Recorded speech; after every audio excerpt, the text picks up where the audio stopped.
All right, 07 Commanders, and welcome to the stream. We're going to start loading up this puppy with lots of stuff. I think we need 11,000 tons of titanium. We're going to check that out real quick before we get going. But before we do that, I'm going to need to check and see if my sync is working. There's too much gain in the microphone. I need to cut that down a little bit, and I need to adjust the what do you call it?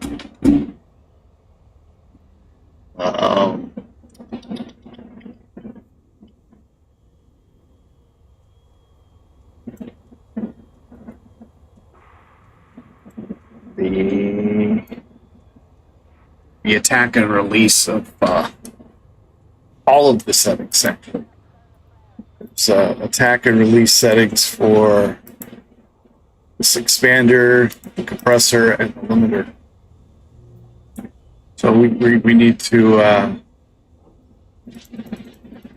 can adjust some of that right now. Let's see. Let's move the release back a little bit. Attack, I can't do much about that. It's already at 1 millisecond. But we can put the release a little bit higher. See if that helps a little bit. Because at some points we get cut off. Anyway, let me check to make sure what we need. Materials needed. Borealis construction.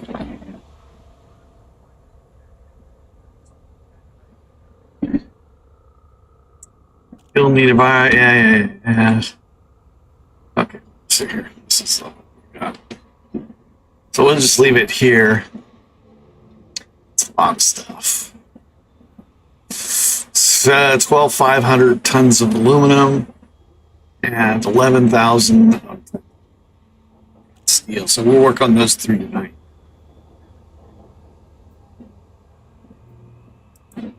Let's take this off and let us rock and roll. Let's make sure we don't have anything in our hole to begin with. And we don't, so let's hit it. Let's go, space trucker! Come out!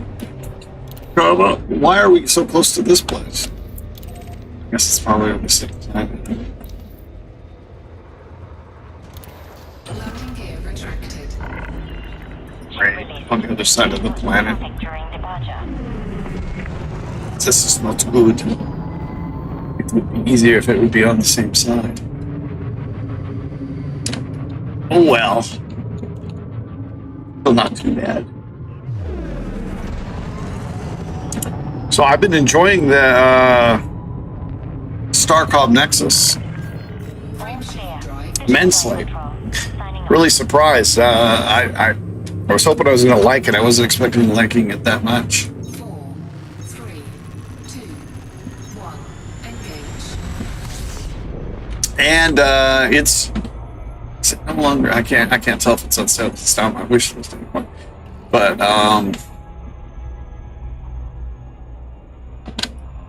what is on sale is Underspace for $12.99, which I picked up today too. So, but we're probably not going to start that for a while. We're not going to do that until we at least get finished with one of these others. Well, until I get finished with Starcom. So we've got Broken Arrow coming up in 9 more days, or at least tentatively 9 more days. You never know. Are we on the right side now?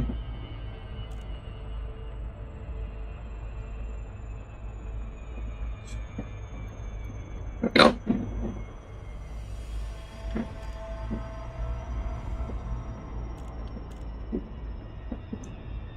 Never know.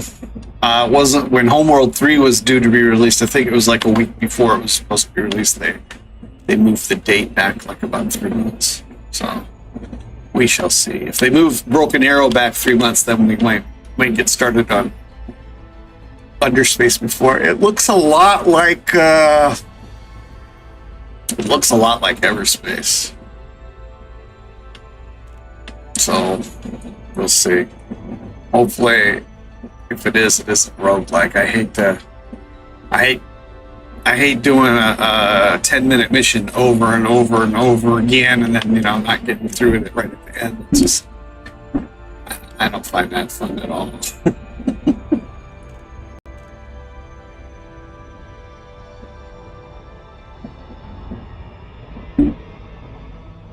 But we will see. And we got the summer game or the summer sale coming up also in about 2 weeks. Maybe Vorian or that Evacron will go on sale too. Or maybe Sins of the Solar Empire. Strategy game.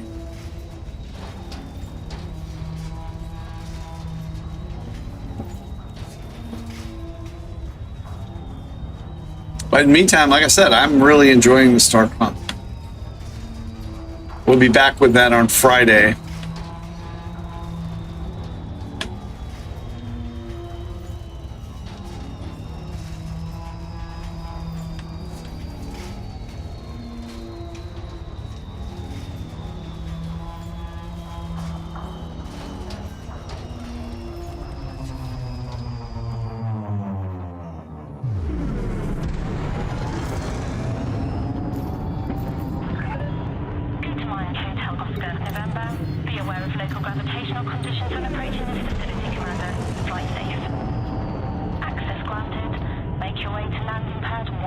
Just now being able to close my hands again with no problems.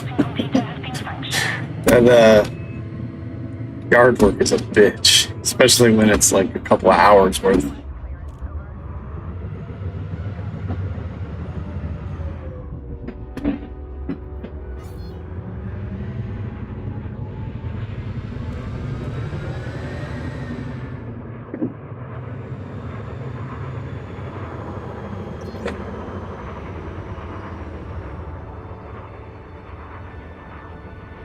Anybody been watching what's going on in LA?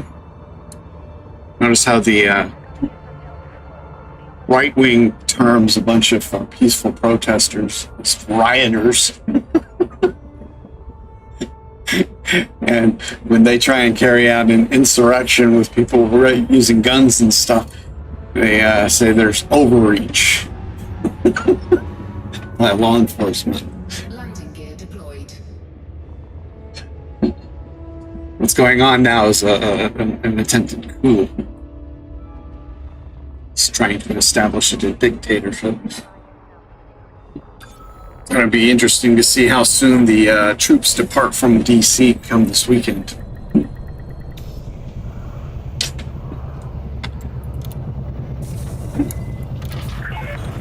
Landing successful. Clear to offload. And I would like to point out that literally since, with maybe one or two exceptions, since 1998, every single instance of firebombing, window breaking, that shit by anarchists, it's been shown that those guys were actually cops. So when they say that, when Trump's saying that that a lot of these guys are paid protesters, they know whereof they speak. Let's get the aluminum first.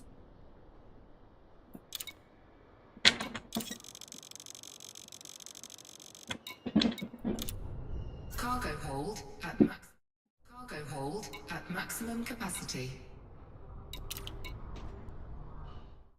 Anytime you go to a protest,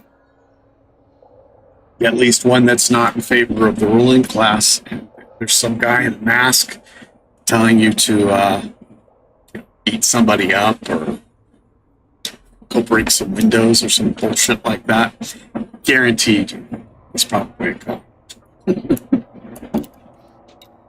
Oh, there we go. It's going to take a while to relearn the keys here. Huh?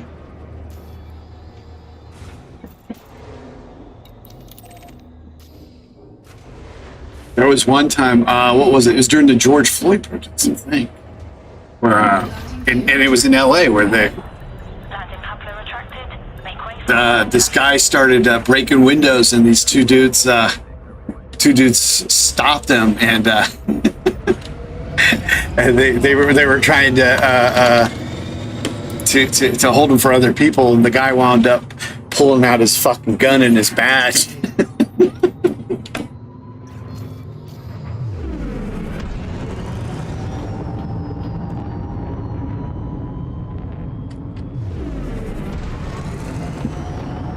Boom, boom, boom, boom, boom. Speed restrictions lifted. Have a safe journey, Commander.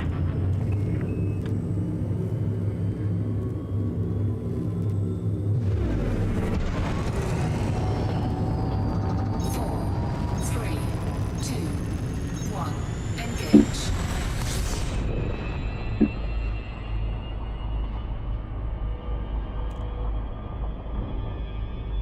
And of course, I use I'm saying like probably now, because after the last 2 years with the pseudo left clowns sitting there and praising acts of violence and basically desperation, like the healthcare shooter, the Marcioni or whatever his name is, praising that kind of shit and self-immolation, there are probably going to be people who are going to try that stupid shit, which does nothing to help move forward to any kind of progressive cause. It does, and in fact, it just plays into the hands of the class. Like I said, they're the ones who sit there and pay people to do shit like that, because it gives them a justification for calling out the National Guard, for bringing in the Marines, for stepping up to the levels of violence. And as long as these protests are spontaneous and they're not organized, then like I said, it just helps them out. What's needed is for workers to sit there and organize themselves and not just protest, but carry out a general strike. across all industries, and not just here in the United States, but around the world. That's the only way to accomplish anything at this point in time. Other than that, we're headed for dictatorship, war, and fascism across the board. Scan detected.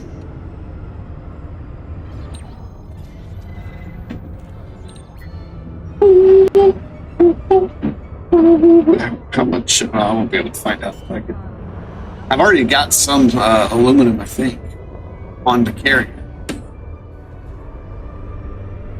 Yeah, look at these dudes landing there. He bringing me nothing. You would think, though, that if these NPCs are landing there, that they would at least give me some kind of minuscule fuel credits and stuff like that. Repair credits.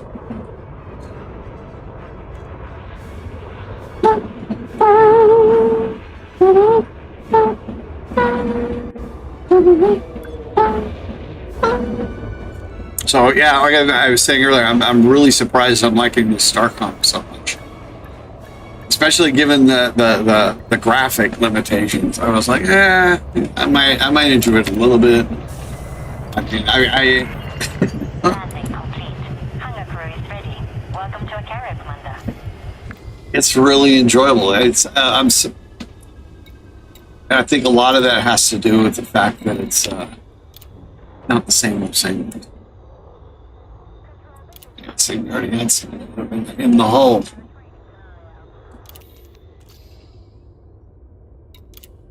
Landing gear retracted. Ship has released. You are clear to leave.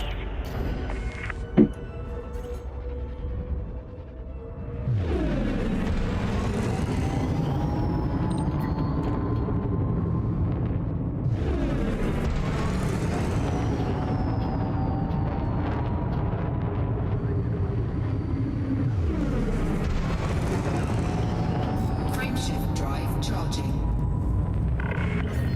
You have let them know.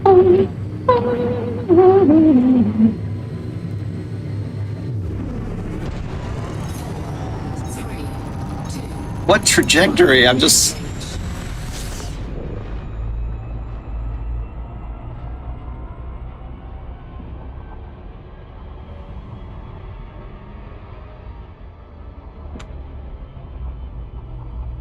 Are we there yet?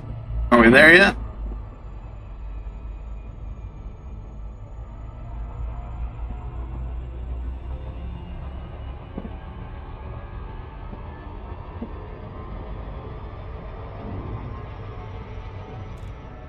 See my new hat? Is that blue or is that blue?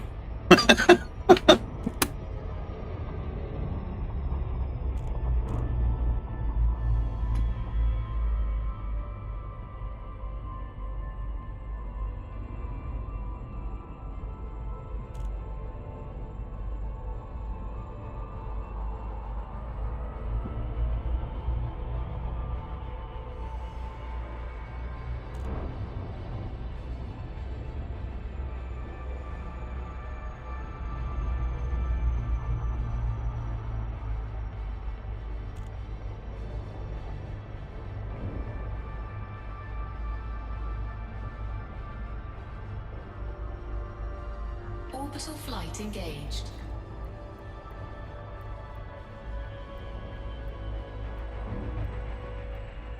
I'm guessing it's going to give us a too steep thing. Yeah, we're like almost exactly on the opposite side of the plane.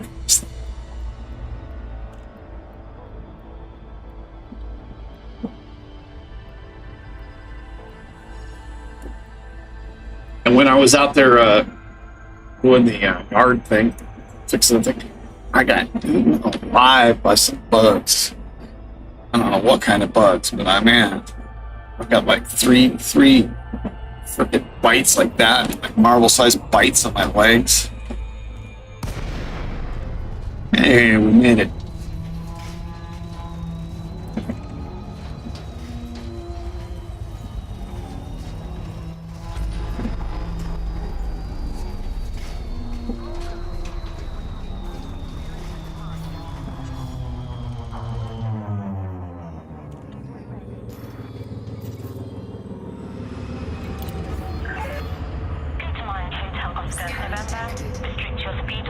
Approaching the surface ports, Commander.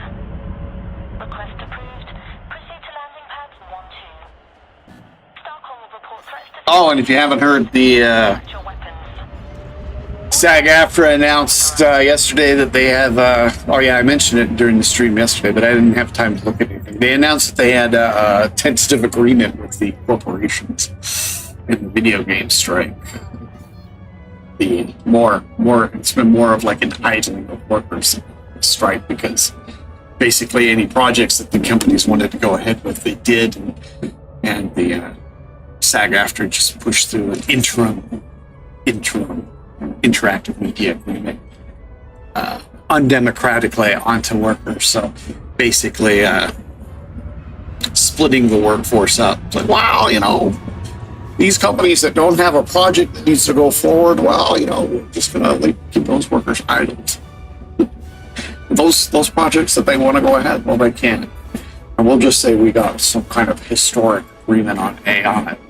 Actually, all they did was force the companies to have workers sign informed consent decrees. And if you are an hourly worker in any industry, you know that if you do not sign this informed consent, which basically allows the company to use your likeness in any way they want, these things have been around since I had to sign one of these when I went to work for Hardee's and Taco Bell when I was in college, okay, in the early 90s, actually in the 80s.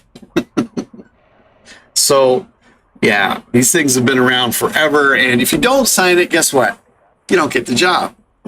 It's as simple as that. Unless you happen to be, Mark Hamill from Luke Skywalker fame, or some Hollywood A-lister. Yeah, you pretty much have to sign the deal that they put in front of you, or you don't work. That's the way it goes. So yeah, these deals are nothing. They're not worth the fucking. This contract isn't worth the paper it's written on.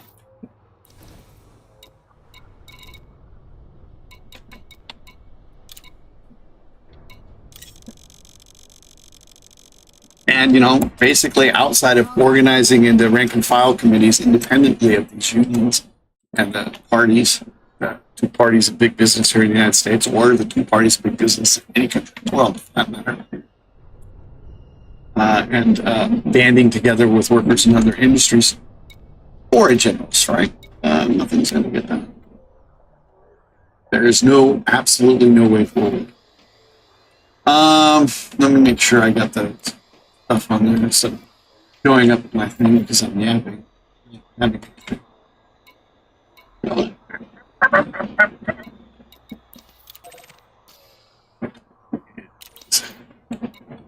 And there we go. Achtung, fertig, los, Mensch! Kommandant!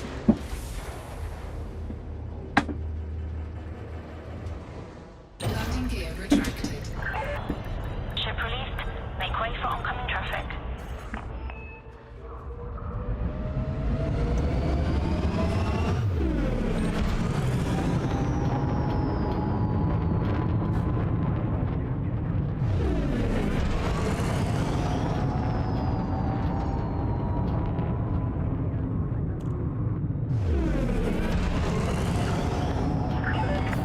Speed restrictions lifted.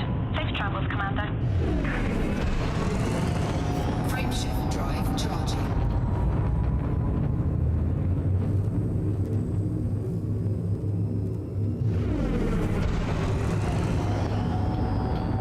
Four, three, 2, 1, engage! warning. Frameshift drive operating beyond safety limits.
request docking permission before approaching a landing pad. Boys. Clearance granted.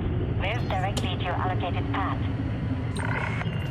Docking request confirmed. Somebody posted a photo in one of the elite forums on Facebook today that had a photo. They posted a photo of where all of the landing pads were on the starports. Deployed.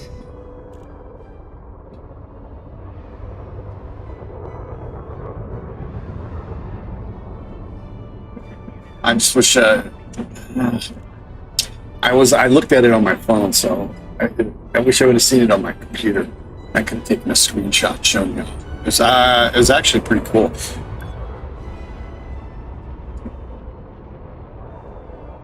Very useful if for like doing those if you don't use the auto dock general, but also like if you're doing the what is it, the rescue missions where the auto dock doesn't work. Commander, we are glad to have you.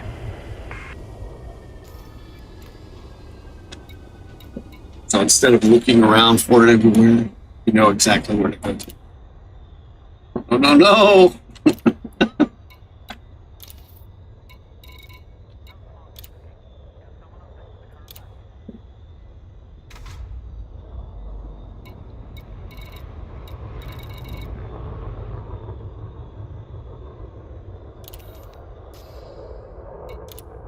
Landing gear retracted.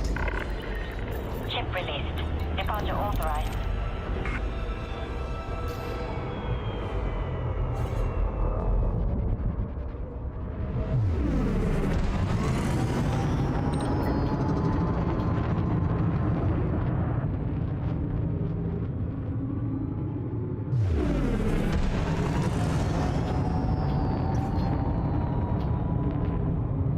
Frameshift drive charging.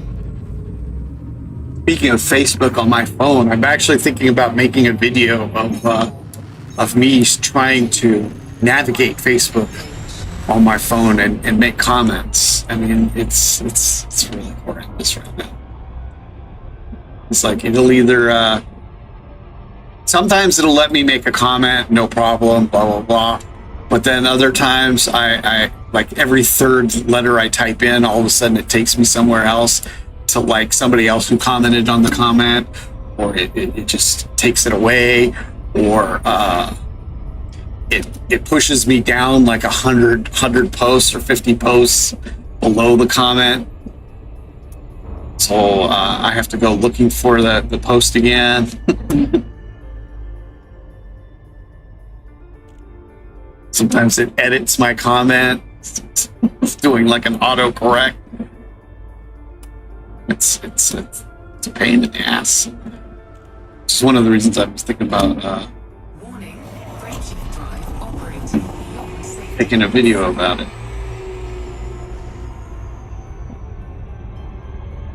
And there's no reason for it. I mean, when I was able to navigate the damn site 10 years ago with the technology we had then, actually 15 years ago, with the technology we had then on my phone, there's no reason I should have those kinds of issues now, unless it's done on purpose, which I think is what it is. There's like super lag on my computer too. It doesn't screw with me as much on the computer as it does on the phone.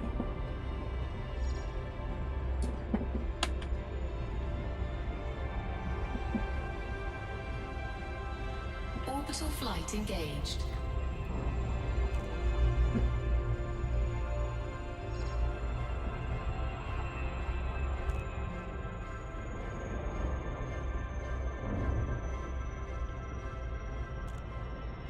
If I didn't have like 2,000 followers on Facebook, I would probably just toss the fucking thing. Plus, most of my personal acquaintances. That's where we engage at. I don't usually call people very much, so If it weren't for those two things, I wouldn't even bother with Facebook. It's such a crap site, yeah.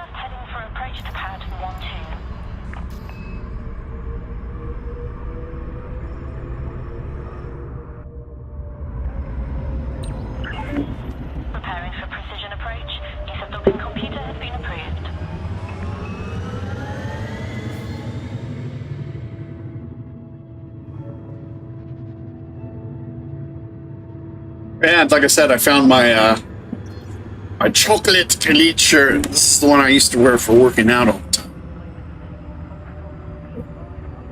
So it's getting kind of tattered.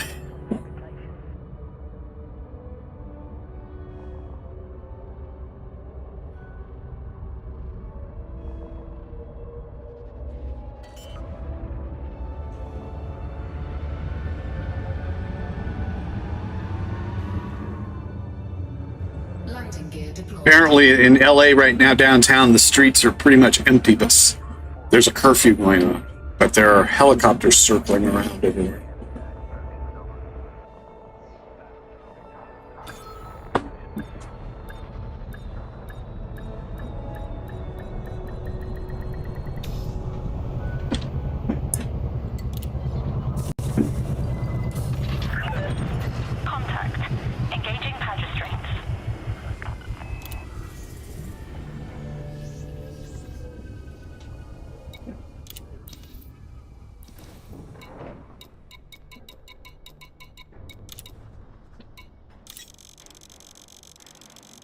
So it moves. How fast it moves here when I do this, but when I'm on my carrier, it doesn't cycle that fast. Why is that?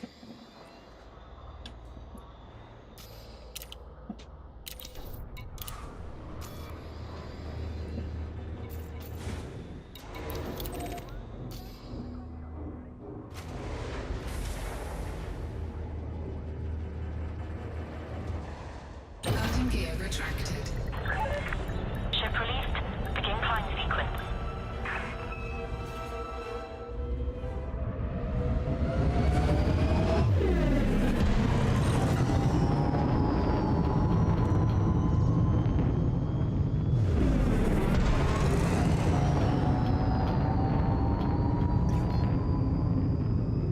Frameshift drive charging.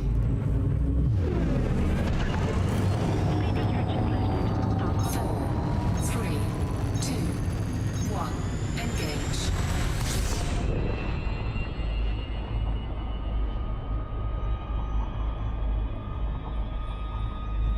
Warning.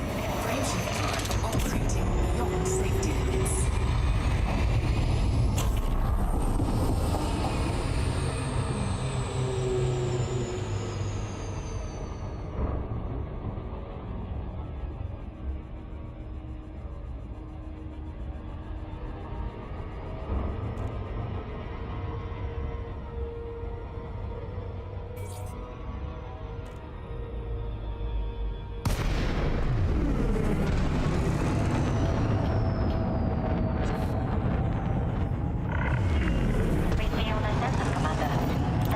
Regulations are in place around this carrier.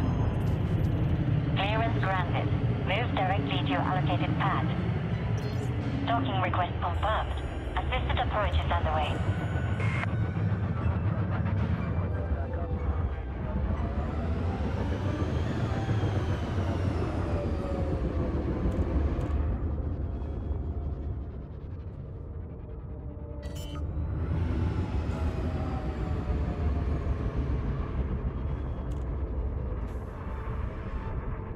Landing gear deployed.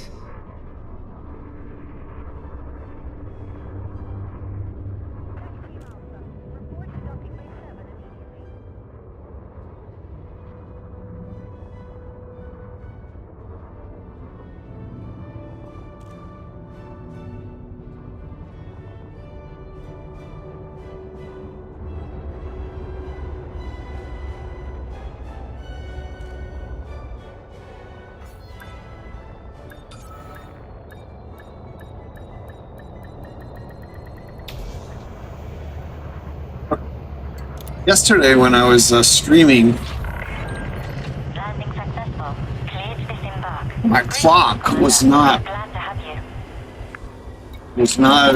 you. moving on the on my second screen that I have my studio. Today I'm not having that issue.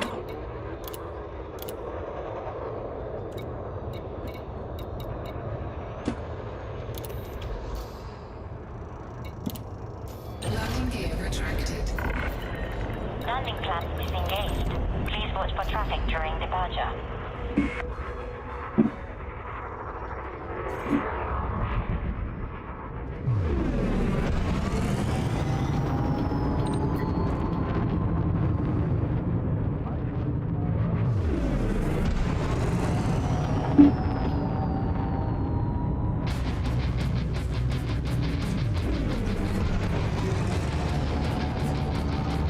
Frameshift drive charging. All clear. Good luck and fly safely, Commander. 4, 3, 2, 1. Engage. Orbital flight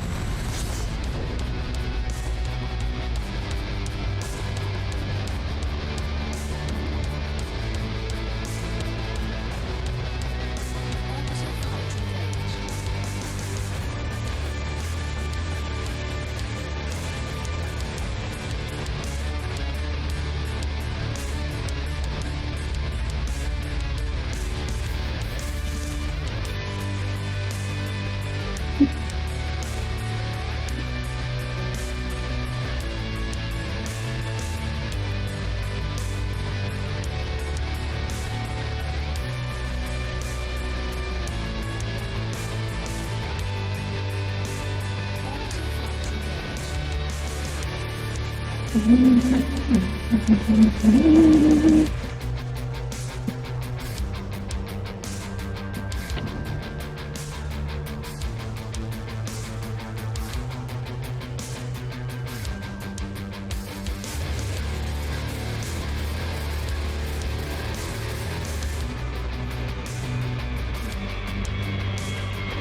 Yeah.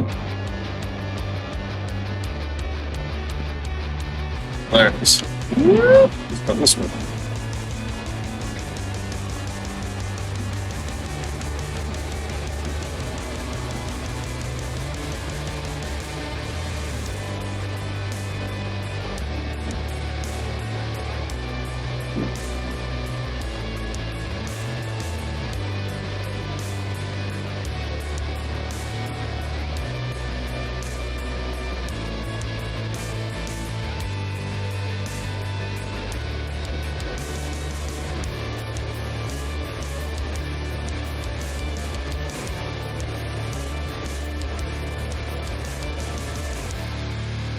Oh, look at that timing. Something that I'm not normally known for. I'm the king of the worst timing.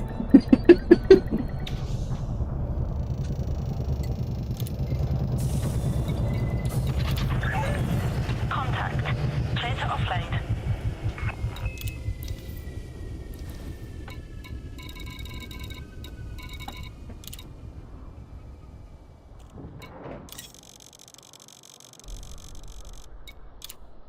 Cargo hold at maximum capacity.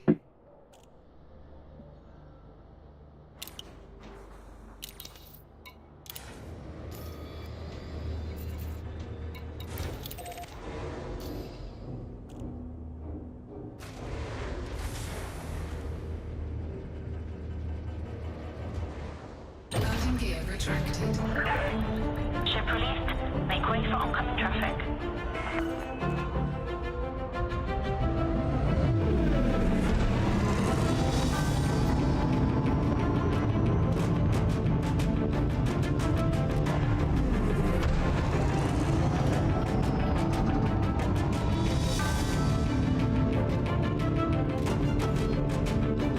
Frame shift left charging. Speed restrictions lifted.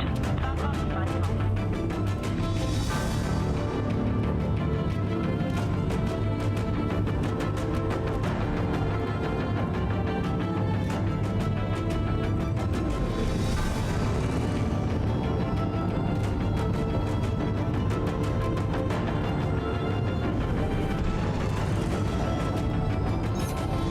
Three, two, one, engage.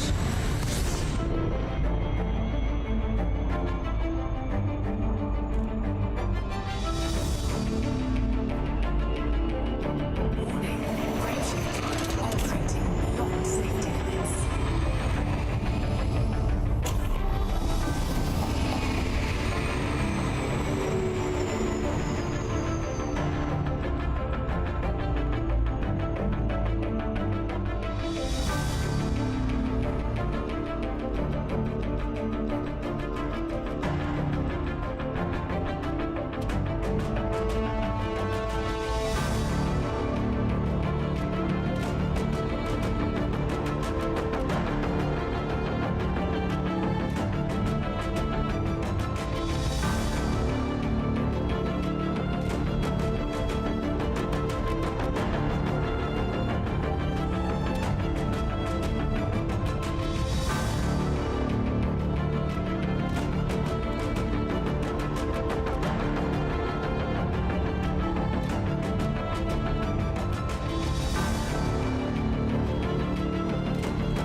Welcome, Commander. Please request docking permission before approaching a landing pad.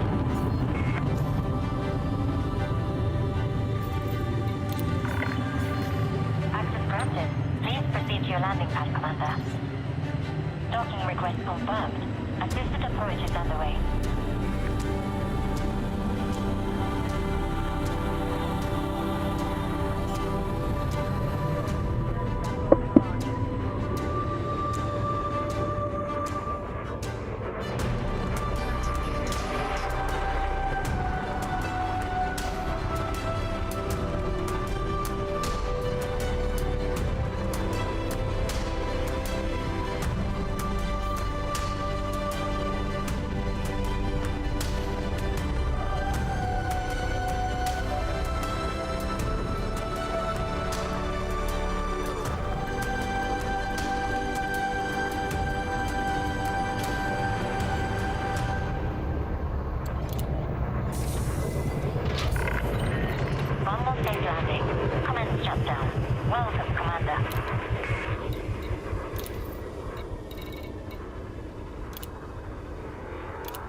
1.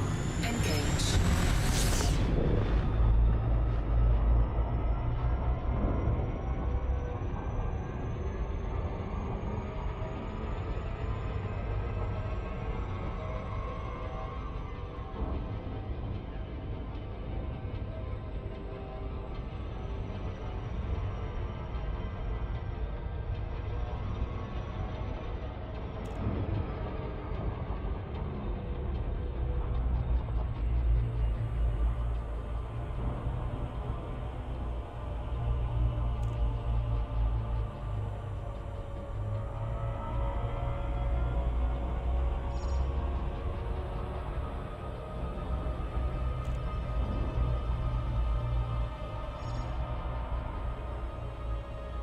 Orbital flight engaged.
Restrict your speed when approaching the surface ports, Commander. Landing permitted. Proceed to landing pad in 1-2. Preparing for precision approach. Use of docking computer has been approved.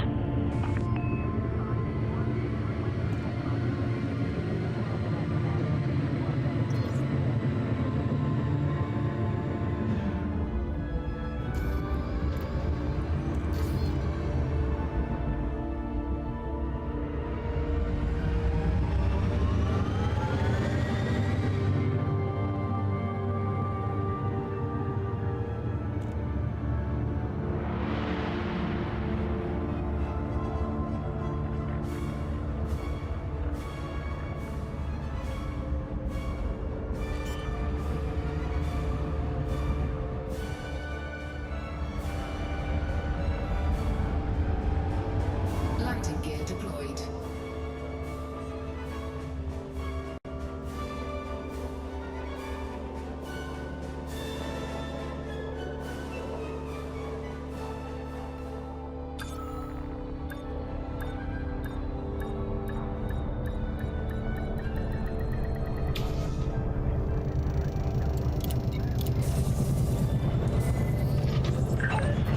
Contact. Commence system shutdown.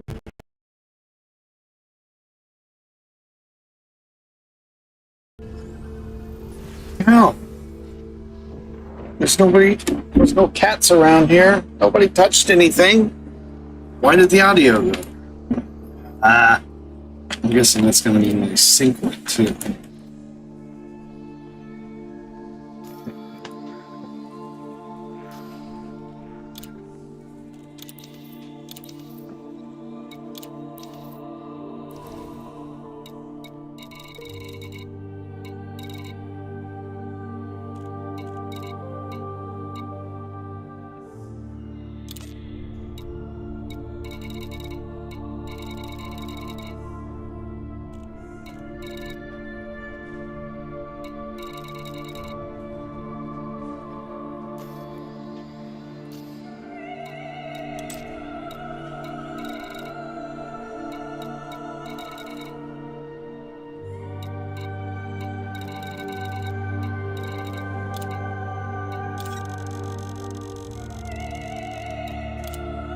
Cargo hold at maximum capacity.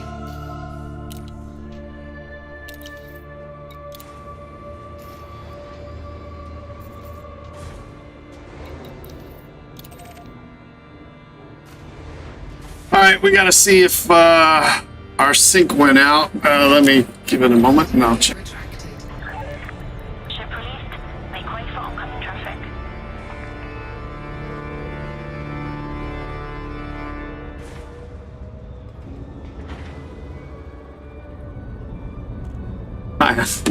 My eyes blurred up on me and I couldn't tell. So let me try.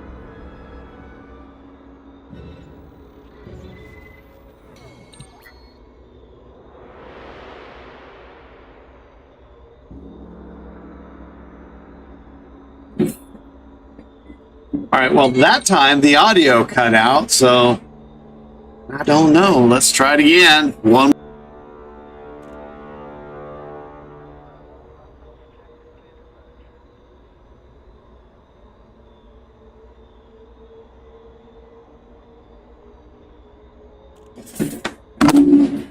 All right, it looks like I'm going to have to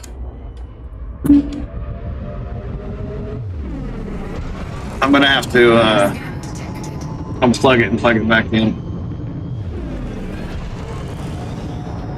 Frameshift drive charging. I'll do that as soon as I get to the carrier. Three, two, one, engage. Warning, frameshift drive operating beyond safety limits.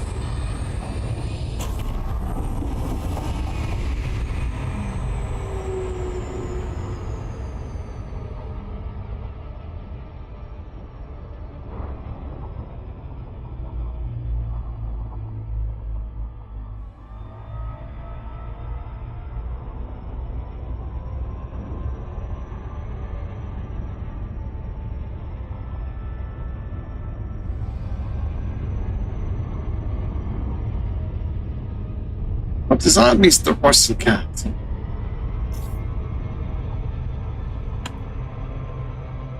This time it wasn't your fault that the sync went out.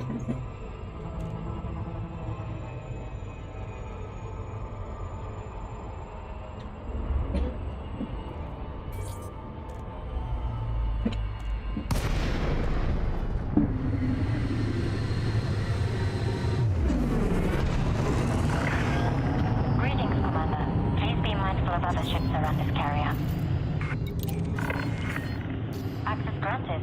Please proceed to your landing pad, Commander. Docking request. All right, I'm going to try and fix. Assisted approach is underway.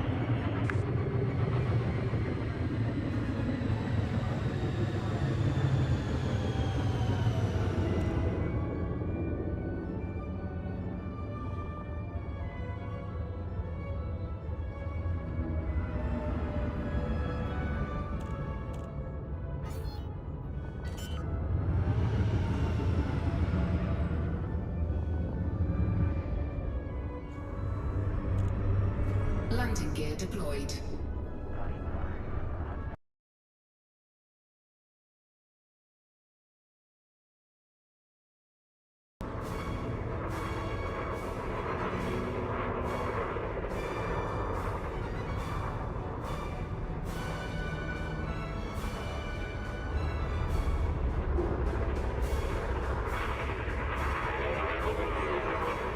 All right, let us check it out, see if it's working now, huh? All right, okay.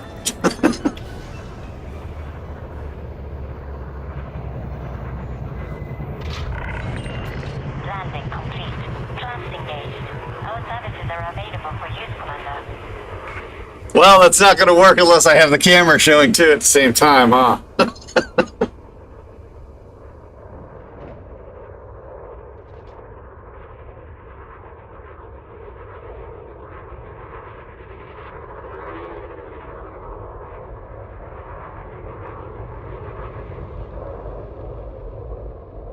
All right, looks like we're back in action.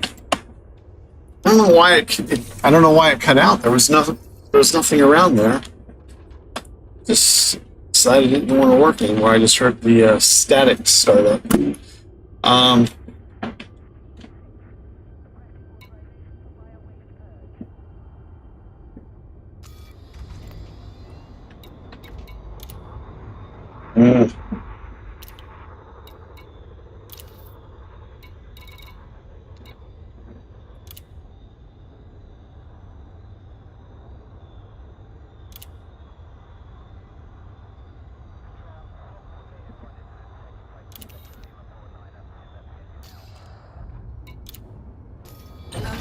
retracted. Ship has released. Departure authorized.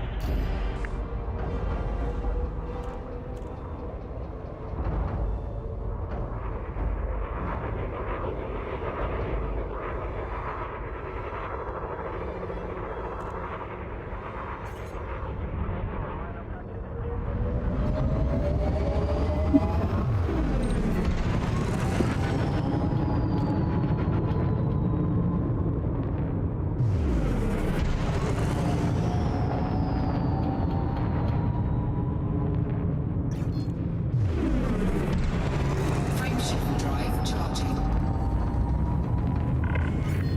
4, 3, 2, 1. Engage. Warning. Frameshift drive operating. Not what I meant to do. Orbital flight engaged.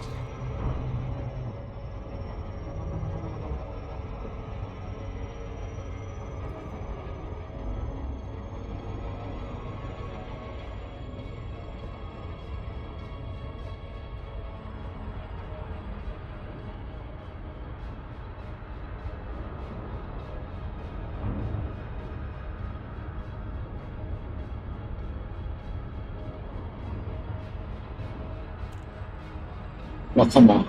Nice match. Ah, far the other way. Orbital flight engaged.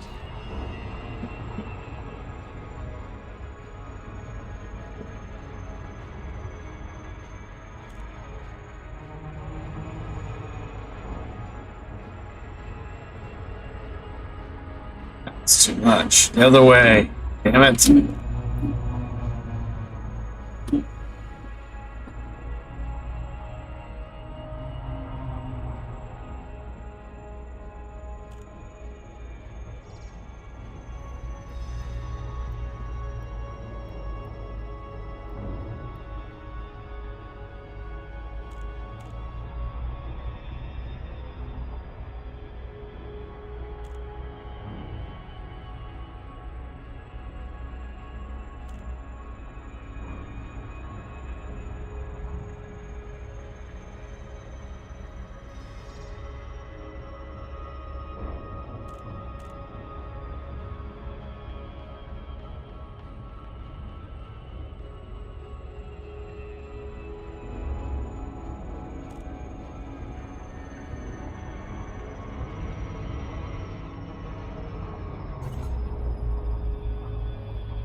Landing gear deployed.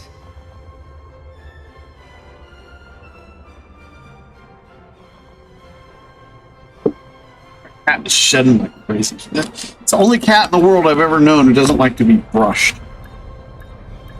He thinks I'm like torturing him.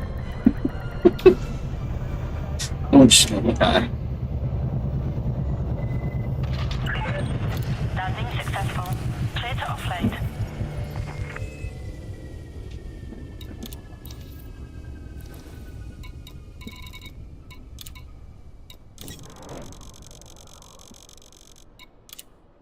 Cargo hold at maximum capacity.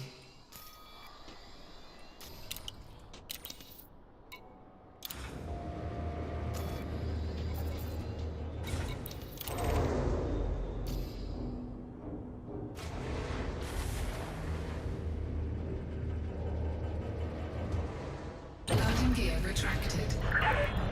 Detach sequence complete. Begin climb sequence.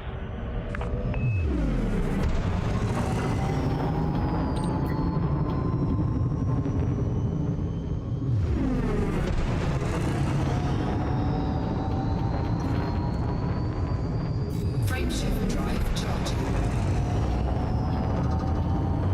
4, 3, 2, 1. Engage. Warning. Frameshift drive operating beyond safety limits.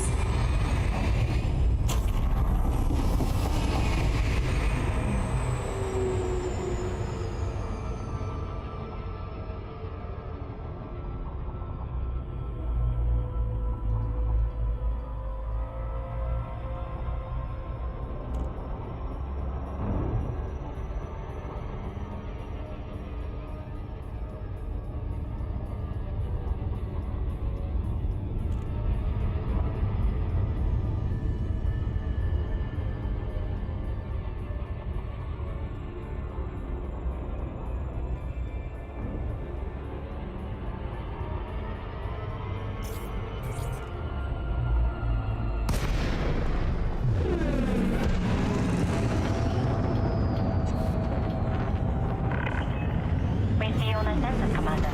Standard flight regulations are in place around this carrier. Access granted. Please proceed to your landing pad, Commander. You're clear for automated approach. Please sit back and relax, Commander.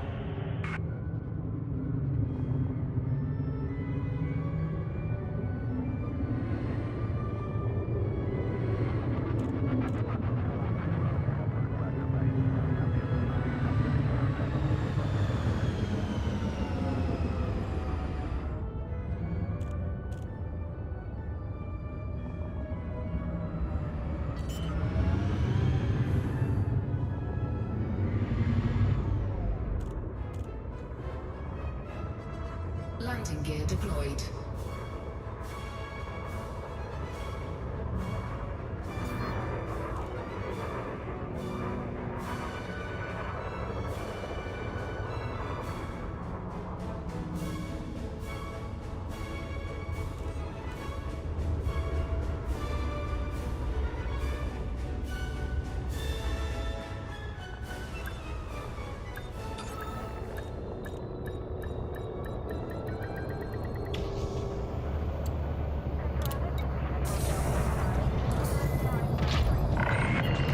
Landing complete. Clear to disembark. Welcome, Commander.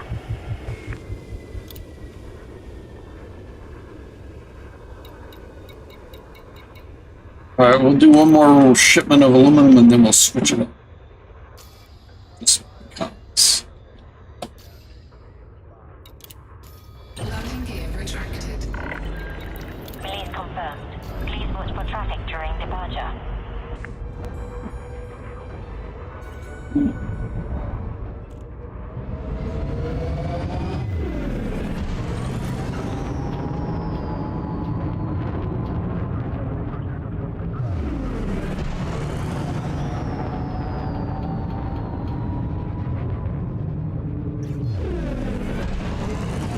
Frameshift drive charging. You are now clear of the area. Until next time, Commander. 4, 3, 3, 2, 1. engage.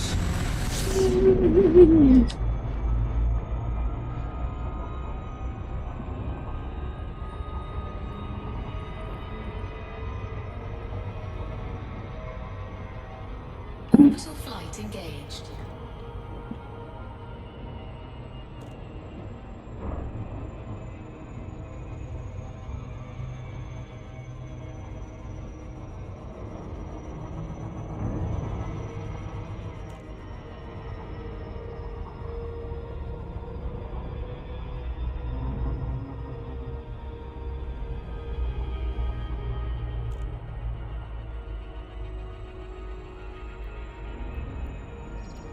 Come on. Damn you.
Landing gear deployed.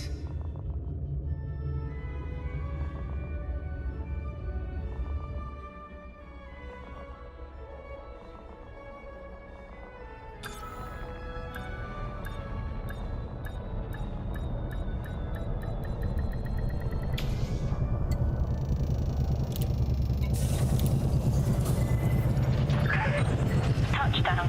Engaging pad restraints.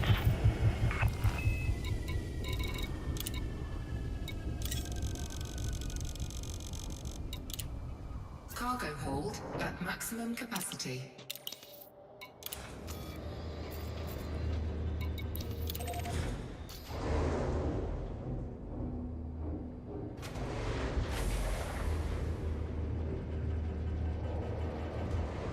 Landing gear retracted. Ship released. Begin climb sequence.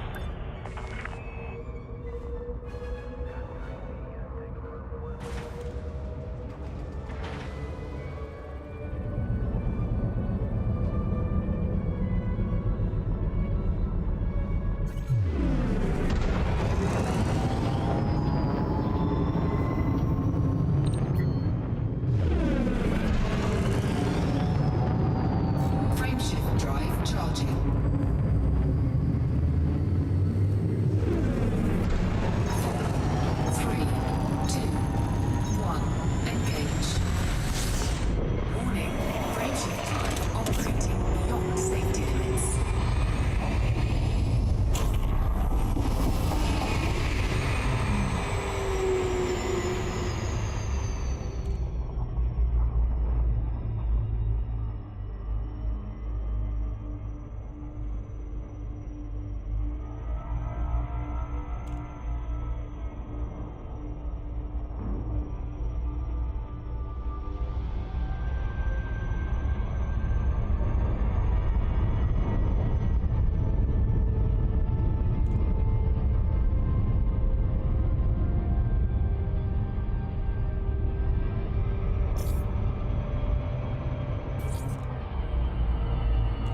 Done. Access granted. Please proceed to your landing pad, Commander. Docking request confirmed. Assisted approach is underway.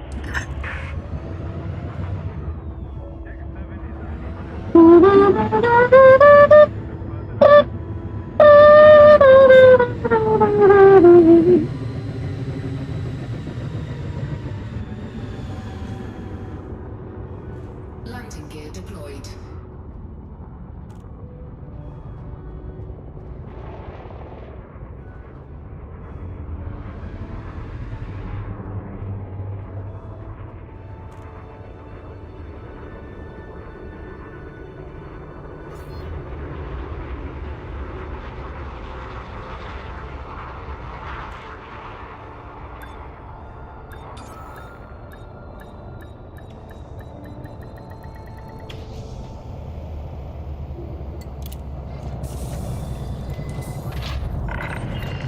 Landing successful.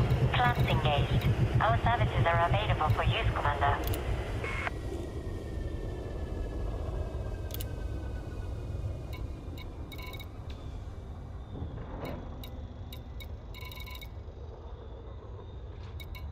We have 238 CMM deposits. We need 8. And we need 4,700. So let's get some 516 tons of ceramic composites. CMM. Is it 516? Okay. 500. Oh, well, we almost got that. We got 493, so we need 1623.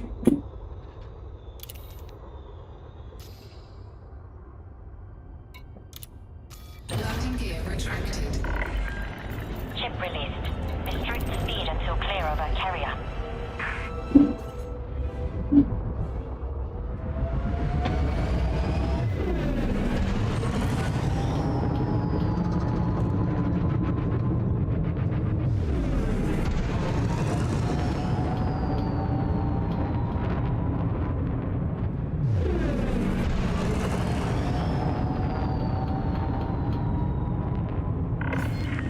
All clear. Take care, Commander. Frameshift drive charging. 4, 3, 2, 1. Engage.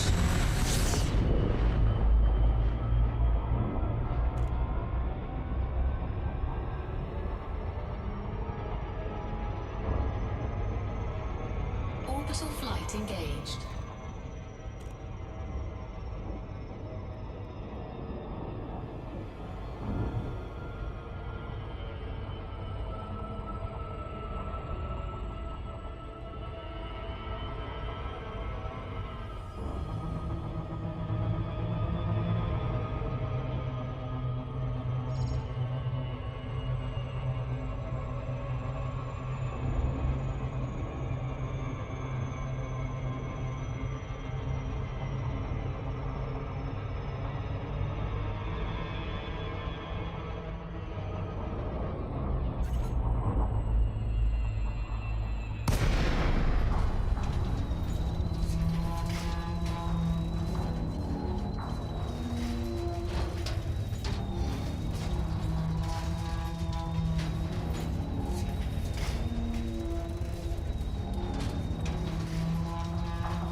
Awful long glide that time.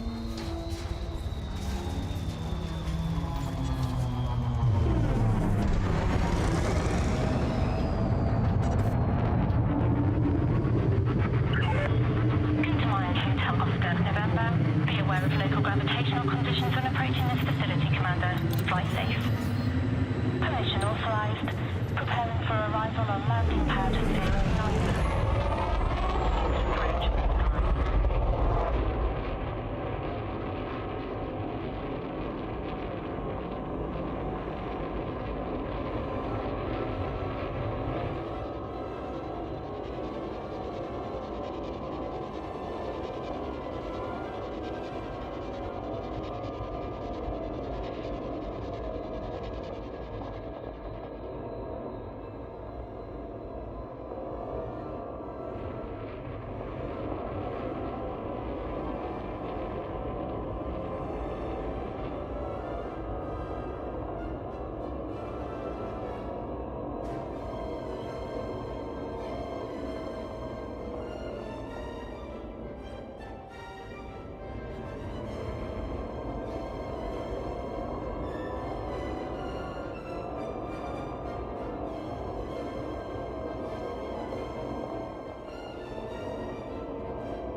Touchdown. Clear to offload.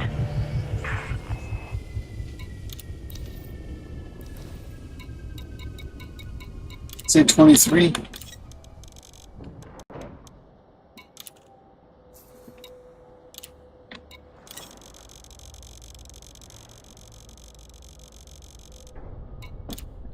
Cargo hold at maximum capacity.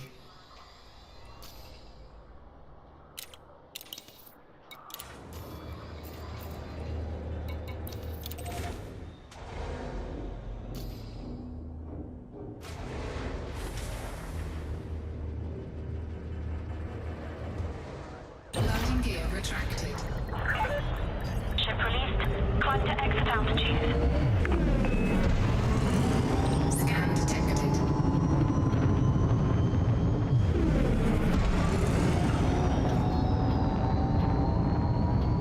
Frameshift drive charging. 3, 2, 1, engage! Warning. Frameshift drive operating beyond safety limits.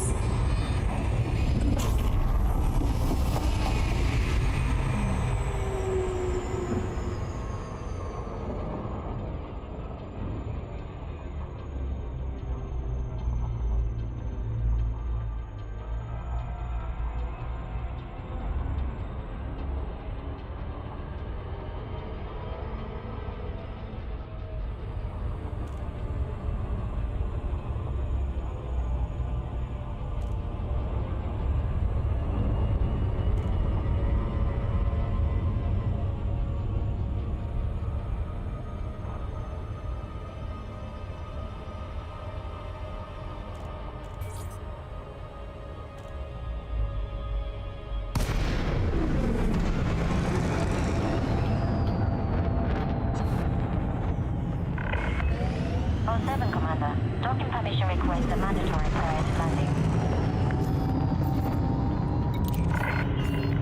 Access granted. Please proceed to your landing pad, Commander.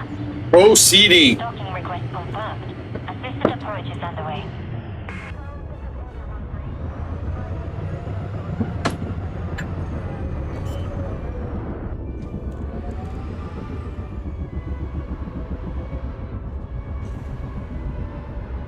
Landing gear deployed.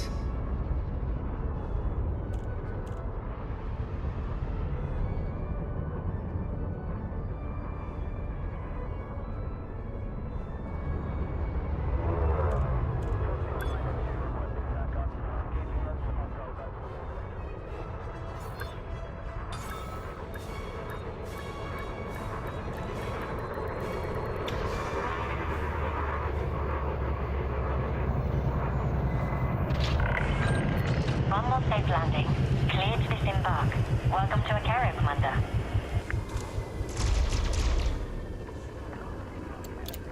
What's that?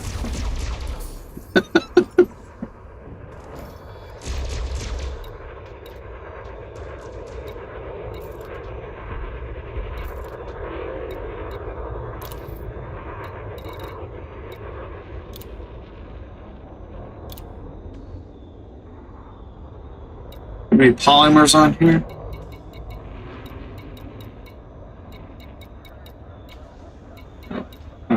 We need 500 and some polymers. Let's look at that next. Landing gear retracted. Release confirmed. You are clear to leave.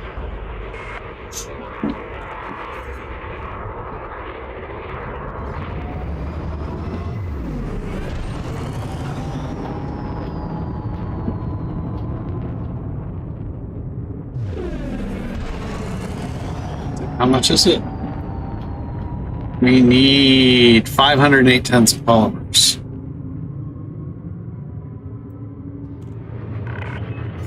All clear. Good luck and fly safely, Commander. Frameshift drive charging. 4, 3, 2, 1. Engage.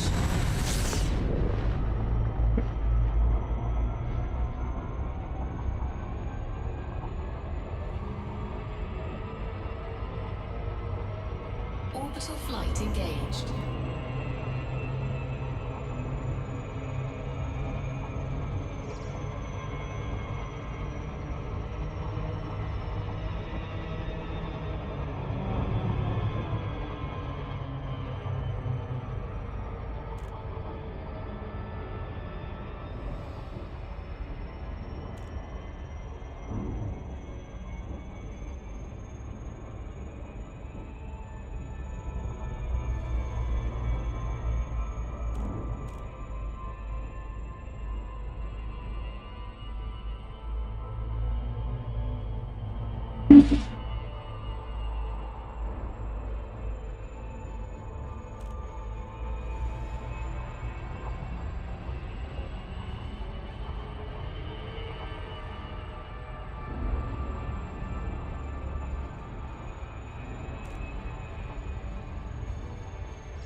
local gravitational conditions when approaching this facility, Commander. Flight safe. Landing permitted. Proceed to landing pad 1-2. Proceeding! Approach authorized. I bought me a new fan and got rid of one of the older ones. That I always have two fans in here. I got rid of the old one that was making the noise. I don't know if you heard the clicking every once in a while. That was the old one. And now I've got two really good ones. Freeze.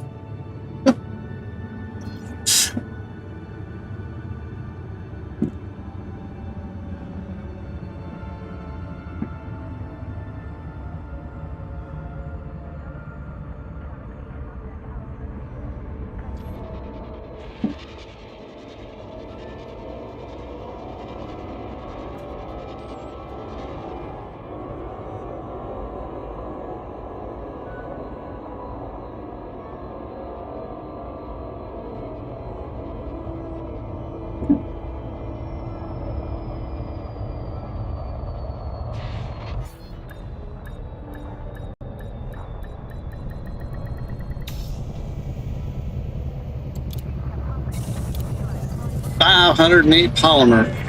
Touchdown. Clear to offload.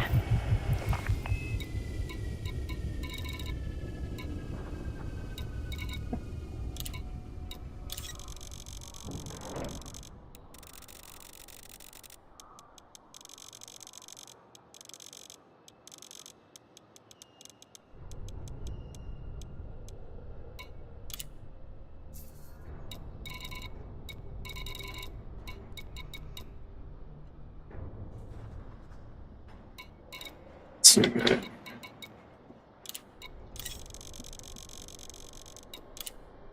Cargo hold at maximum capacity. Superconductors and semiconductors.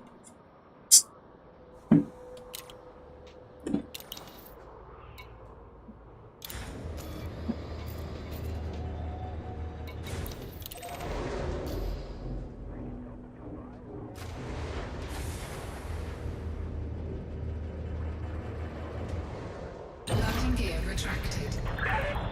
Ship constraints disengaged. Begin climb sequence.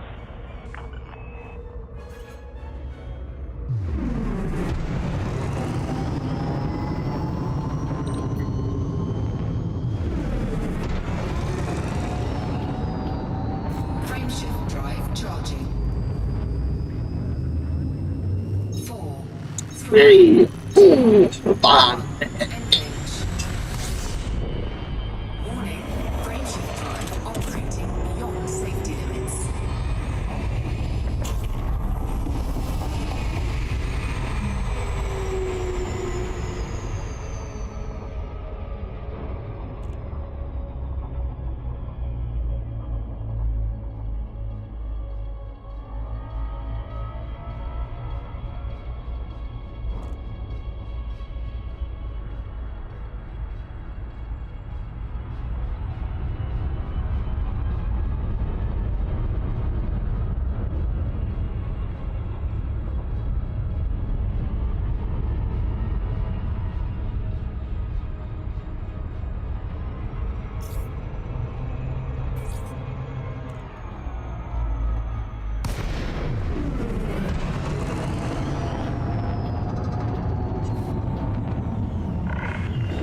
Welcome, Commander. Please request docking permission before approaching a landing pad.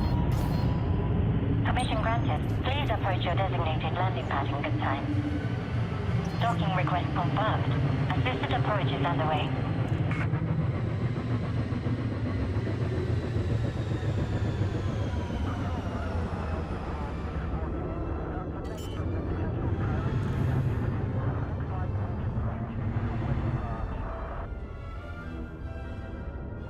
Landing gear deployed.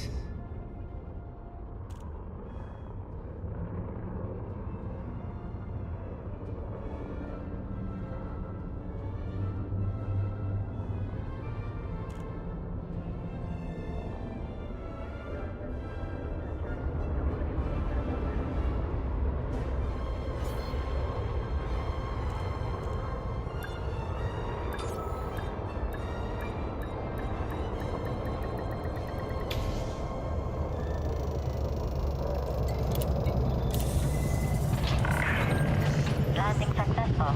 Cleared to disembark. Can you do that? Commander.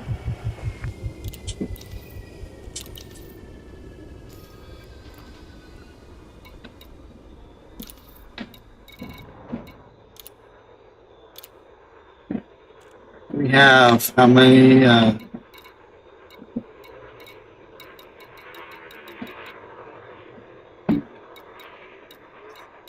We have no superconductors or the others. So let's see what we got to do. We need 67 semiconductors and 116 superconductors. And 52 tons of food. We only have one fruit and vegetable, and we have, I don't think we have food cartridges there.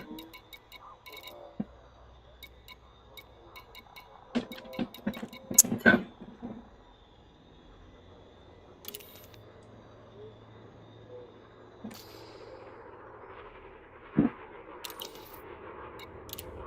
Landing gear retracted. Ship has released. Restrict speed until clear of our carrier.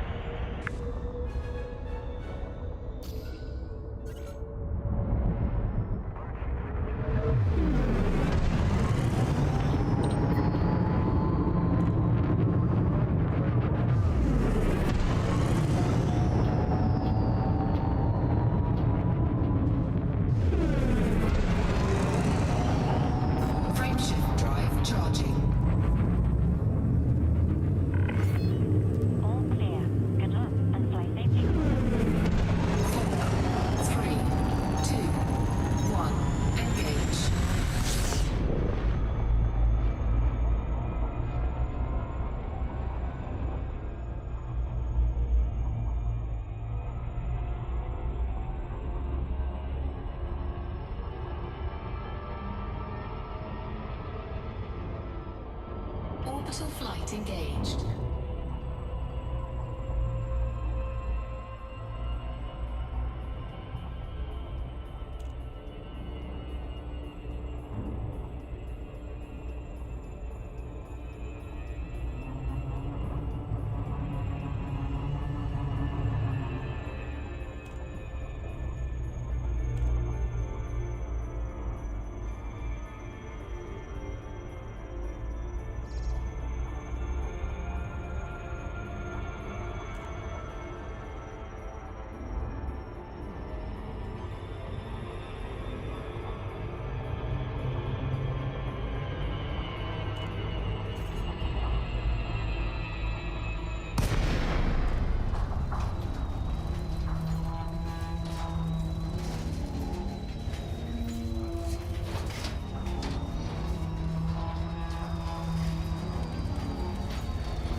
Please follow sanctioned docking procedures and request access to the port. Request approved. Clear to land on pad 1-2. Automated approach authorized.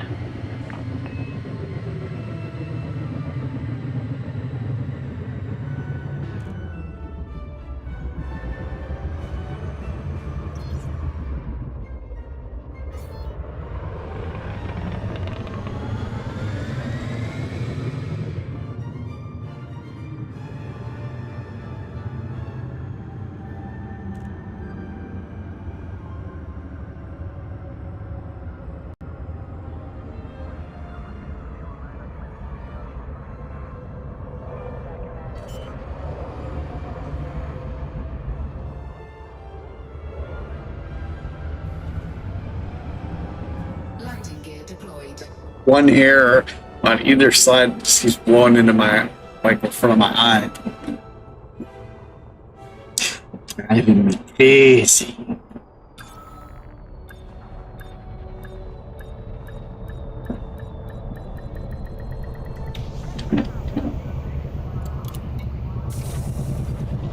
That's the Chinese calls them barbarians when their hair is not tied down.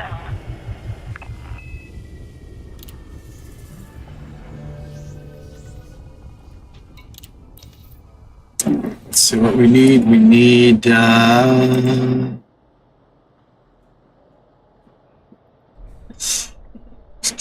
67 semiconductors, 116 super. 67, 16, 67, 16.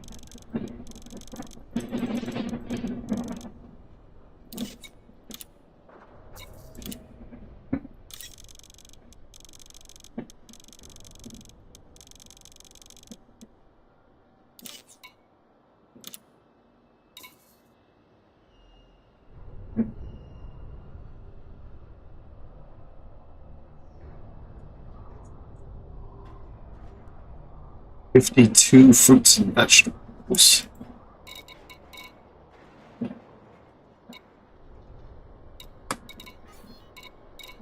We didn't have any here. Huh?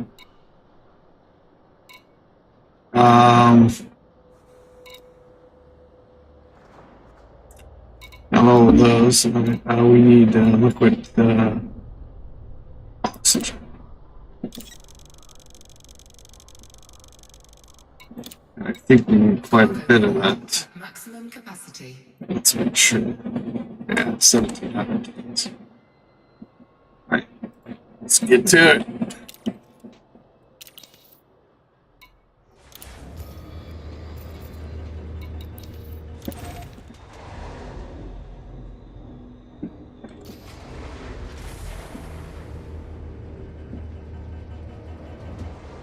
Landing gear retracted.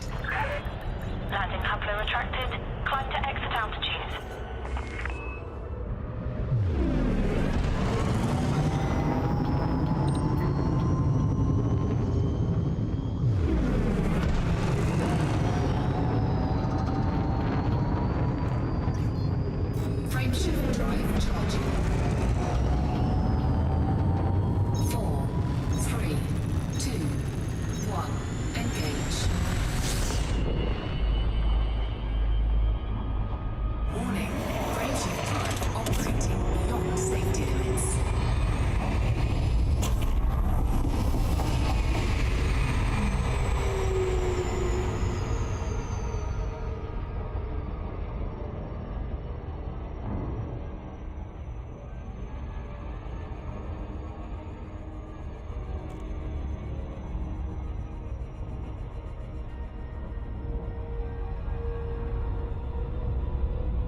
Control.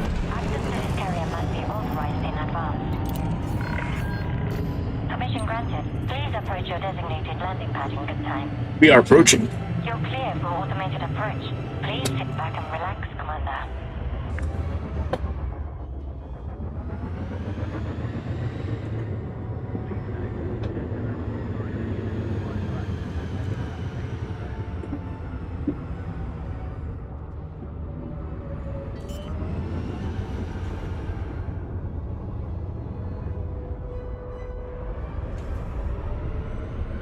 Landing gear deployed.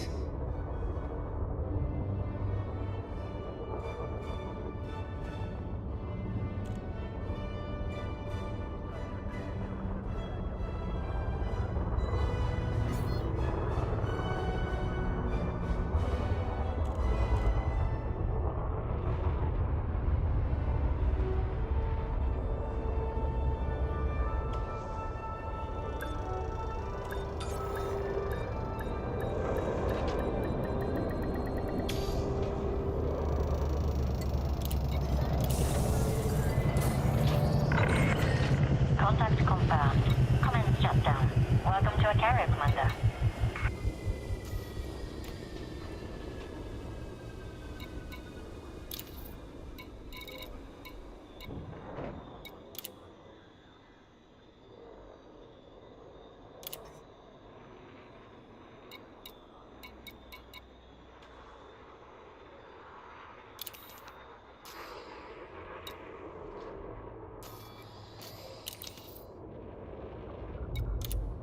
Landing gear retracted. Ship released. Please watch for traffic during departure.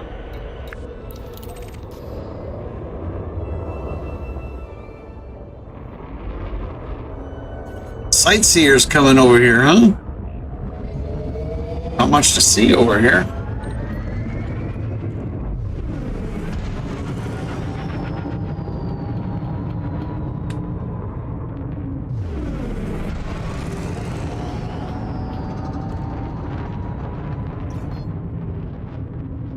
Frameshift drive charging. 4, 3, 2, 1. Engage. Warning. Frameshift drive. Not what I meant to do. Dumbass. Orbital flight engaged.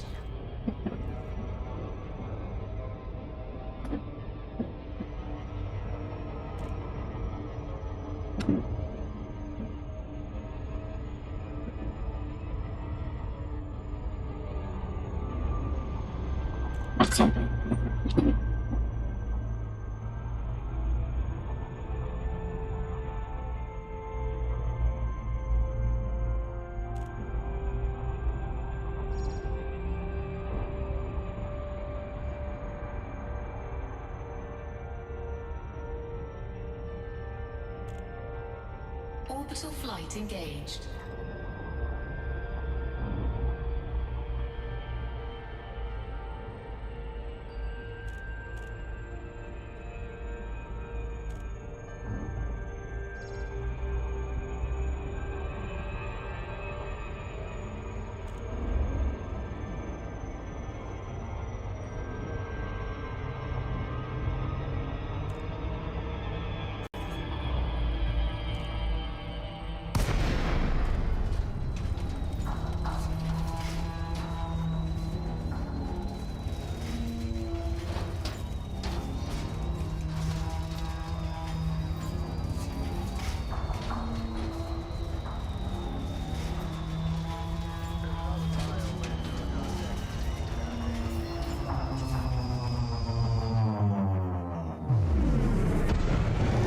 Yeah, dumbass. Good morning, Hotel Oscar, November. Dark Hunters operating at this facility. Submit docking request before touching down, Commander. Landing committed. Preparing for arrival on landing pad 09er. Automated approach authorized.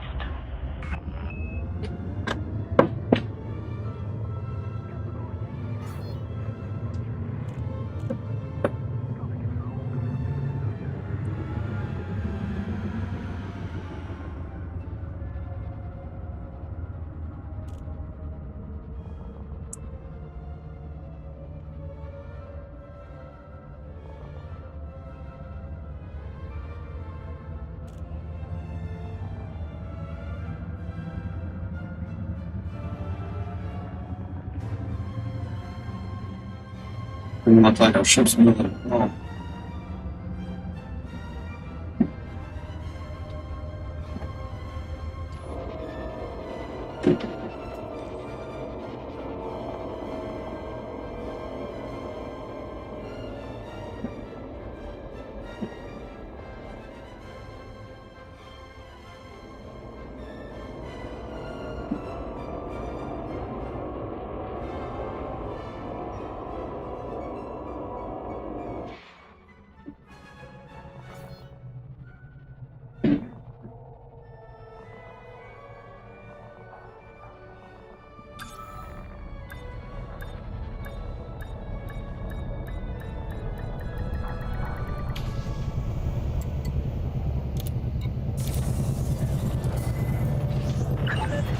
Touchdown. Notifying ground crew.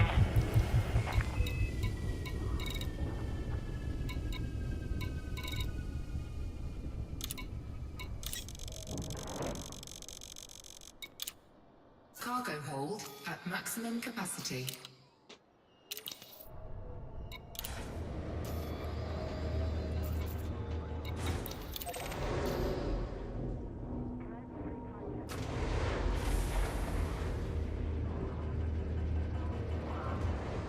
Landing gear retracted.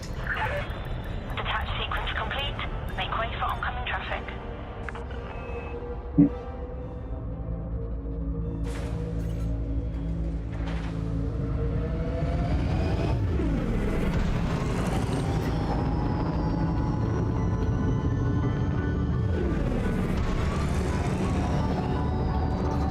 Frameshift drive charging.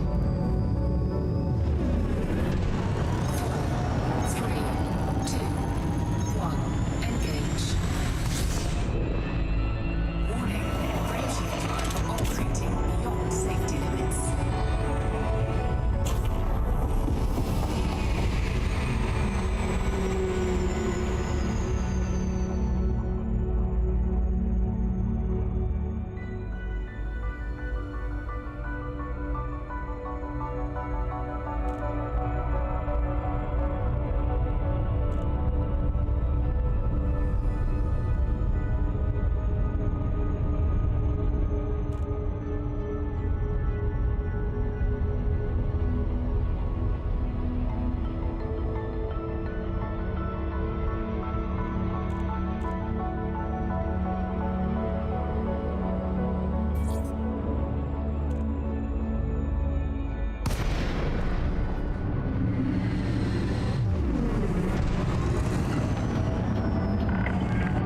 All 7, Commander. Docking permission requests are mandatory prior to landing.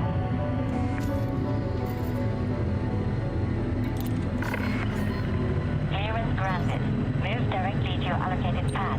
Moving directly Your to my clear path. estimated approach. Please sit back and relax, Commander.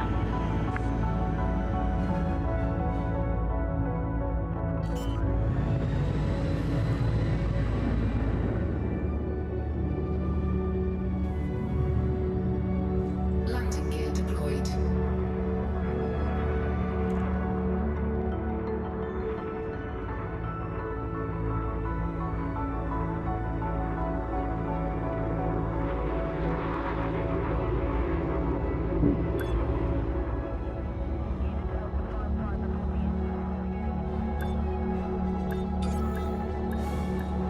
I think before I stream on Friday, I'm going to check to make sure it's only like the colonization ship will move immediately to where we need it to go. If not, I'll get on a little earlier for the stream to make sure the colonization ship goes to where it's supposed to go. 1407.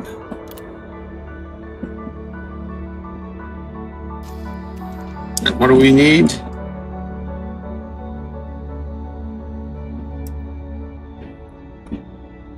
$1407, we need 1754. So we still need 300 and what is that? What did I say we have for 1754? At what?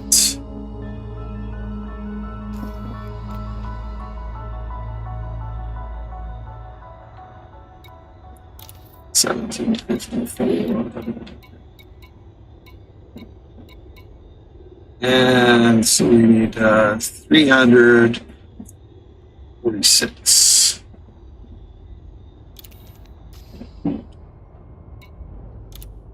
Landing gear retracted. Release confirmed. Departure authorized.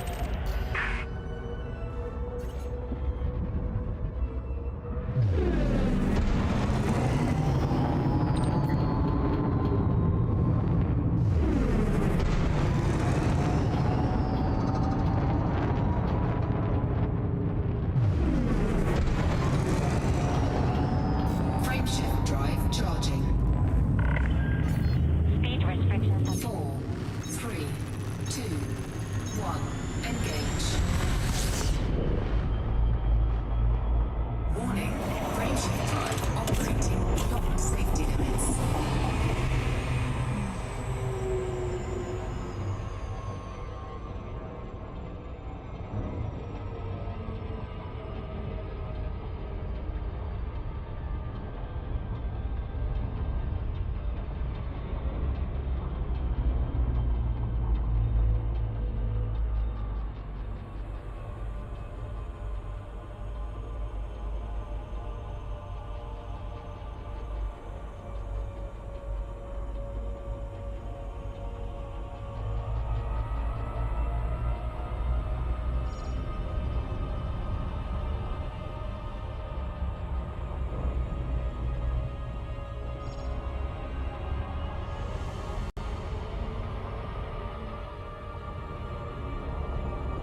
Orbital flight engaged.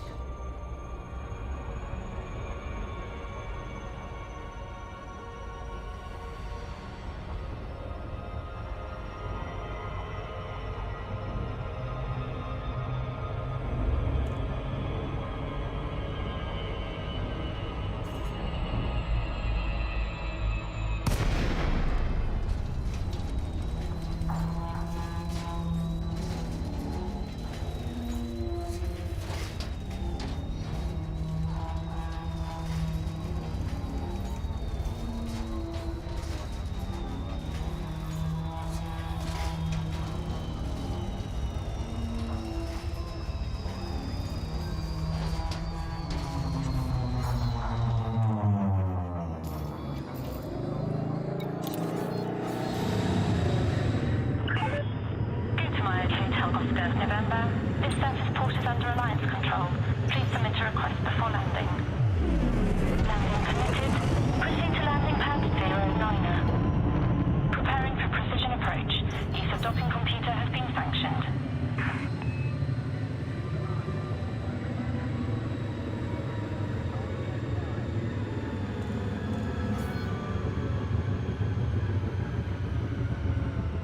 Away!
346 and steel.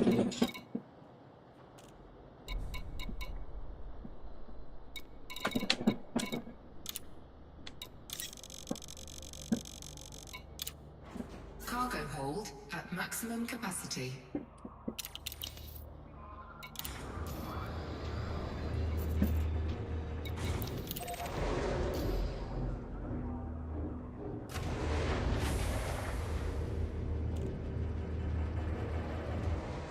Landing gear retracted. Taking damage. Landing coupler retracted. You are cleared to depart.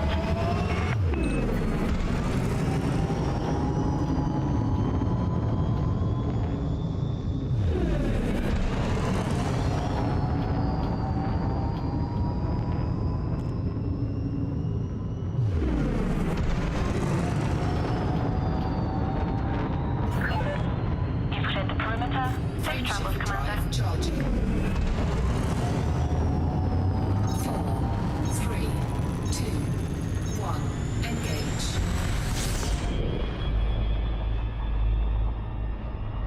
Warning, frameshift drive operating beyond safety limits.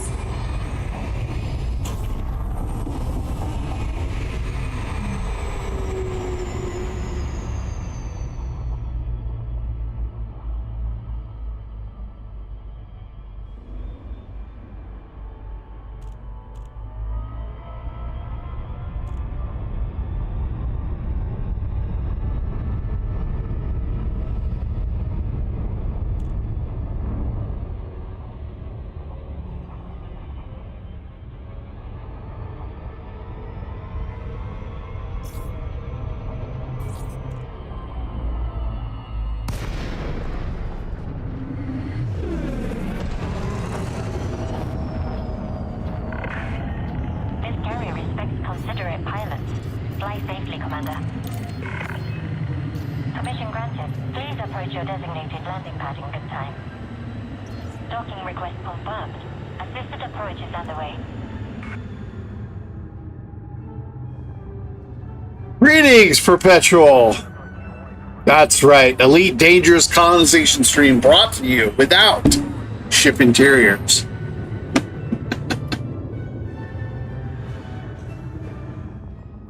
Landing gear deployed.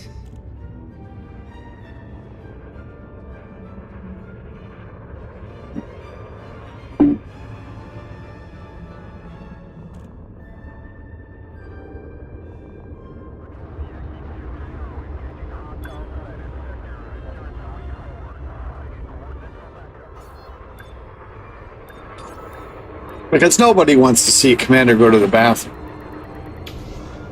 In space. One more safe landing. I didn't have to do that.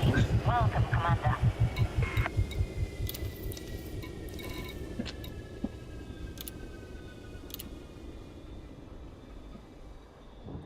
How much steel do I need?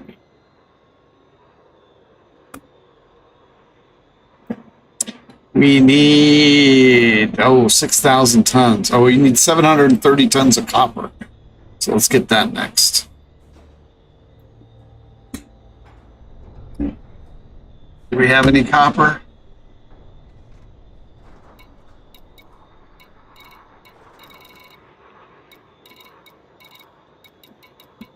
Oh, copper. All right, so 730 tons of copper coming up. Needed, Landing gear retracted. Ship released. Please watch for traffic during departure.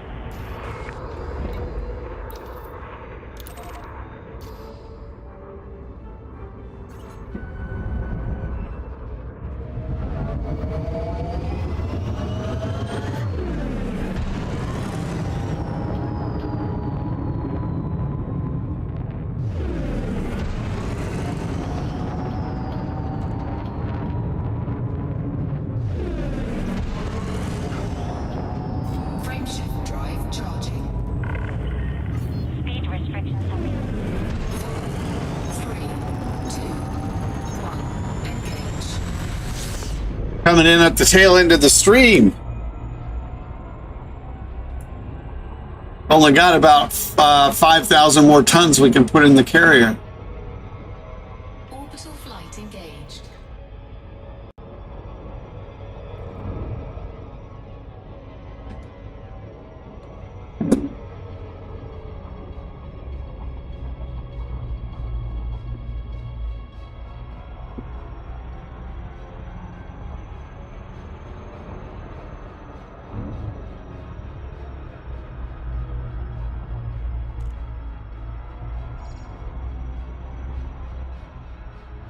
Orbital flight engaged. Oh, and I got another game today, but we're probably not gonna play it for a while. I got Underspace. It's available on Steam right now for like $12. Well, $13. It looks a lot like Everspace. Actually, it looks like a kind of like a mixture of Everspace and Mass Effect, I would say.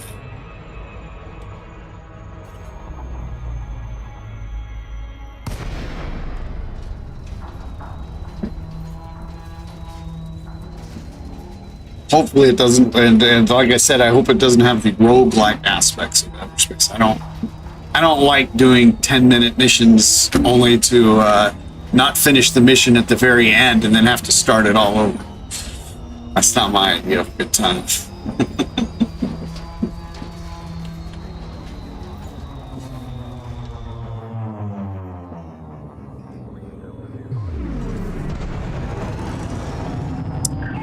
Well, we crossed our fingers and clicked it down. That is going to be at least half as enjoyable as Starcom Nexus is. That was money well spent. Request approved. Preparing for arrival on landing pad 10. Preparing for precision approach. Use of docking. Well, I only have room for 25,000 tons of stuff. And I was looking, I had like 19,000 tons before I started this run. So I'll probably have 20,000 right after this run. Which means we have probably six more runs down to the planet to make. What do we need? Copper, right? Yeah, copper. How much? 604 tons or 700 tons? 730 tons of copper.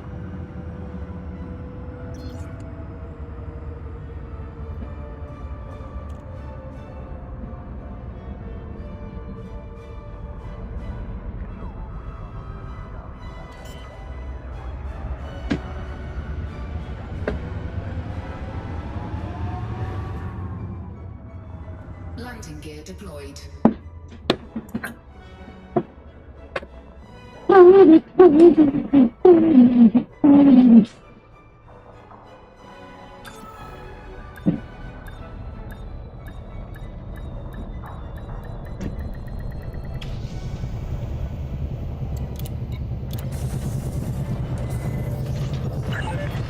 Contact. Notifying ground crew.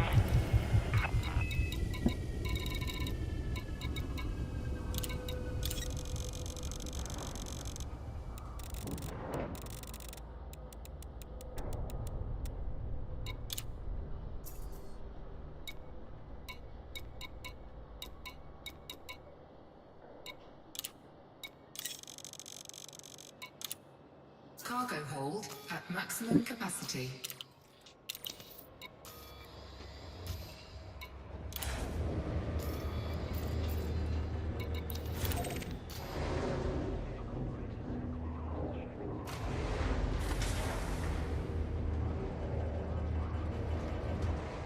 Landing gear retracted. Ship released. Make way for oncoming traffic.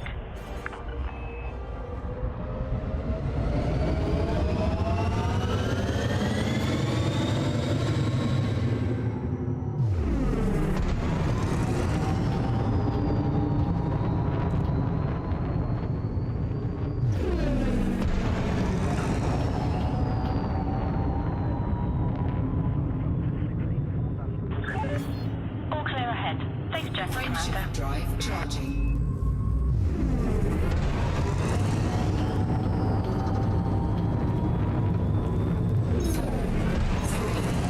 Run, it. Hey, and how blue is this hat, huh? How blue is this hat?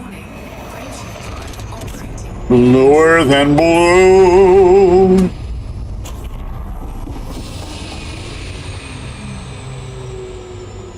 Oh, we went way too far that time.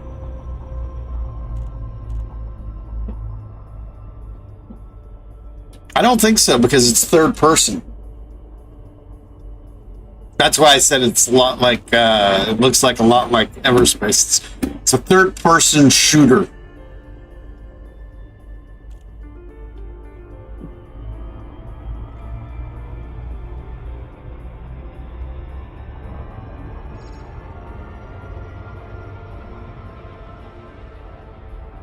Scheiß Mensch. See if we can slow down a little bit, but what's the planet? We might be able to make it. Yeah! Boom.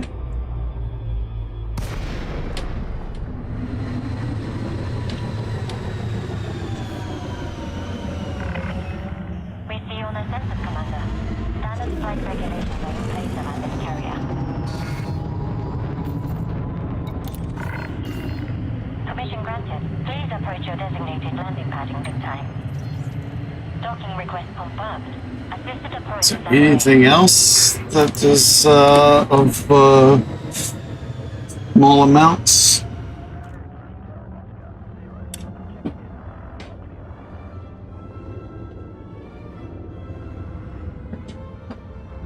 So we got the copper that's now got about 6,000 tons of that, which we picked up first. Liquid oxygen 1754. Did we fix that? We got that. We got those. We got those. Not available. Not available. Not available.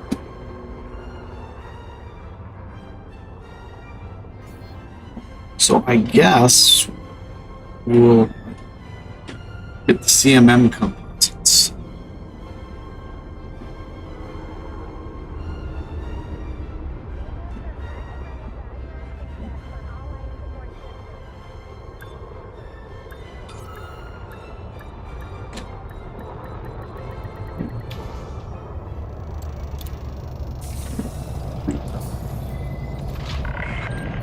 landing complete. Cleared to disembark. Welcome to a carrier, Commander.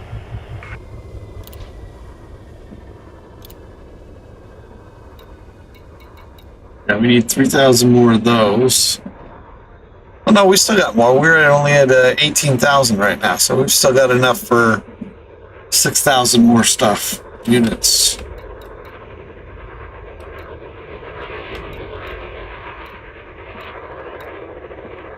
$17.53. I think we need $17.54.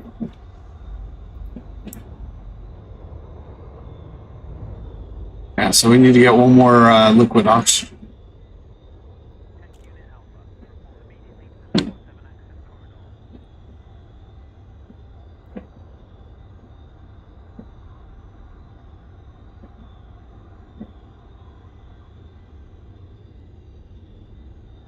Halfway there.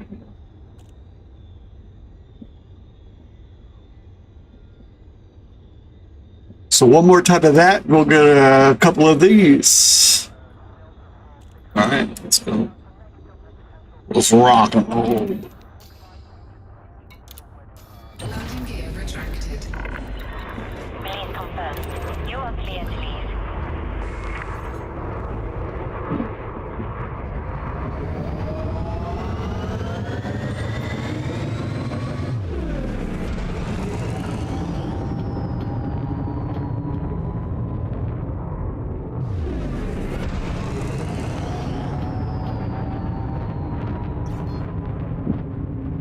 Frameshift drive charging. 4, 3, 2, 1. Engage.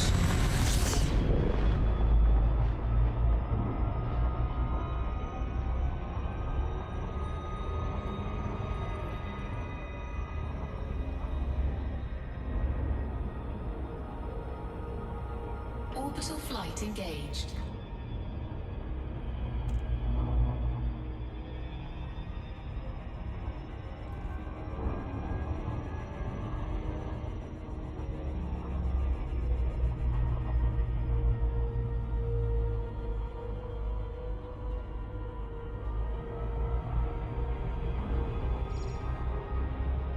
Orbital flight engaged.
Alright, while he's docking, I have to take a short break. I will be right back.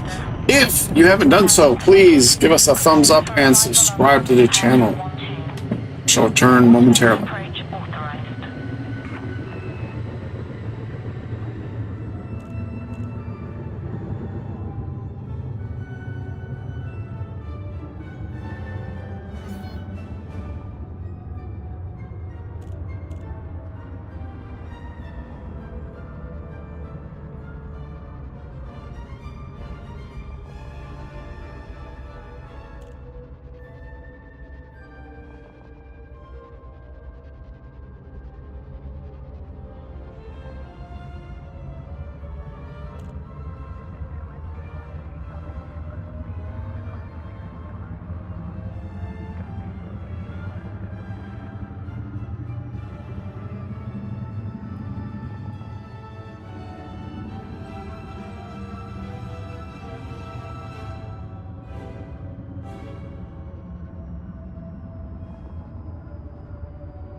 Landing gear deployed.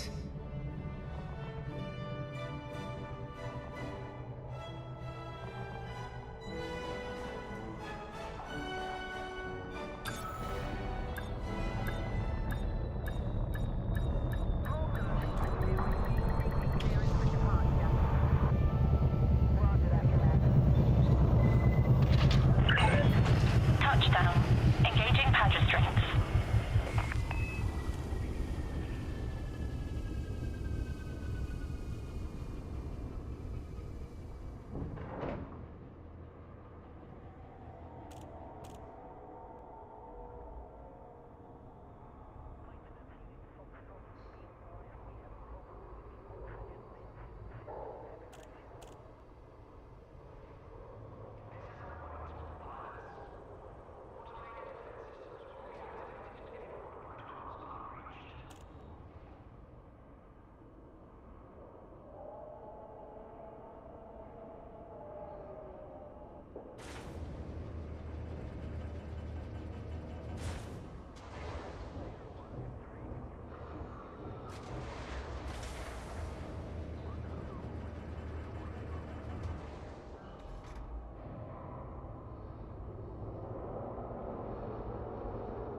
All right, I have returned.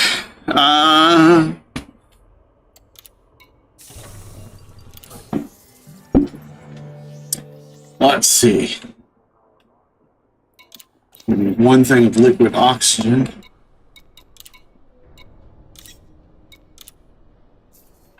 And we're gonna get these composites. Cargo hold at maximum capacity. Let me make sure those are the ones we want to see. Yep.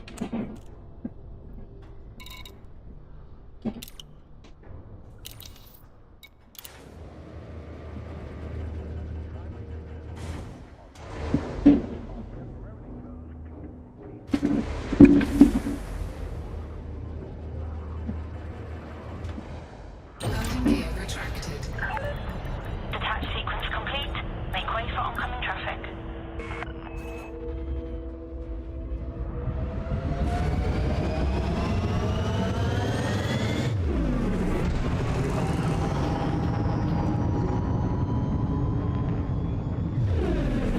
Scan detected.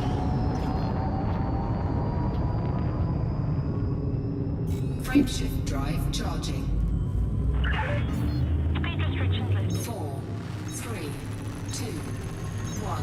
Engage.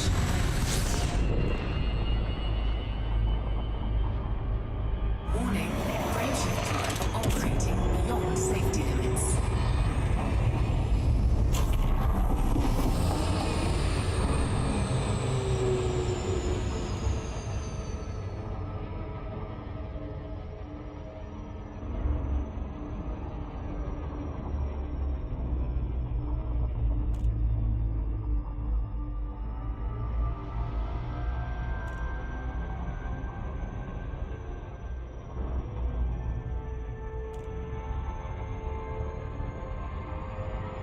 Oh, what the?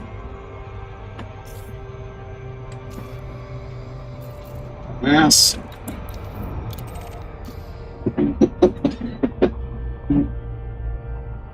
Alright, now let's do this again.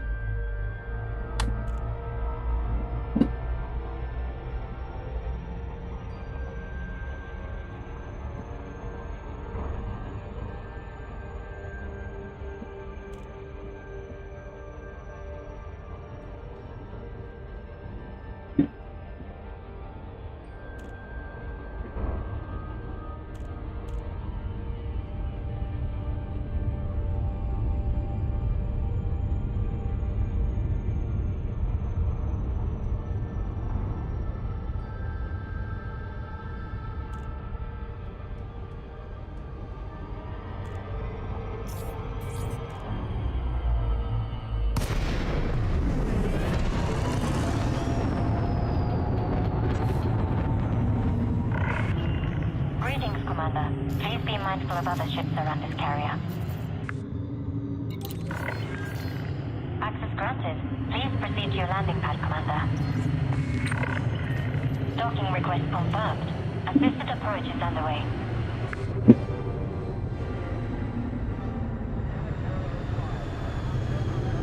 Got to move the camera over too.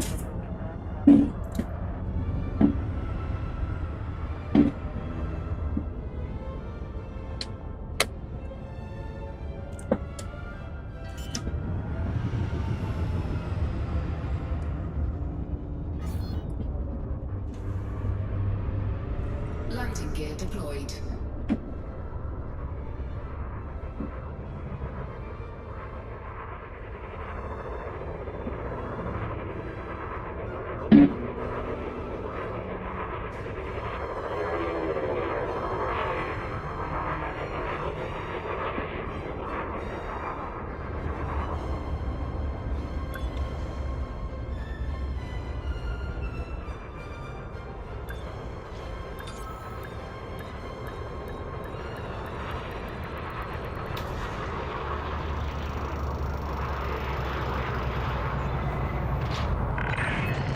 Landing complete. Commander's shutdown. Welcome to a carrier, Commander.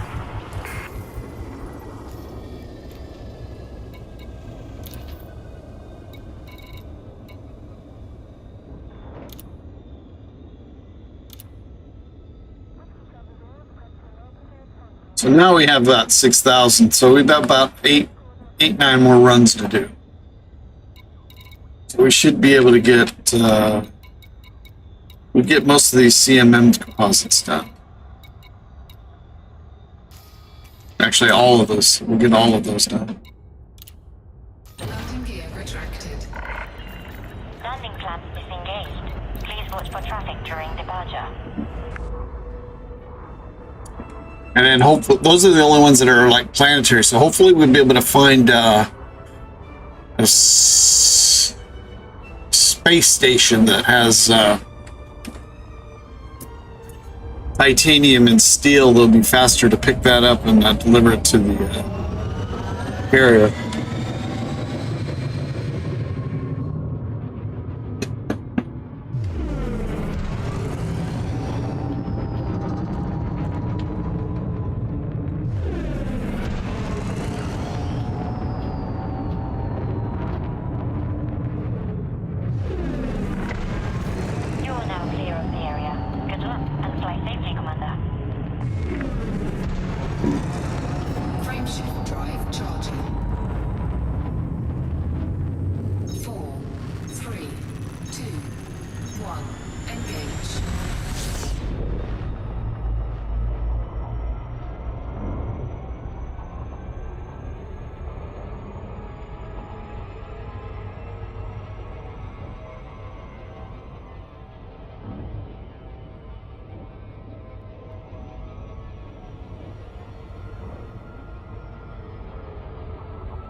Orbital flight engaged.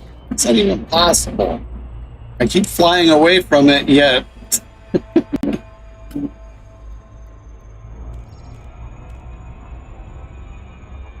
it was showing. It kept. I was flying away from it, yet the distance from it and the height was still staying. They were staying equal, like 400, until I did a loopy there.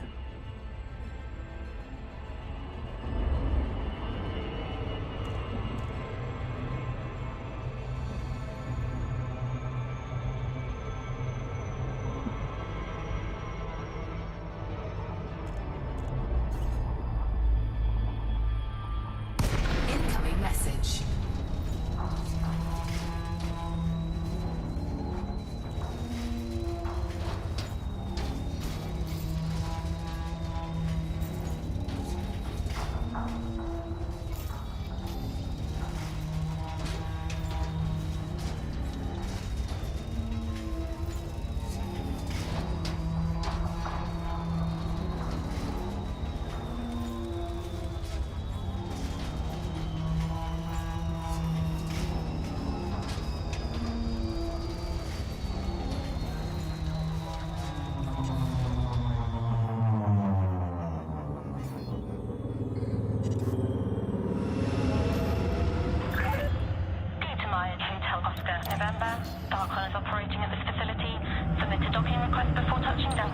Right, what's this? This is your weekly reminder that the power play cycle is imminent and occurs at 7 a.m. UTC every Thursday.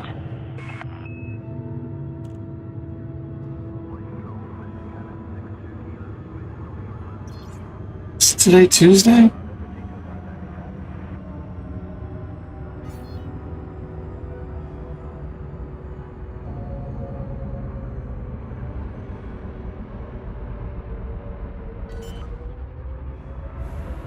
Today's Tuesday. I mean, it's tomorrow at 7 a.m. The next 7 a.m. UTC is going to be Wednesday. Full 24 hours before. That's a little, yeah. Whatever.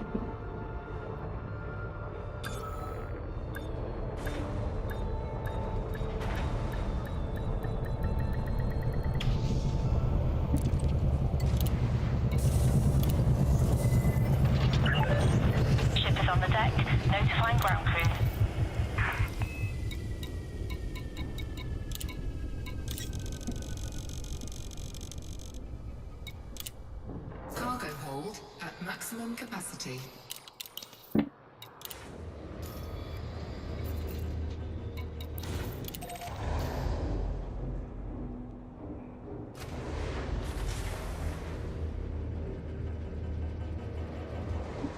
Landing gear retracted. Landing coupler retracted. You are clear to depart.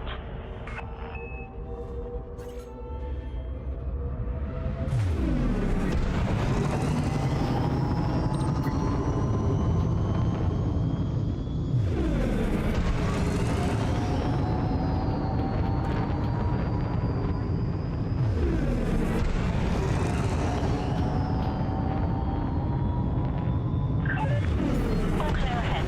Safe travels, Commander. Frameshift drive charging.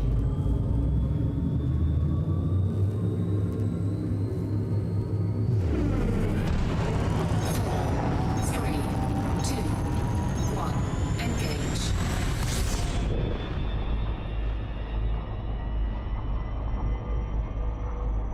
Warning. Frameshift drive operating beyond safety limits.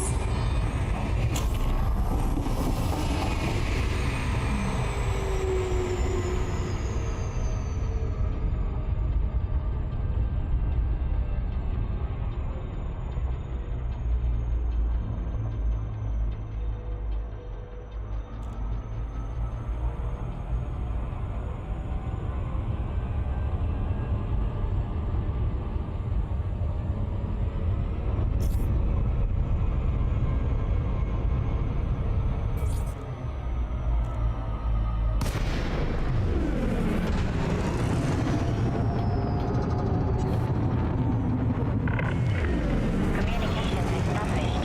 Welcome to a carrier, Commander.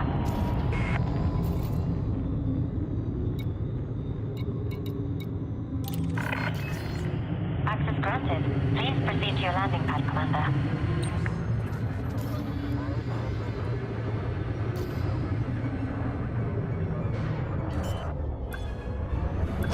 Hull integrity compromised. Fuck! You're clear for automated approach. Please sit back and relax, Commander. Landing gear deployed. Let me slam it into the carrier first. The f- oh my god.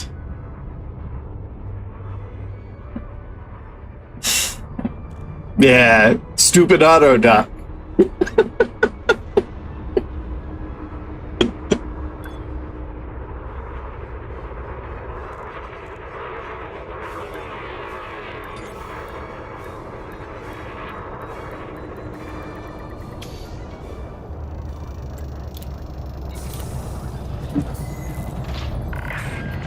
Contact confirmed. Commence shutdown. Welcome to a carrier, Commander.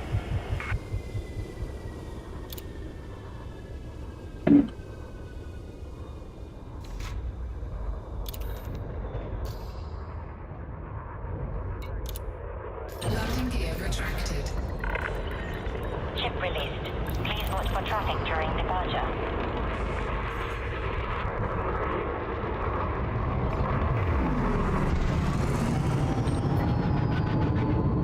Scan detected.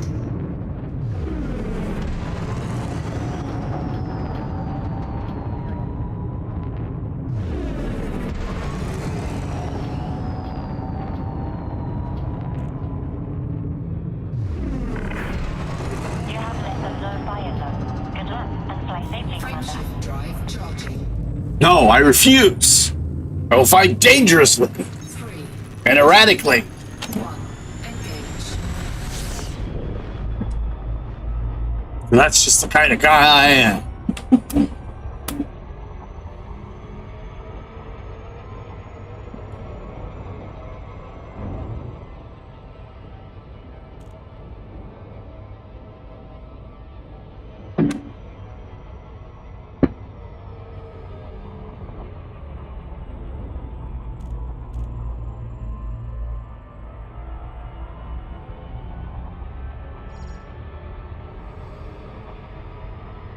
Orbital flight engaged.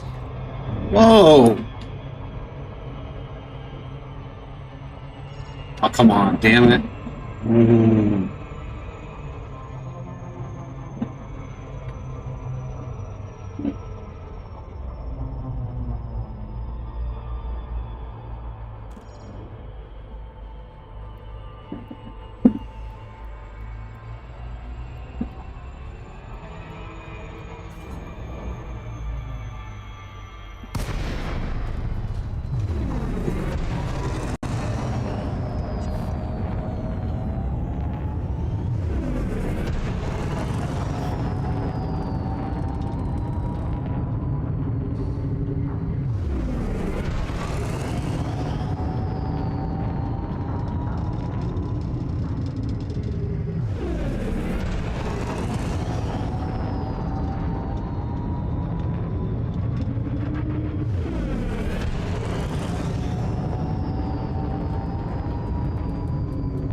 confirm. Dark Hunt is operating at this facility. Submit a docking request before touching down, Commander.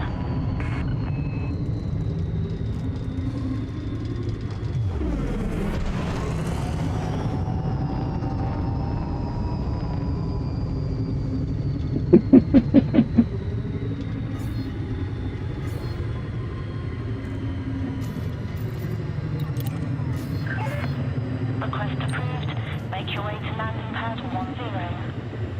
Automated approach authorized. Automation approach.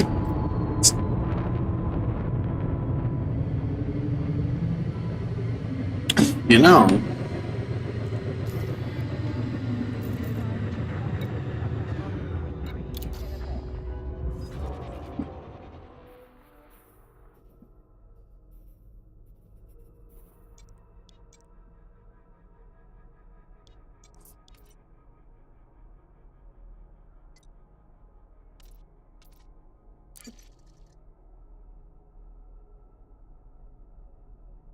see, why does this fucking independent bullshit?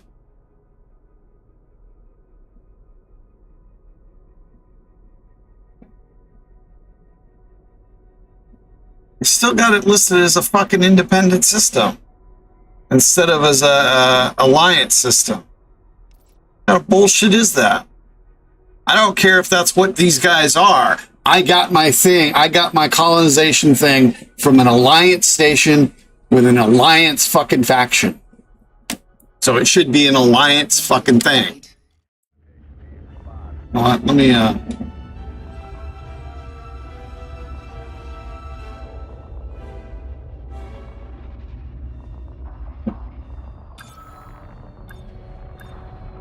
see if they ever responded to my email.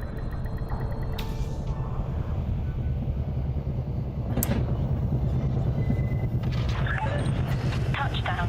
Engaging pad restraints.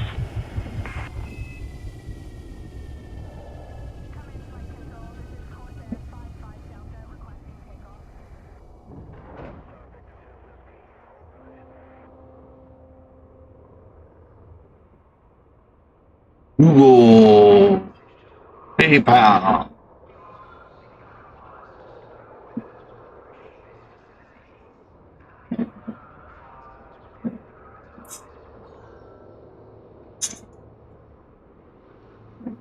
Nothing from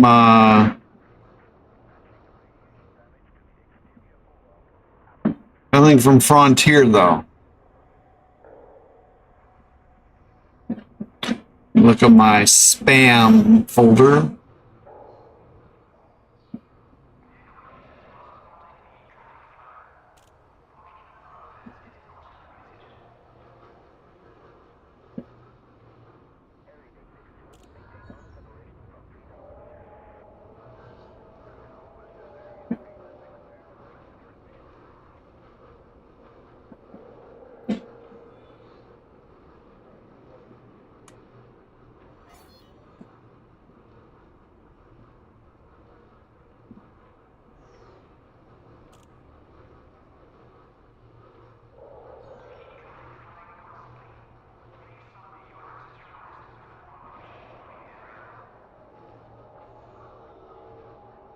I didn't see a damn spam folder.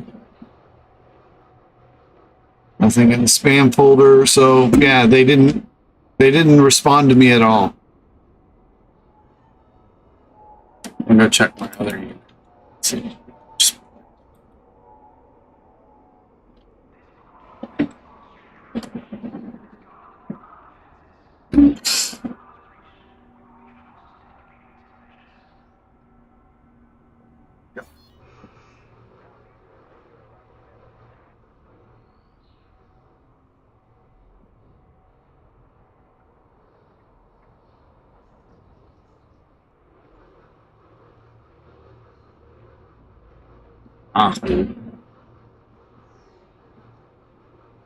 Steam support.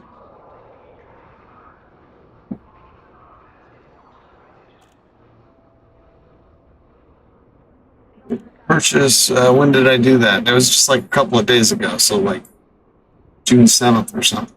Yeah. So nothing. Let's try their spam folder here. I don't have a spam folder.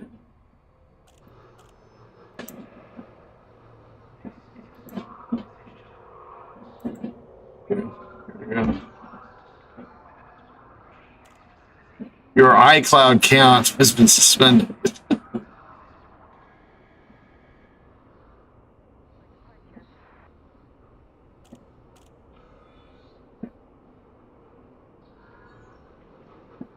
See, that should be, instead of harassing fucking people all the time, why aren't the police arresting these fucking people? It's not like they can't find them. They're sending out all these fraudulent fucking things. They should be easy to fucking arrest. They've got to cash those checks somehow. That the people that they screw over can't cash.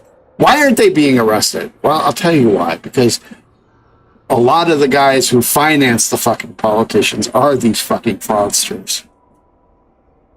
But nothing there either. So yeah, so nothing back from Elite Dangerous on my trouble ticket that I fucking put. 4 days, 5 days on Friday, Saturday, Sunday, Monday, Tuesday, went 5 days.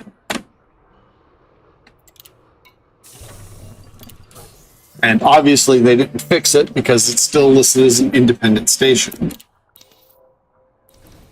We'll see what it looks like on the weekly tick post through all the damn thing.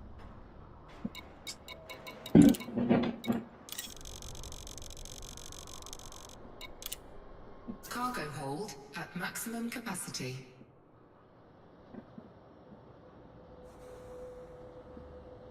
Doesn't matter where the fuck they are.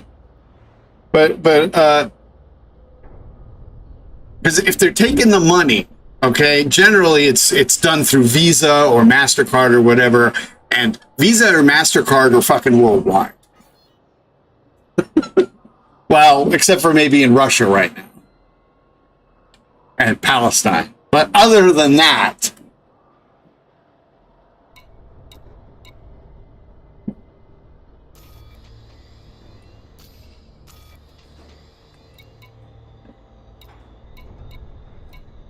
and there are quite a few of these guys who work out in the United States too.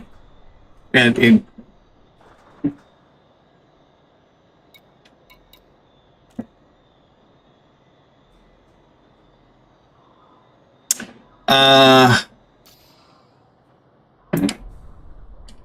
we got everything.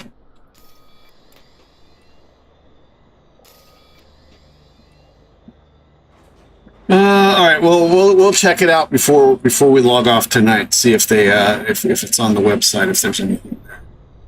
But yeah. God damn it!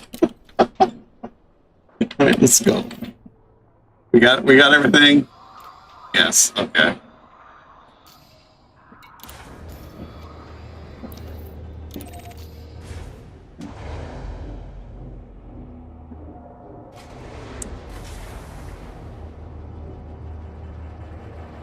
Yeah, well, that's going to happen tomorrow night. If any patching. Climb to exit altitude. But when I Googled it, it said, I mean, even though we didn't see a trouble ticket that looks similar to what I said, when we Googled it, it said that it's a common bug that's going on that they have. I don't know how it can be a common bug and nobody else had filed a trouble ticket over it. But Scan detected.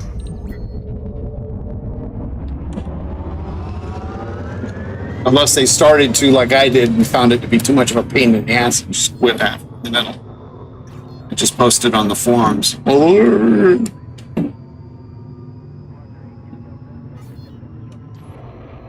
God dang it, wrong button. Frameshift drive charging. Now I'm getting all flustered. 4, 3, 2, 1. Engage.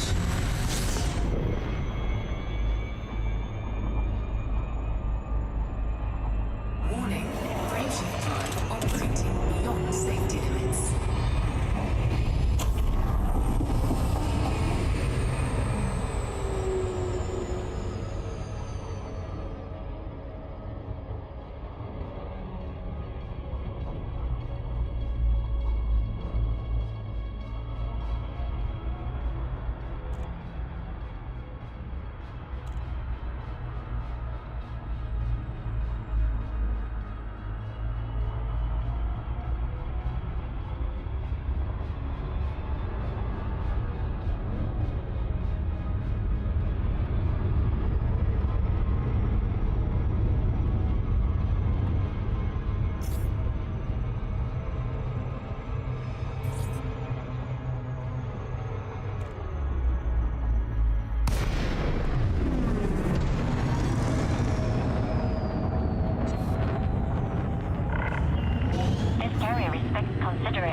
Fly safely, Commander.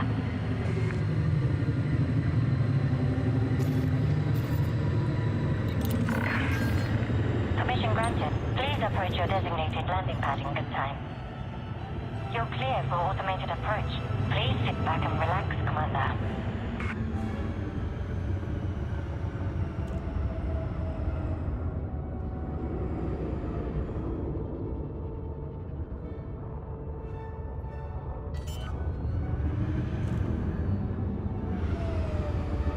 No, I don't think that it shouldn't even be a bug. I mean, you're buying something at a specific place. I mean, yeah, I just have a hard time seeing how it is a bug unless somebody's screwed up the code somehow. I mean, you're buying something from a specific faction.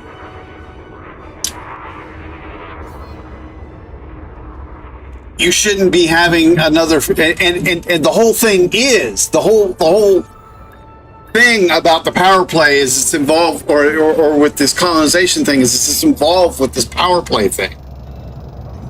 So I mean, there should have been attention paid to it when they were programming the thing. You're supposed to buy the thing from specific factions. The faction that you buy it from is the faction that is going to be represented there. Even, I guess, even if you're allied somewhere else. The thing is, I'm allied with these guys. So, yeah, I just don't get how it got screwed up there. What are we doing? Dropping this stuff off.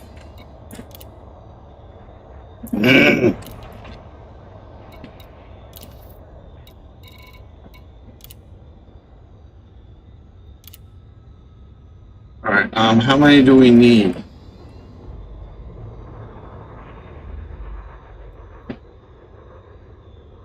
I mean, I understand that this is in beta and stuff, but I mean, that's just I just having a hard time seeing how they could have screwed that up.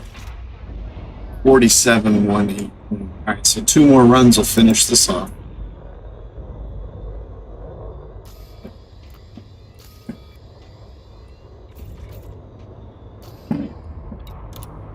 Landing gear retracted. Ship released. Restrict speed until clear of our carrier.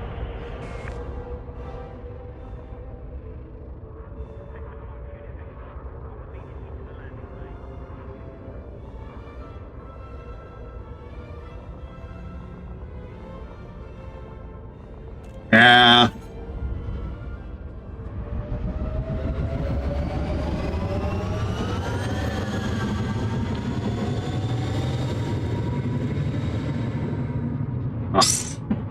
I keep forgetting that the Q and the E buttons don't work here. I don't know why. Well, now it's working. No, it's not. The Q and the E buttons don't work for some reason. See it just works with the mouse to roll. But if I'm not mistaken.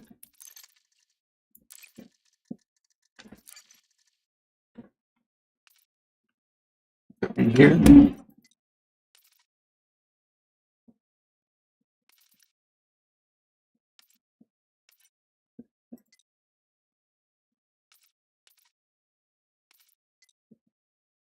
So this is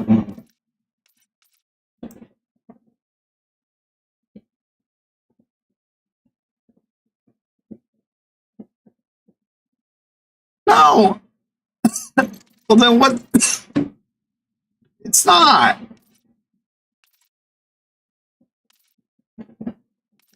Where's thrust left at?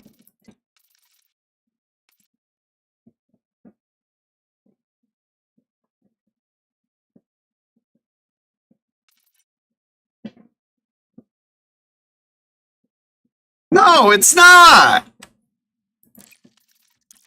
Fuck. I think that's because of the. Okay. Let's see. Oh, see, that's A. And that's D. That's thrust right, thrust left. Q and E does nothing. See?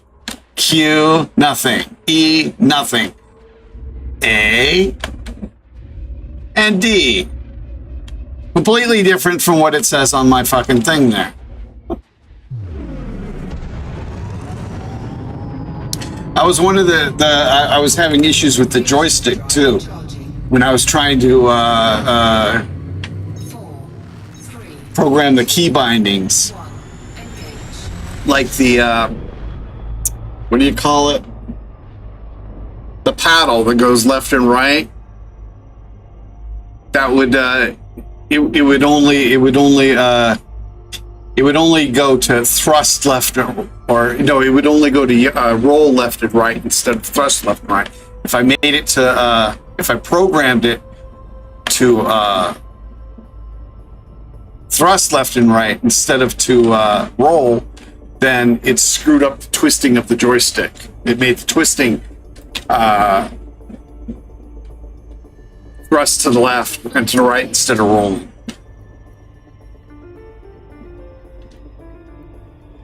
Oh, come on, we're all the way on the other side of that damn planet. Warning, range of drive operating beyond safety limits.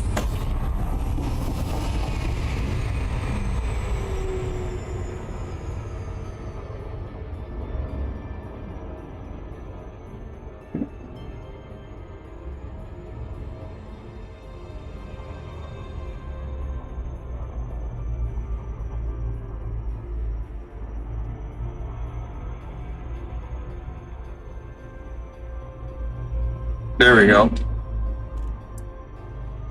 Way far away.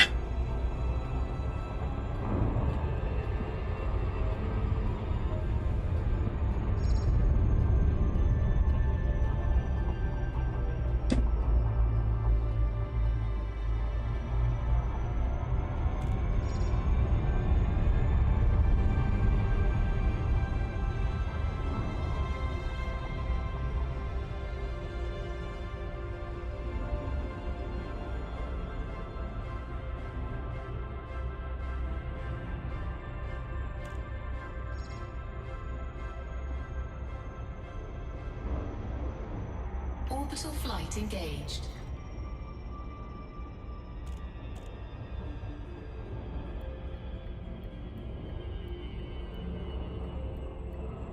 I'm trying to read what you wrote there while I'm doing this. Actually, there seems to be an issue for the television, so I'll read off what you wrote there too, for people who are watching the replay and aren't seeing the chat.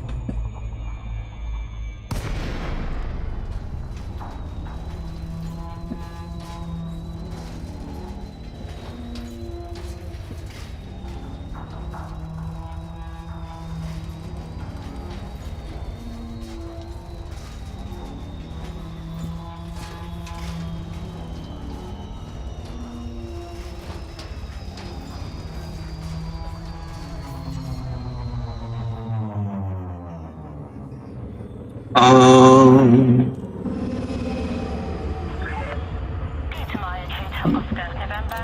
This surface port is under Alliance control. Please submit a request before landing. That's right. Request approved. No! Oh. I thought I hit the wrong button again. ESA docking computer has been approved. All right. Let's see what you said here.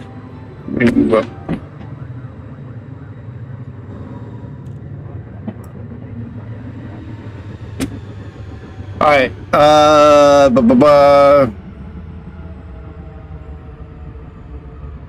Perpetual says fixing it could require a patch, or thus would probably due to multiple people needing it done. They probably announced they were aware of it as people posted about it on social media or something.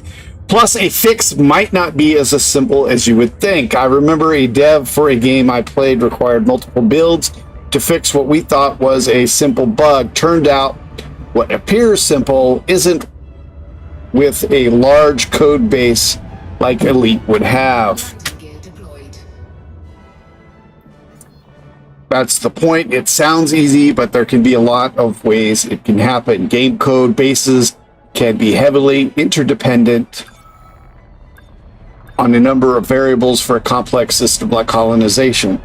It could be anything from a duplication of unique faction IDs not applying to an item, or maybe it was designed faction agnostic and the faction Clear to offload. identity being added by the vendor station, but it isn't. Working due to another core code overriding the colonization code and thus removing the ability to apply the faction identification. All right, we're going to have to take your word for it. You seem to know much more about this than we do, or I do, using the royal.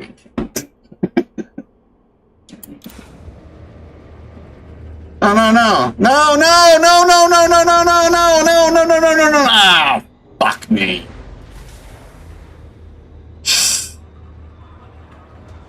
Landing gear retracted. Ship restraints disengaged. Climb to exit altitude. I hit auto launch instead of system, or come on. I hit auto launch instead of Granted. Adjust heading for approach to pad 11. Preparing for precision approach. instead of the first thing. Computer has been sanctioned. Landing gear deployed. Dumbass.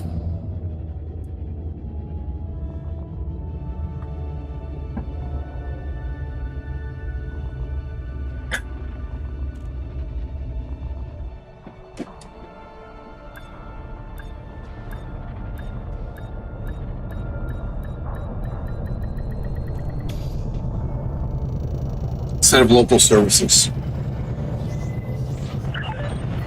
is on the deck. Notifying ground crew.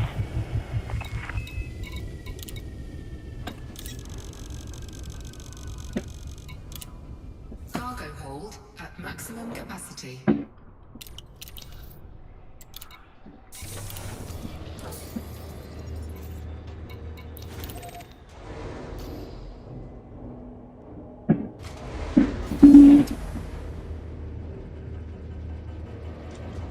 Ba-da-da-da, da-da.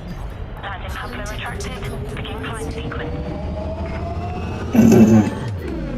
See, you start screwing up and then it just snowballs.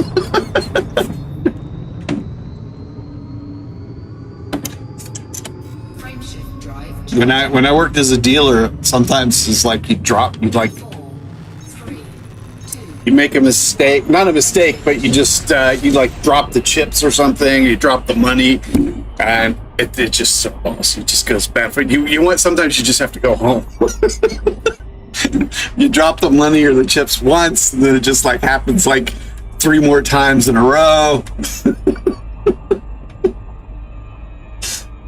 warning. Frameshift drive operating beyond safety limits. People start thinking you're a bonehead, like you've never done this before.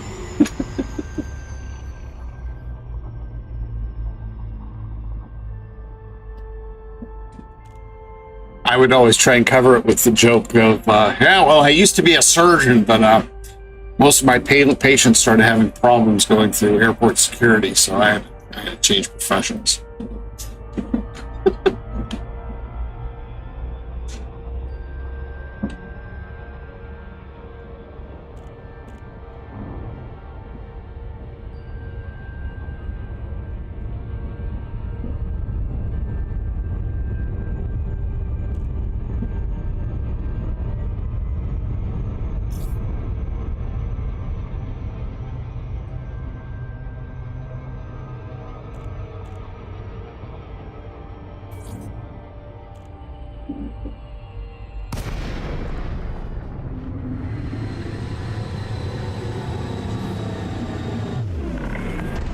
Thank you for visiting our area, Commander.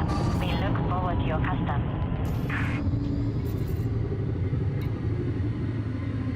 Damn it, wrong button. Jeez. Permission granted. Please approach your designated landing pad. So Perpetual continues, Docking request confirmed. or to put it another way, code can get fucked up easy, but requires a ton to fix it. I'd assume Elite has multiple shards for testing internally, so they probably have a versioned code base to refer to when isolating a bug like this.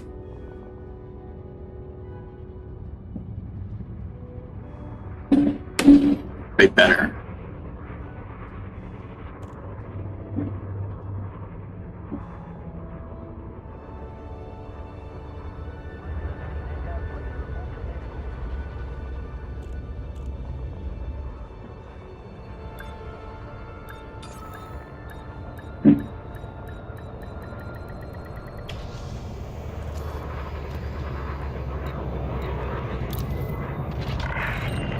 Landing successful. Commence shutdown. Welcome, Commander. We have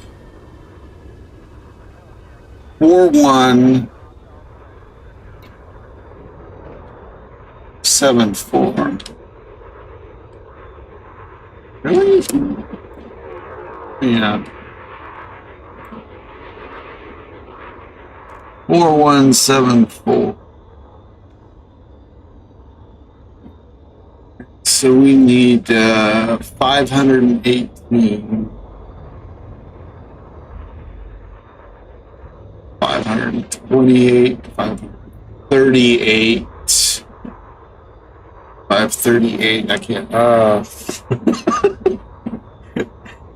538 and 6 is 544. Yeah, it's been a long time since I dealt roulette.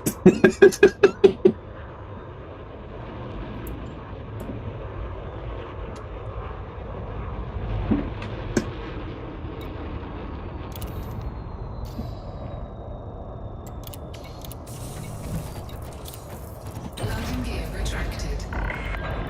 Landing plan disengaged. Most people who deal roulette, they don't really do the math in their head. They just have there's like tons of keys that help you remember things, or to figure out a payout real quick. Like I knew them all. I learned them all when I first started dealing, and then I didn't deal roulette for like a year and a half, so I forgot all the keys except for a few,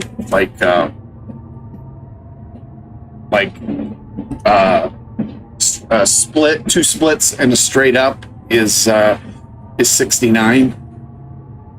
So you basically multiply however many you have by so if you have four splits and four straight up, you go 70 times 4 is 280 minus 4 is 276. And that's the payout. I remember that one because it's 69. It's flat. So but that never left my head.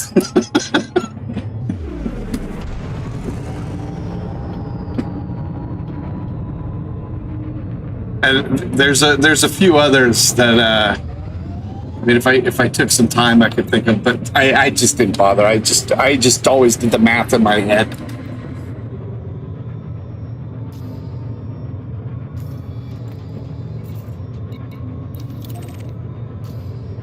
After I forgot all those keys, but most dealers, they remember all those keys, and that's how they figure out all. And you have like 20 chips standing here, and 5 over there, and 7 over there. And how they come up with the answer really quick is they just memorized all these keys, or all the chips in whatever position they are.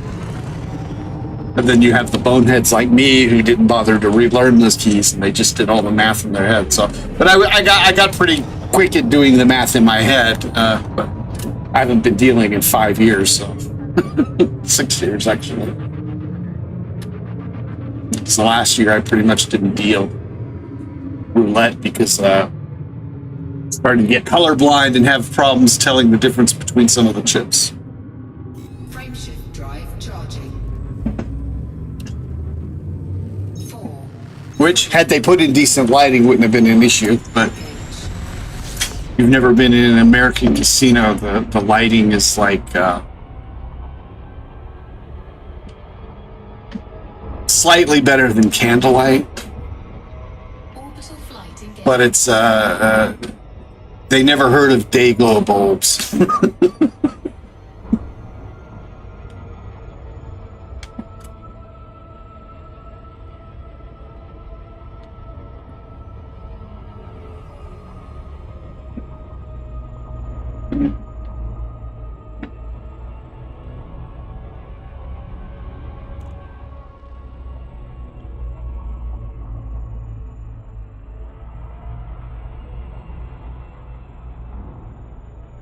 It does. I mean, sometimes it freaks me out. I'm sitting there like, whoa, what's that?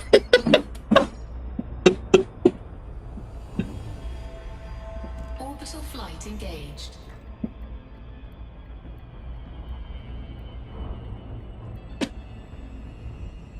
Paigao is one of my favorite games to deal. Actually, all of the Asian games. Paigao Tiles.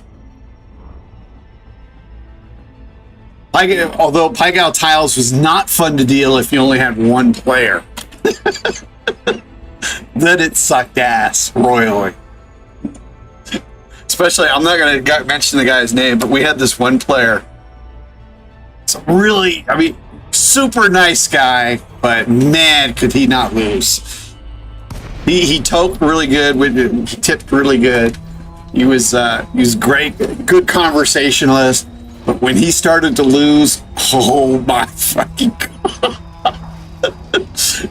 I was like, I think I told the story about the guy who watched blackjack and he would just like flip out. Well, this guy, he would do the same thing. He would be like,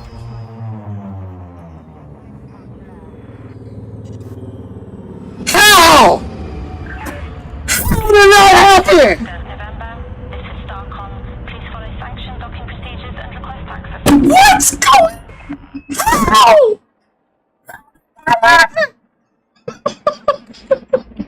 Now, while that might seem funny once or twice, after you've seen that, I don't know, about 300-400 times, it starts to grate just a little bit.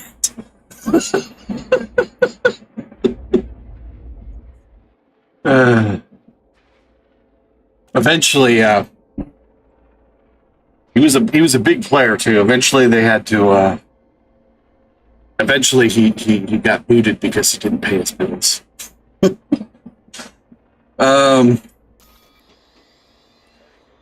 He didn't pay back his markers. Request approved. Proceed to landing pad 10.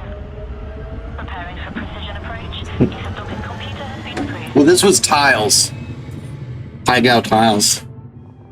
And Baccarat is a fun game to deal too.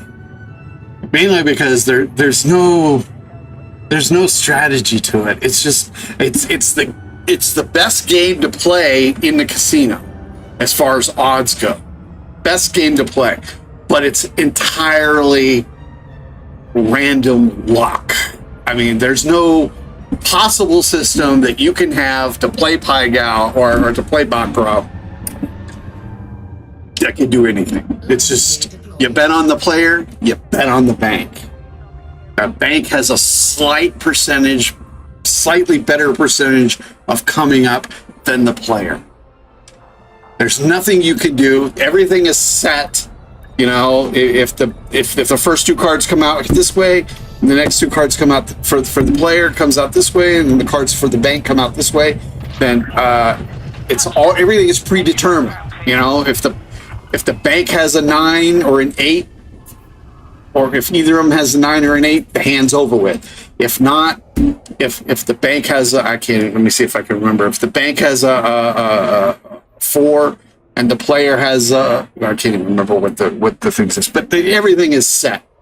So there's no fucking possible. So they make these like cards so that people and they have the little thing just like on the roulette where it shows player, bank, player, bank, player, bank, and then people have these cards where they write down,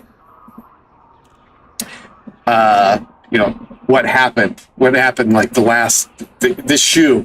There's a player, there was a bank. Some people even they have different colored pens. Right, so they write with the player with one color and the banker with one color, and some people will write down the actual totals, like banker with 9, player with 7, player with 7, banker with 8, whatever, all the way through, and then they try and like figure their system is, well, if the player hit. I remember we had this one celebrity that used to come in and play. His big thing was he played the skip tie. So basically, if the tie comes, right, this guy was He was a gambling flea. He would sit there and he would not play until a tie came. And then once the tie came, he wouldn't play the next hand. But then after that hand, if it wasn't another tie, then he would play the tie again, which is the skip tie. And sometimes he made a lot of money, but he eventually got 86 from, this was the Stardust, because he stopped paying his markers back. There's all sorts of systems that they use, and the thing is it's all blind fucking luck. There's absolutely no possible system that you can use in Baccarat that's going to make a fucking difference.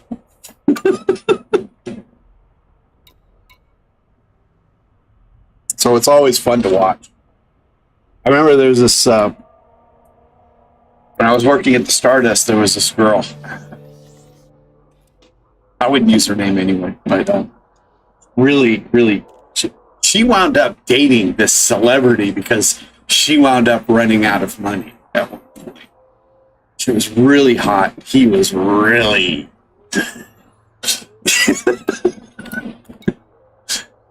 And her story is that she was an Asian, and her family sent her to the United States. This is a familiar story. She wasn't the only person I had heard this story from. Her family sent her to go to school in the U.S. She was, I think, in New York. No, it doesn't matter. Oh shit! I forgot how many I have. I can't remember. All right, we'll just get some. 206. I know that's not too many. So anyway, they sent her to school. This was in the 90s. And she made some money on the stock market.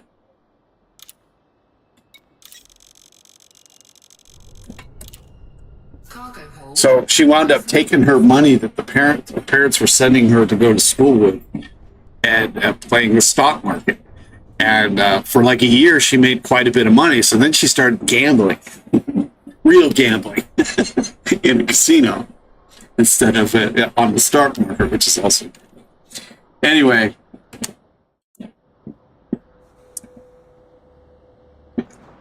And she did pretty good for like a year or two. She was winning.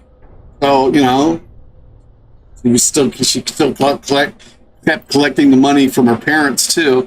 But then, of course, as always happens, she wound up starting to lose. And then I remember seeing her come in one time. I'm sitting there dealing a roulette. And it was sitting right, the roulette table was right next to the Baccarat table at that point.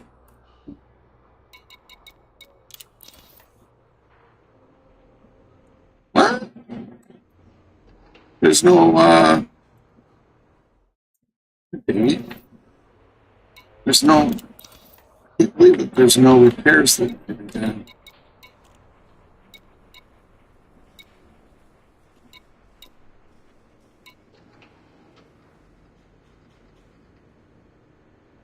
I don't have any.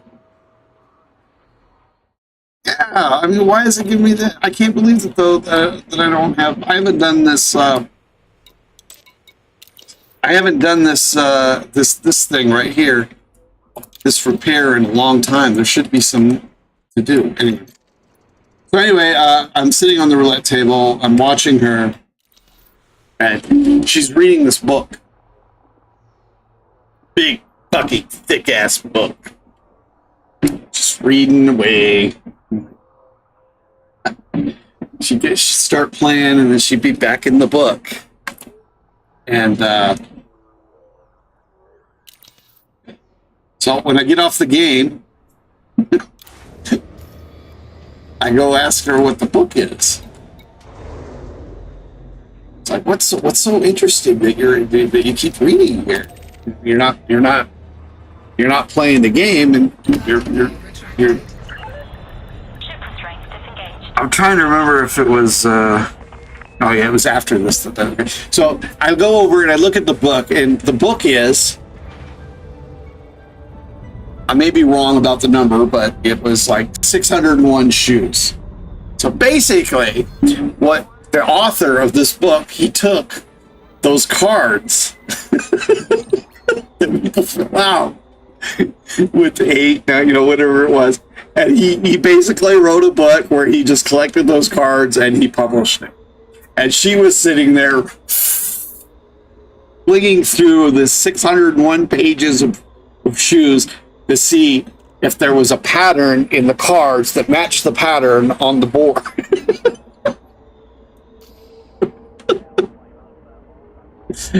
And then eventually, I don't know, she lost the book or something.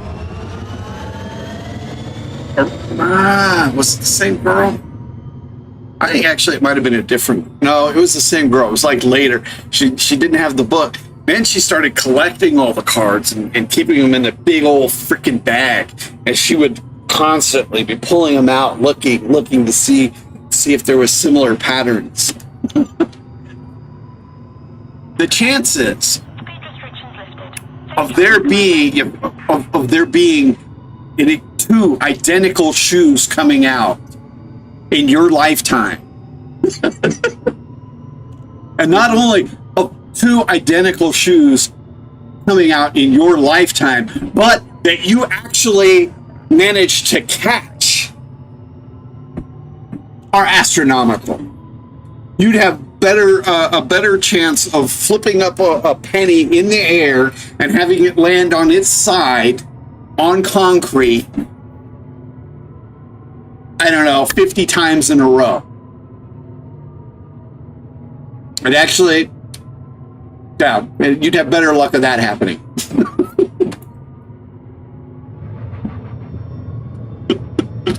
Anyway, so this is one of the reasons I like to watch Baccarat. It's fun.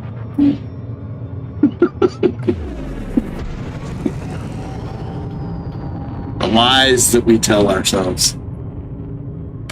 Frameshift drive charging.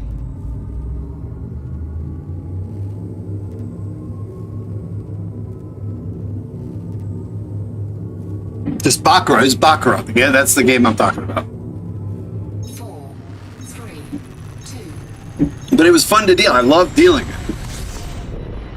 People always like, well, what would you do? I'm like, well, if I were playing, you'd want to bet the opposite of what I play, because it's the best odds in the house for some reason, not for me. Warning. Frameshift drive operating beyond safety. If I can remember, it was because it's been like 20 years, 25 years, oh God, 30 years now. It's like 1995, 96. I was at the Rio and I went through a whole shoe. I think I won 3 hands. And I bet every single hand.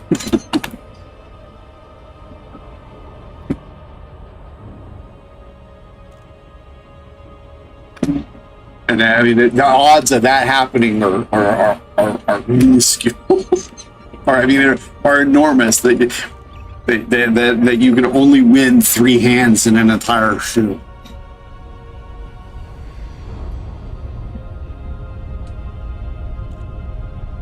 And I think I played Baccarat maybe once or twice since. I have better luck with the games with the worst odds, like Let It Ride.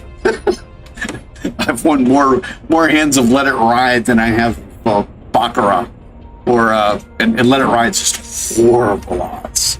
You're better off playing a slot machine. And I bet roulette. I think I may have had like 2 or 3 losing sessions of roulette in the entire time I've been in town. I mean, granted, I haven't played roulette in about 15 years. Well, maybe not 15, like maybe 10 years I haven't played roulette, but I've had more winning sessions in roulette. I actually, overall, for all of my sessions of roulette, I'm up, which is also very hard to believe because it's a big house game.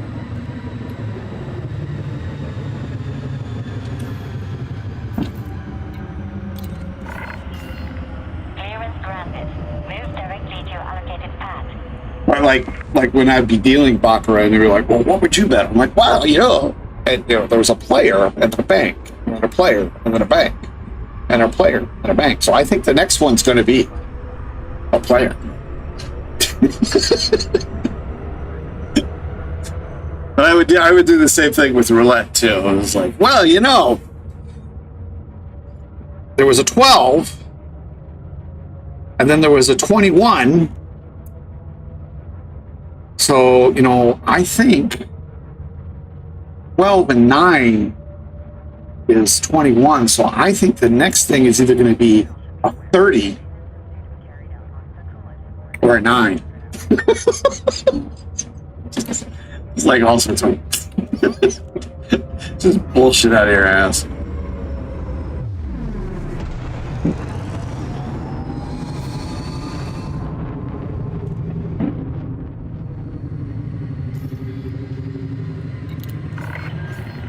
Access granted. Please follow standard docking procedure, Commander. Docking request confirmed. Assisted approach is underway. I haven't played spades in like ages. I used to be a big card fanatic. Dominoes I played when I was in Panama. I worked on the Panama Canal Commission.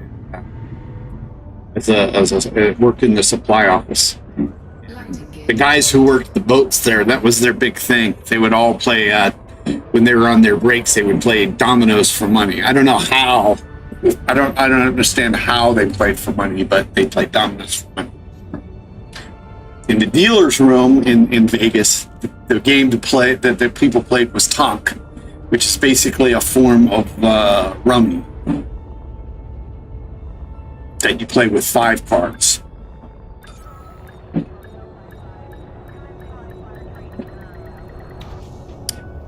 Personally, my favorite card game to play was Pinot.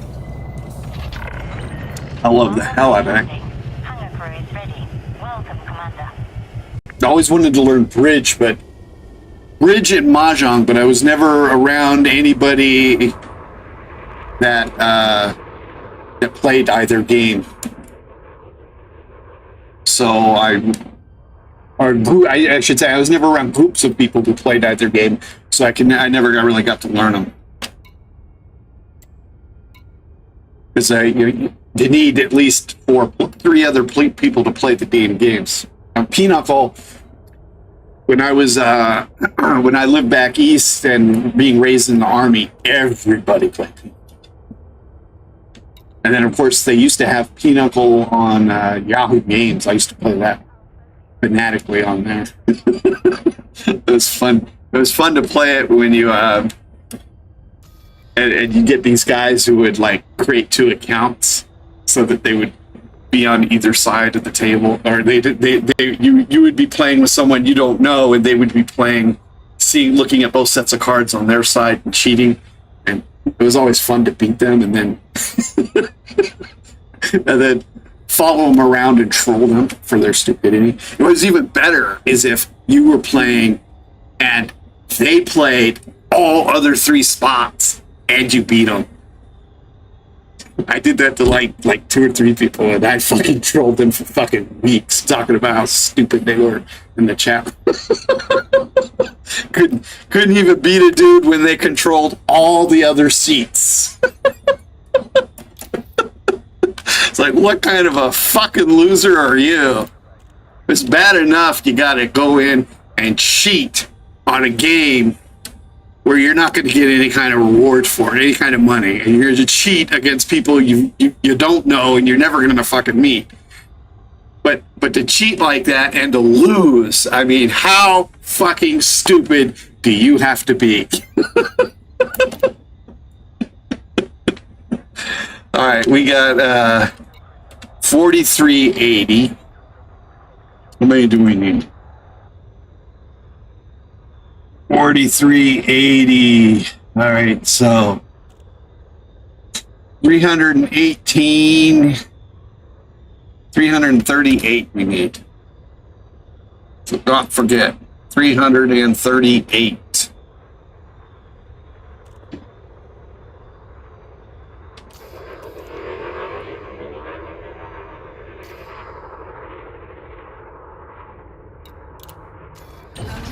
extracted. 338. Released. 338. 338.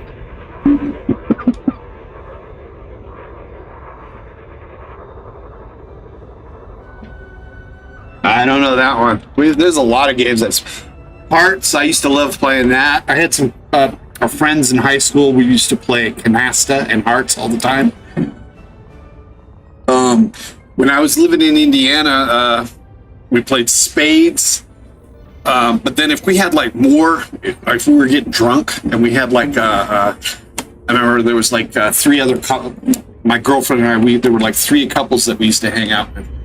So we played this game called Nerds, which was really fun to play when you're getting drunk. It was, it's kind of like a solitaire, and you play teams. So all the couples played on the same team, and you could play with 10. If you have enough room on the table, you can play with 10 different groups. There was like usually there's like either 3 or 4 couples that we used to play with. And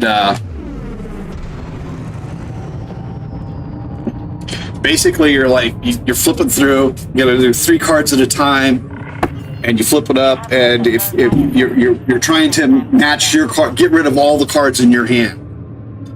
And you got to play them out on the layout, kind of like solitaire, you know. But it would be like if there's a king of clubs there, you could play. You needed to play a queen of hearts or diamonds on it. And if an ace came up, you would start to pile onto the side. So like if you had an ace of diamonds on the side and you pull out a 2 of diamonds, you could put that on that card. And basically, because it was when you had so many of you sitting there and it was spread out, if it's just 1 or 2 people, you're like boom, boom, boom, boom, boom, boom. But if it's a huge freaking banquet table, basically, you're sitting there playing, you're flipping the cards all over there. It really got wild. Like I said, as you're drinking, the game became even more fun. Where am I at?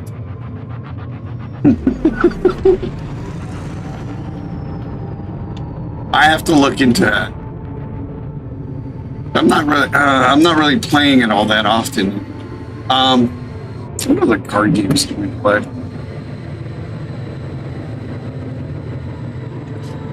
Here in Vegas, I was never a big fan of like Texas Hold'em, but I used to love 7-card stud, mainly because nobody out here, or most people, when I came out here in '94, most people didn't know how to play it anymore. Everybody was just all about Texas Hold'em. And eventually they got rid of the 7-card stud tables, and they only had Texas Hold'em after about like 2000. But for 4 or 5 years there, before 2000, before they got rid of them all,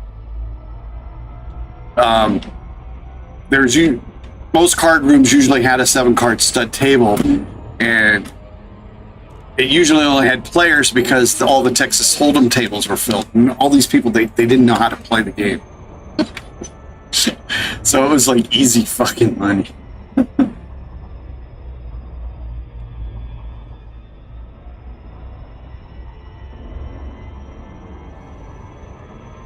But I was never really a big fan of playing gambling with cards. I played the 7-card stud, but I didn't go out and play that often. Blackjack was no fun because I was a dealer. I dealt the game. So they call it busman's holiday. Going to do the same thing that you do as at work. That's a job. Bus driver's holiday.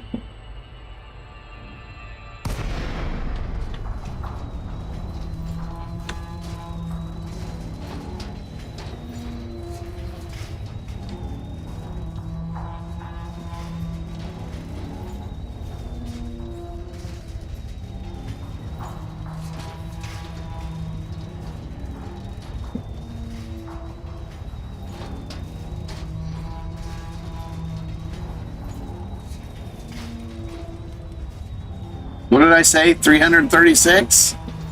Shit.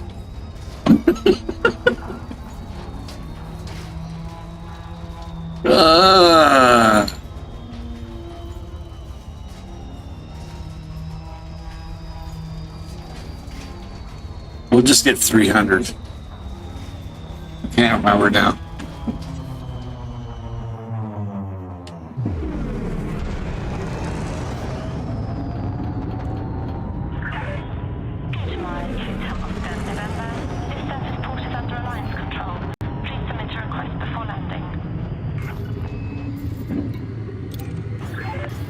Permission authorized.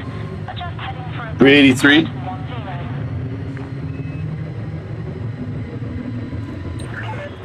Preparing for precision approach.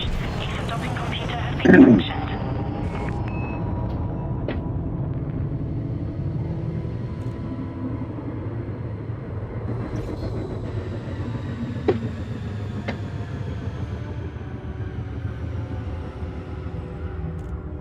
That Nerds game was it had a if it's listed in the Hoyle Book of Card Games, but it's listed as it has a different name in there. It's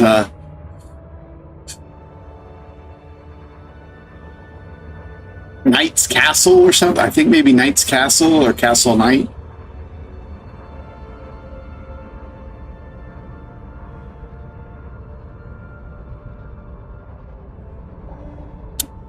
I think it would be. It's either listed. I think it's listed under solitaire game or multiplayer solitaire game. Landing gear deployed. Anyway, that is a really fun game to play with a group of people.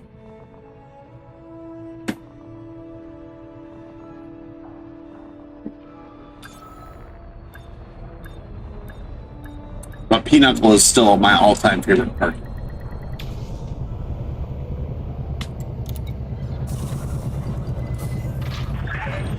Touchdown. Clear to offload.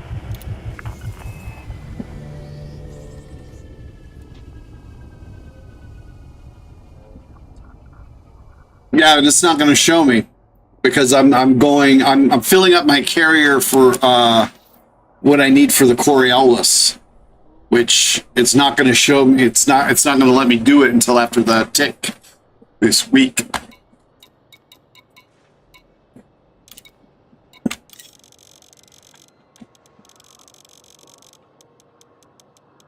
You said 383?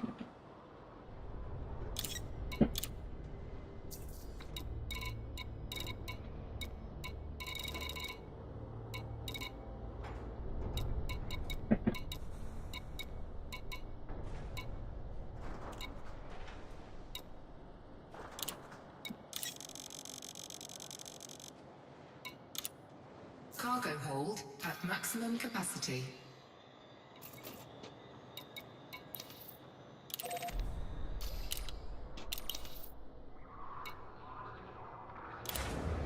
Okay.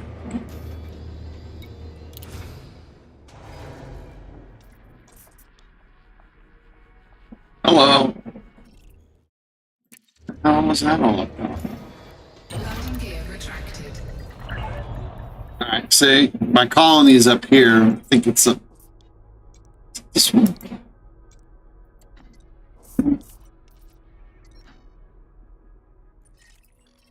No, that's not it.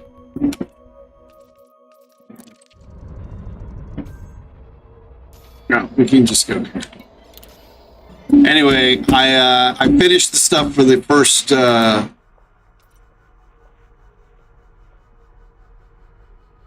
finished the first thing for the first orbital station,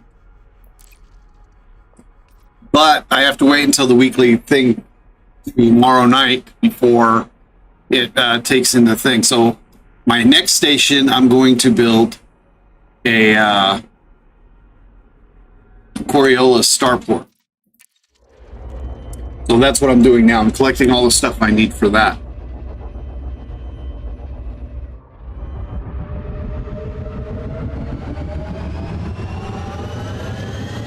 Well, not all the stuff, but I'm collecting most of the stuff.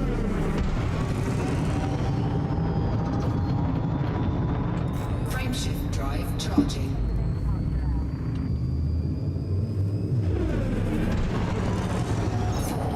Three, two, one. Engage!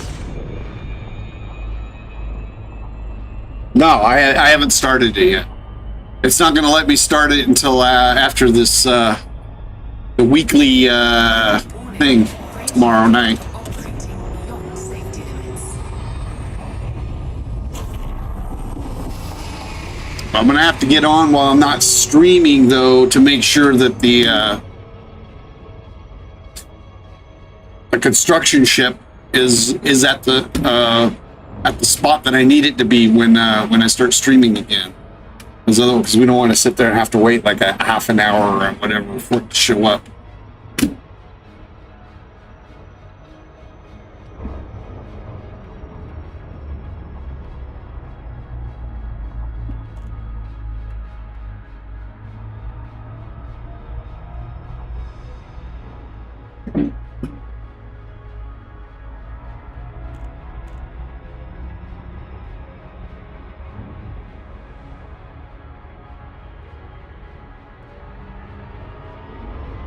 Ah, you dumbass.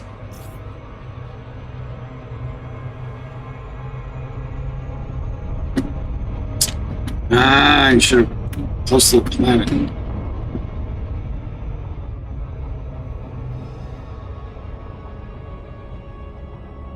No, I've done the construction for the outpost. I'm finished with that. I finished with it on Friday, though. So I can't do anything else until tomorrow night.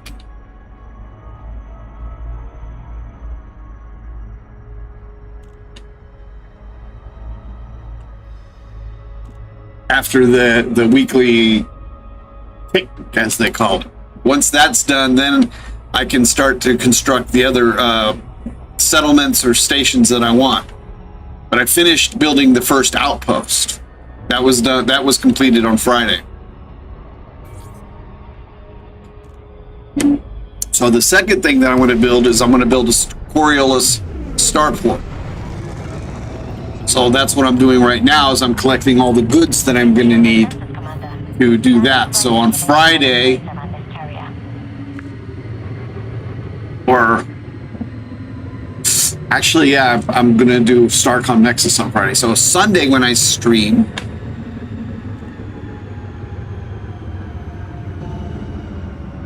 we are going to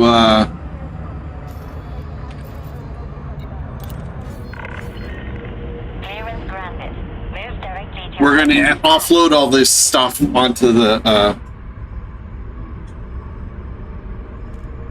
colonization ship or the construction ship, whatever.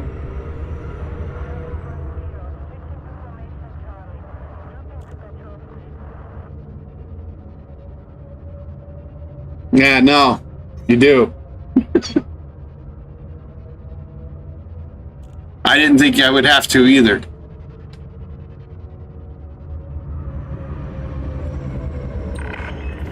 You're clear for automated approach. Please sit back and relax, Commander.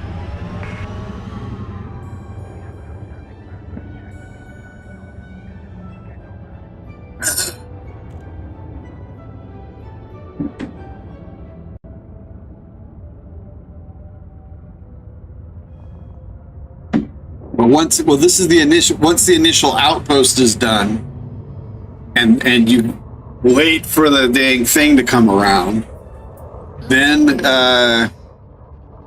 you don't have to wait anymore. Then I can sit there and I can build. If I can get them all, if I can do it all in 3 days, I could do, or in the next 4 or 5 days, I can construct 5 different settlements if I want. But you have to wait. You have to wait after the first outpost is built before you can, for the reset, before you can do anything else.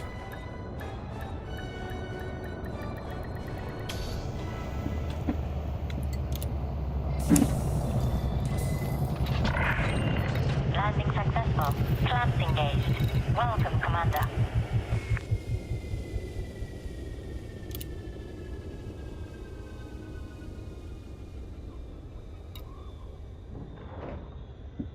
We got 2,000 more, so we've got 1, 2, maybe 2.5 more runs. But we'll get us much steel.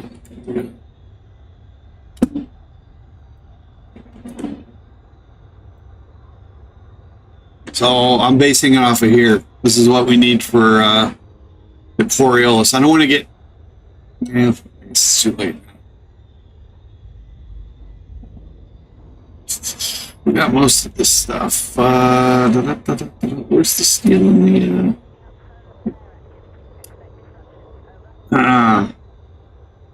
I guess we'll collect steel.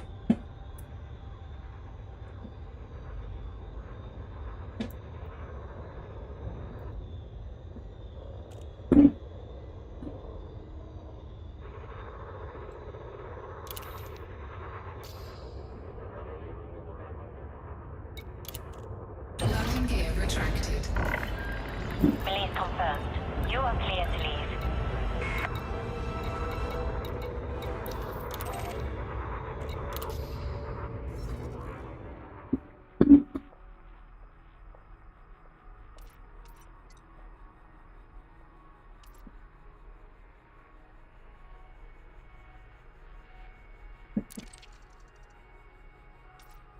Scan detected.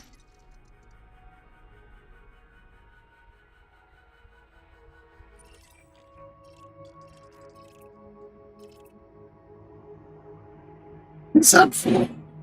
That wasn't there before.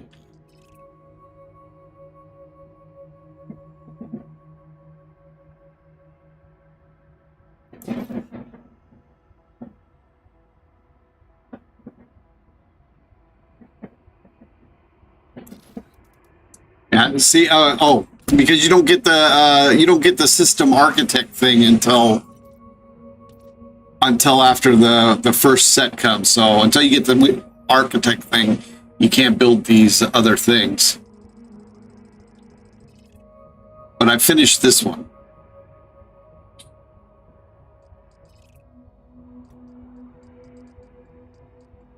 And then we're gonna put a starport right over here. Coriolis. And once that gets done, then I'll build a couple of, I don't know, at least one settlement. But I might wind up building an, well, we'll see. I'm going to build at least one settlement and one star.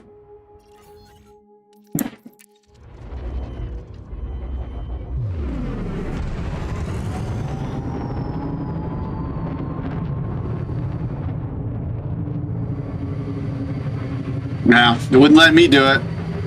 And then I, Flight assist off.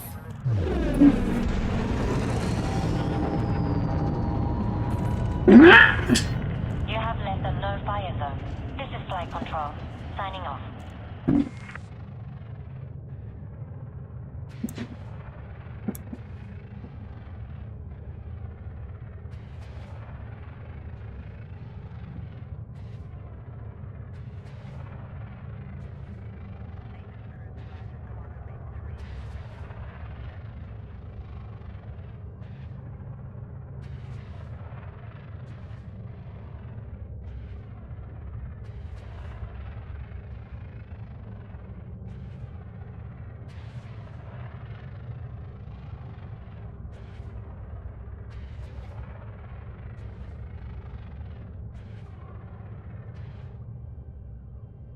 well, it didn't let me do it.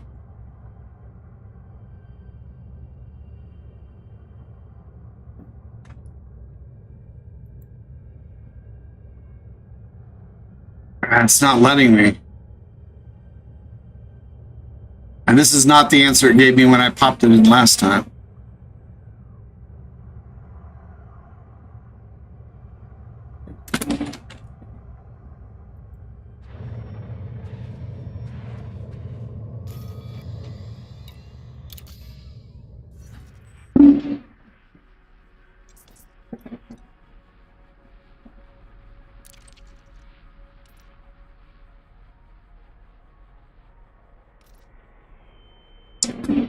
Where would you go? See, I'm just not. I don't have the system architect thing.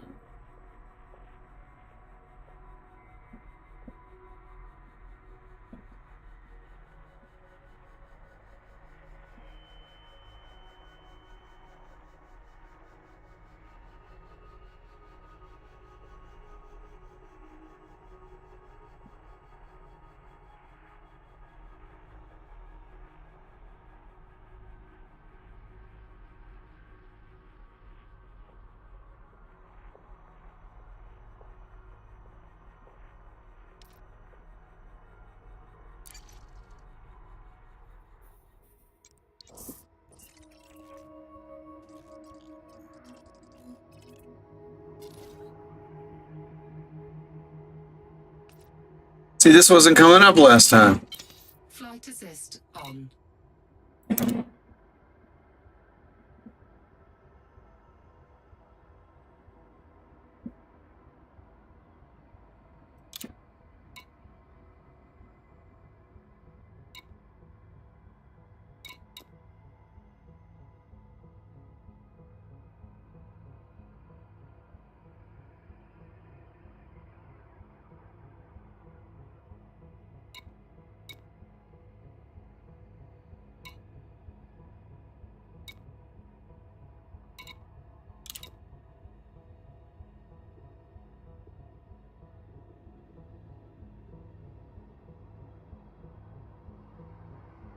Oh, see, this isn't even the same commodities that the damn thing was telling me to bring.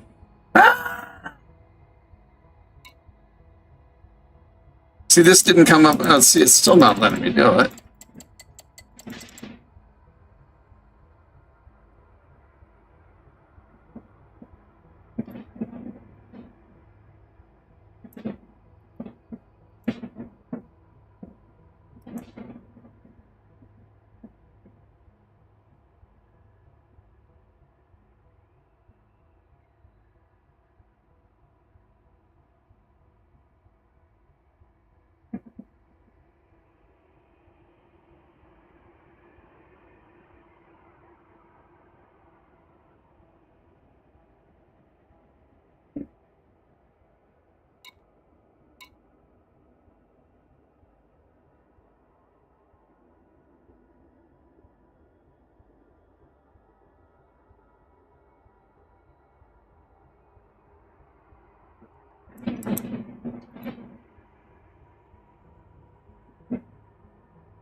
Well, then how do you get that?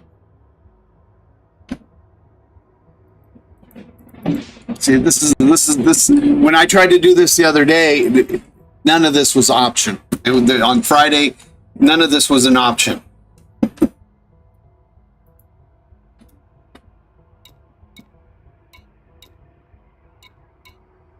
What is this for?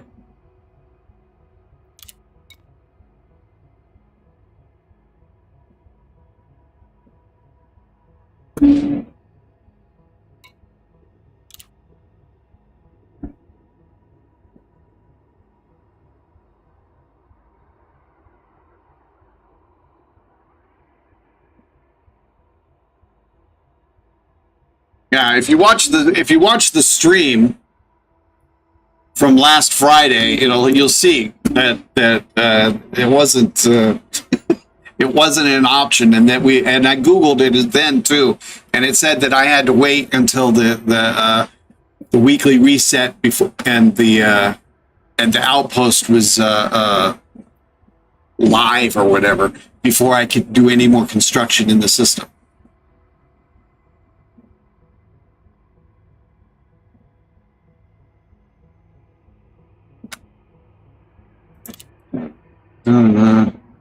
These construction sites will play above the galactic average for delivered resources when compared with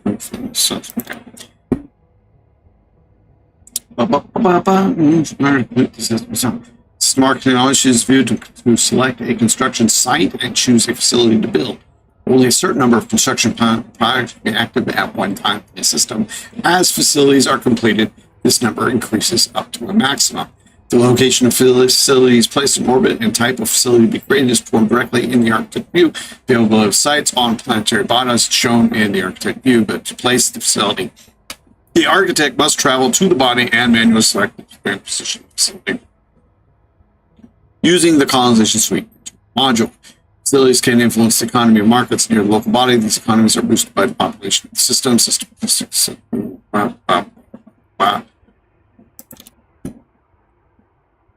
When selecting a site to be a constructed project, architects will need to select facility type from those available. Once the facility type is selected, architects will then select the specific facility that they wish to build. Facilities are arranged in tiers. Tier 1 facilities require no prerequisites to select for construction and each produce Tier 2 construction points upon completion. Tier 2 facilities require Tier 2 construction points to be built. These points are consumed when the project starts. Some also require a specific facility to already exist when within the system. Upon completion, Tier 2 facilities produce Tier 3 construction points. Tier 2 and 3 facilities require Tier 10, that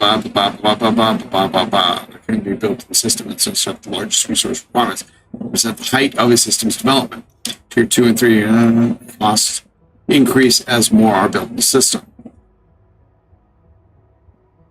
The increase starts after the second port has begun construction and continues to increase for every subsequent Tier 2 or 3. So what? Does that mean I can't build a fucking starport now? I have to build another outpost? Just fucking... Markets exist wherever a commander can trade commodities. Market strengths, well, I don't care about that. I want to build a fucking starport.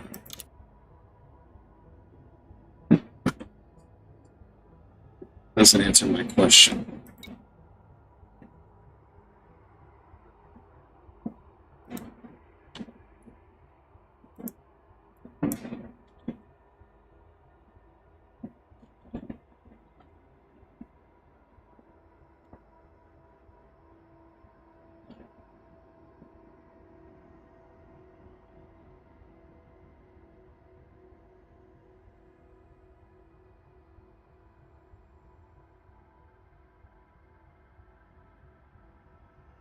Well, the first step before building a starport is to claim the system. Yeah, we did that. After you claim the system, choose to build an outpost. Yeah. No, you can't.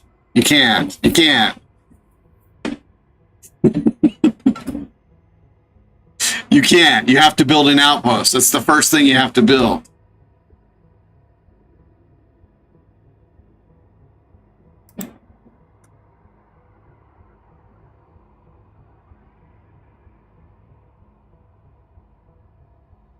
That's just bullshit. This is completely bullshit.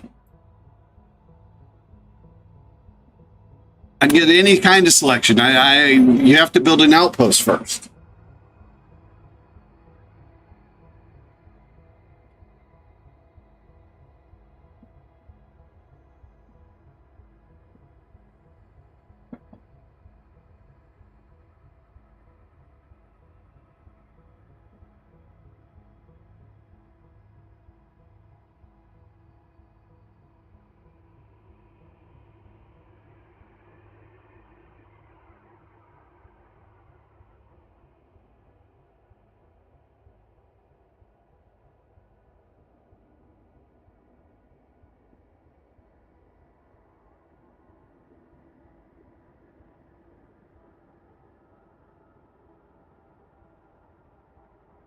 See right here, it says, you'll need to deliver the necessary commodities to the system, build the initial structure. There's a weekly maintenance tick on Thursdays that needs to pass before you can deploy new facilities, including the initial starport.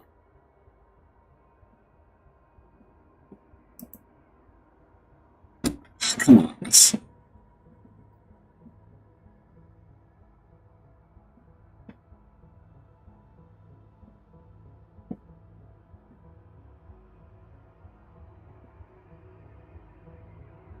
Oh yeah, I guess you can. You just have 4 weeks. Yeah.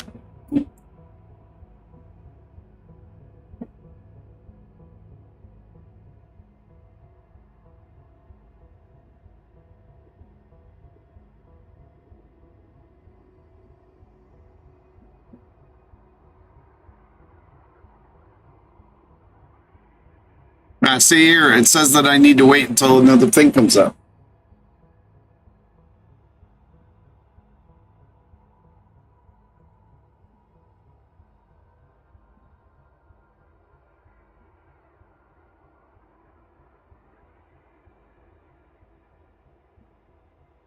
I don't understand what you're saying there. So if I build two outposts, then then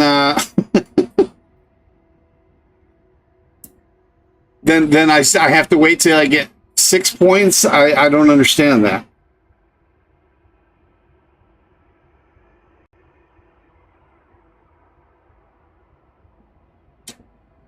So basically, I have to, what you're saying is that I have to create another outpost before I am able to build a starport.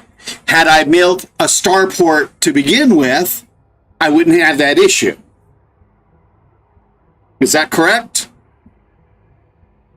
And if it is, it really pisses me off. Because then if I would have known how quickly I could get it done, I would have built the starport to begin with.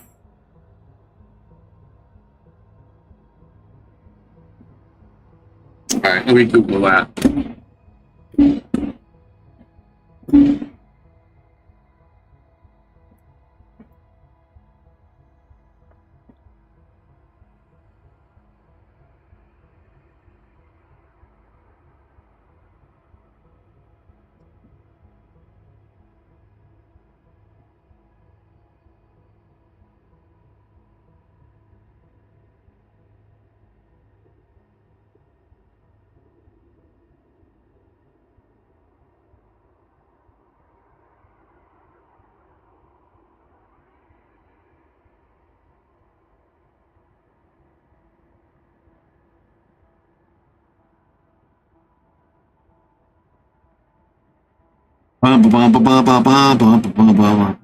Like I said, so basically I should have built a starport to begin with.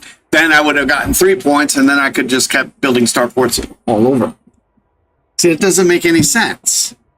Why can I build a starport as the first thing, but I can't build it as the second one? That doesn't make any fucking sense whatsoever.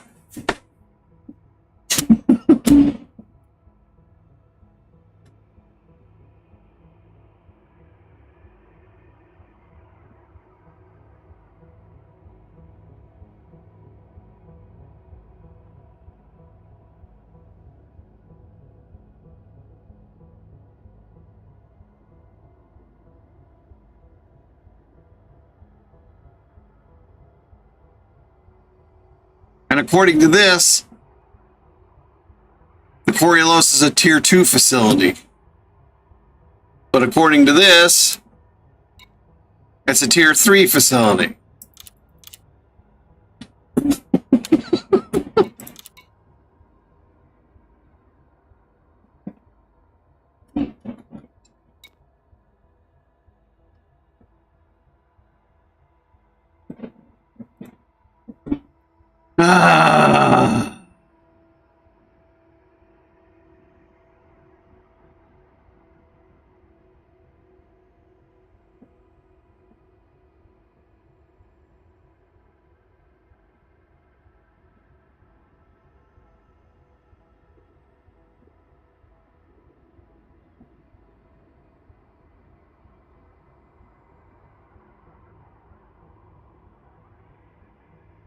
Doesn't help me at all.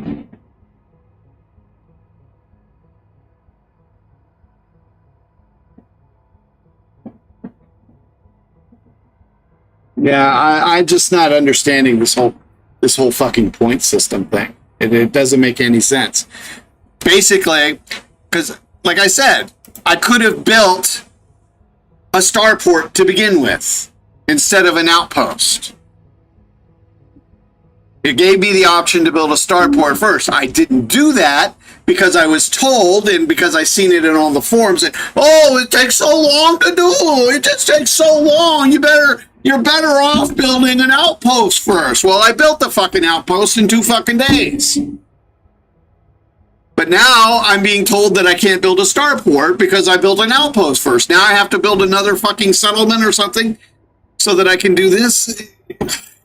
But then if I build another outpost, now it's going to cost me. You're saying now it's going to cost me 6 construction points before I can build a. It doesn't make any fucking sense. I've got 1 point for building the outpost. And this thing is 3 points. But if I build another outpost, I'll have 2 points. But now this thing will cost me 6 points? Huh? But so instead I should build settlements, which that's not going to increase this amount. So basically they're forcing me to build on the planets instead of building out in space. Yeah, it just doesn't make any fucking sense. What if...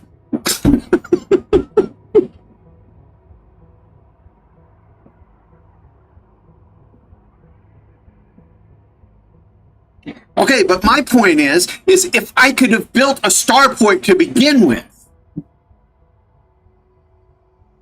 why do, if I can build the first station could be a starport, why can't my second station be? It doesn't make any fucking sense. Do you understand what I'm saying? If I could build, if my first one could have been,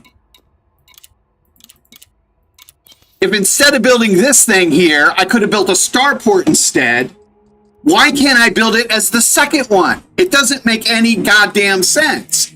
So, well, I mean, I know what they're trying to say is you need the economy to do it. Well, guess what? There was no fucking economy here to begin with. If I could build a starport with no economy to begin with, then with one outpost, I should be able to build a fucking starport. I shouldn't have to build like 3 or 4 other things before I can build the starport.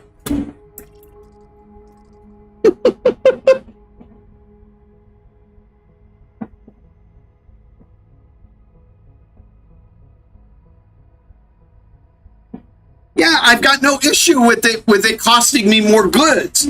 I'm collecting the goods right now. That's what I'm doing. I don't care about how many goods it costs. What I'm talking about is actually being allowed to build it. It's not allowing me to build the damn thing because I have to. That's what makes no sense. Like I said, if I cancel this out and I go somewhere else right now and I build another colony somewhere else, I can start off with a starport as the first building. Okay, well, why can't I? It doesn't make any sense that I can't make the second building a starport, that I have to make another intermediary settlement or port before I can build the starport. It doesn't make any sense.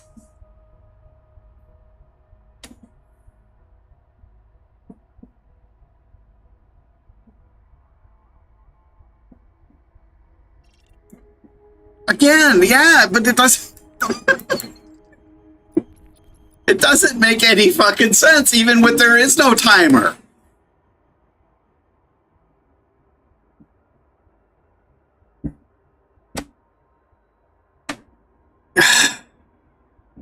All right, well, you know what? I think maybe then, well, I guess we're gonna just fucking have to go. We're not gonna even fuck with this system anymore. We're done. We're gonna build those. We're gonna go build somewhere else because I'm not gonna sit there and do. I'm not gonna do 20 damn different things. So come Friday, we'll or the next time I get on here, I'm gonna find another system to build in, and then that's what we'll do. We'll build a starport port then, because it's not gonna. It's look. I've already got.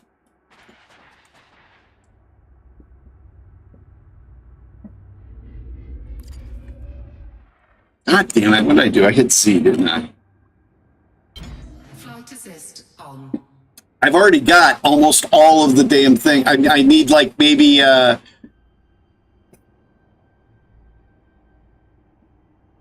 another 10,000 tons worth of stuff. I've already collected about 12,000 or I think 14,000 tons worth of stuff today, or 13,000 in just one stream here. One more stream and I'll have all of the stuff that I'm going to need to build the starport.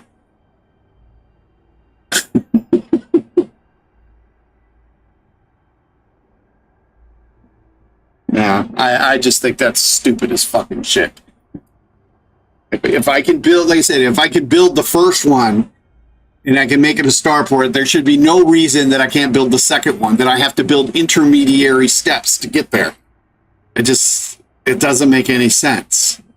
It makes about as much sense as it does as saying that you can't build out from, that you have to build out from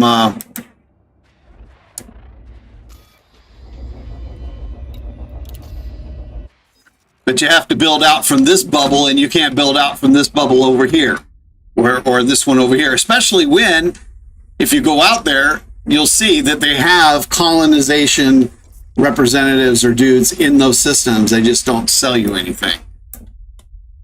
I can understand that they're probably waiting for the beta testing to be done. But It just doesn't make any sense. This whole it's just stupid.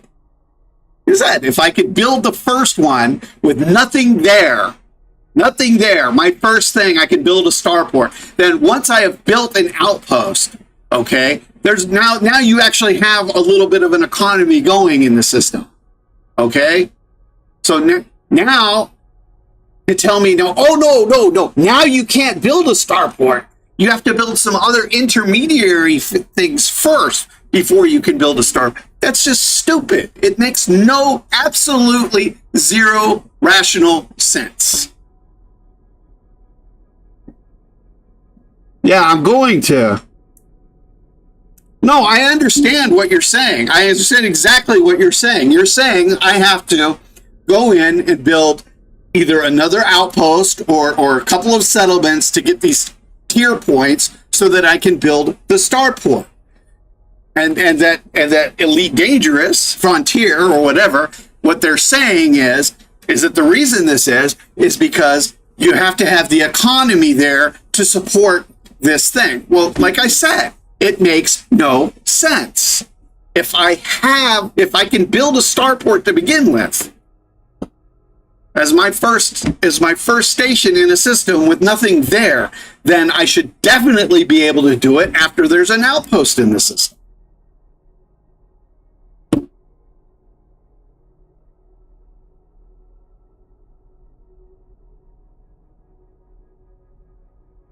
Like I said, I've already got almost all of the stuff that I need for the outpost in just one stream today. And I've spent about an hour of this stream yapping away and not doing anything. So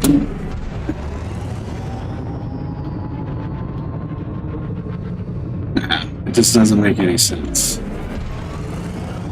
So I guess that's what we're going to do. We're going to go find another place to colonize because I'm not going to... maybe I'll go back to it later. But I'll go colonize someplace else and build a starport.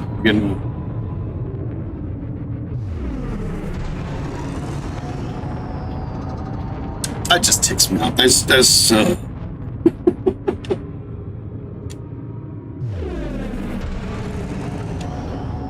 Frameshift drive charging. 4, 3, 2, 1. Engage.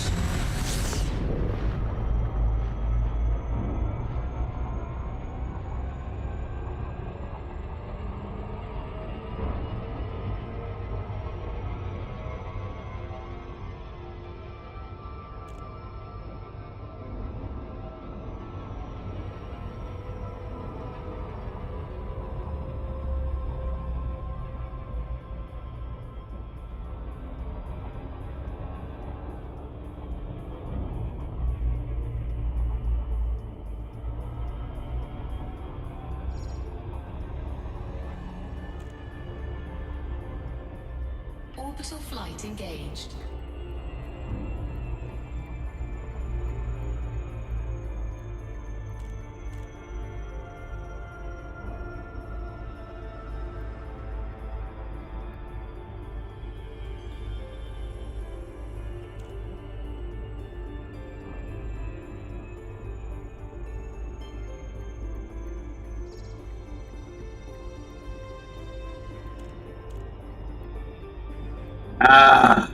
me too.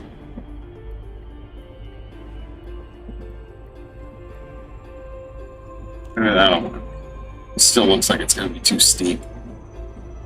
Oh, not now. It should be fine.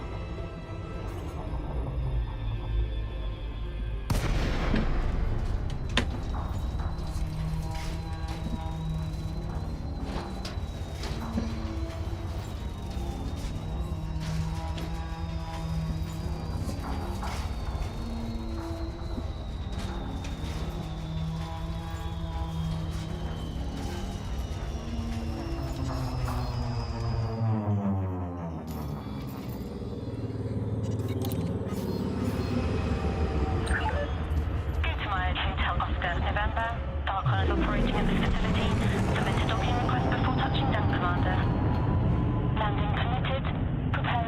arrival on landing pad 10. Preparing for precision approach. Use of docking computer has been sanctioned.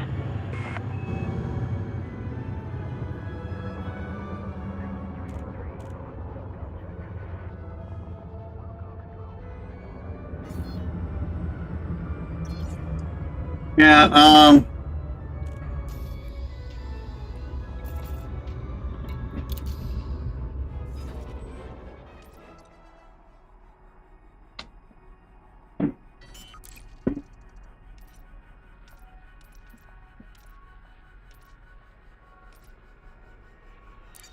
Landing gear deployed.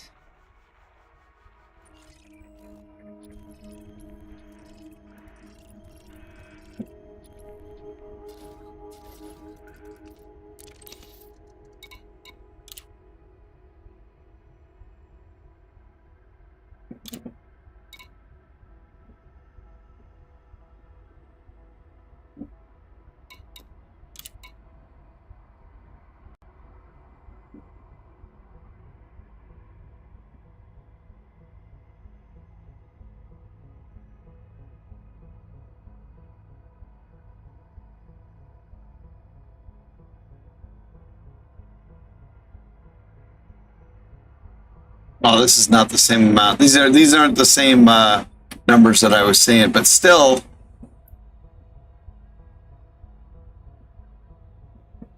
yeah, 30, 35, 40. These aren't the same numbers that I was seeing on the thing that that I was seeing over here.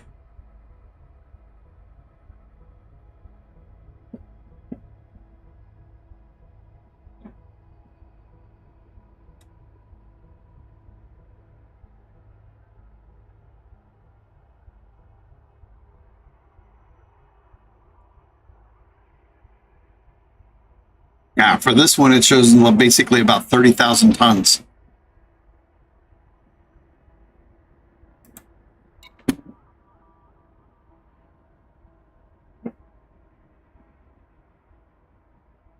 Like double, there's double, it shows double here, double this amount. This is double the amount that it shows on there. That's double the amount that it shows.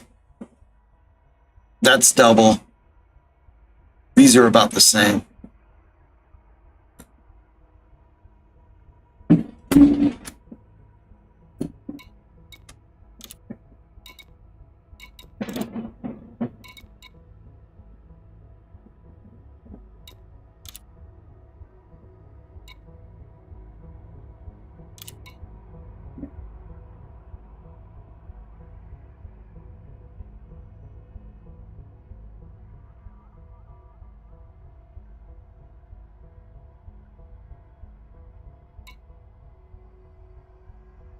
Still need 3 here.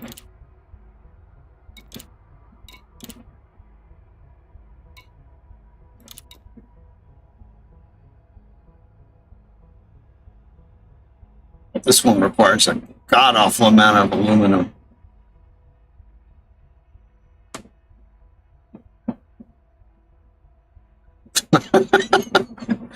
I won't be building one of these things.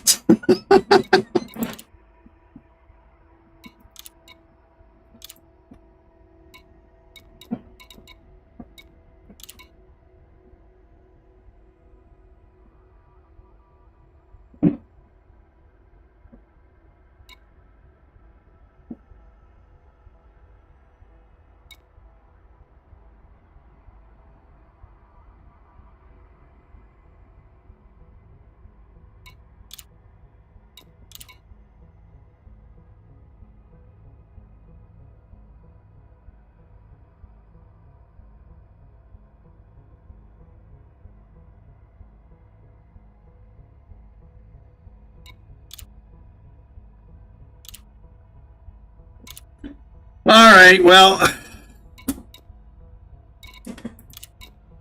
this one is still, actually this one is even cheaper.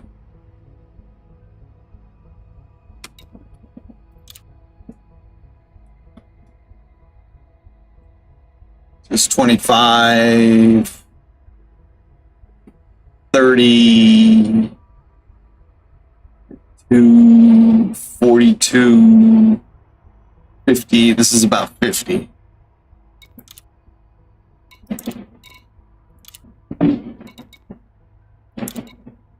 Is it cheaper with that? I would think this would be making more.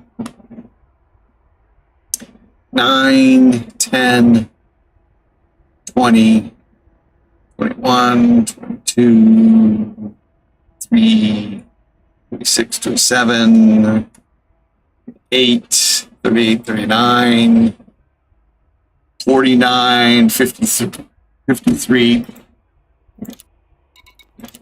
And this one is 9, 10, 20, 21, 20, 23, 26, 27, 37, 38, 48, 52.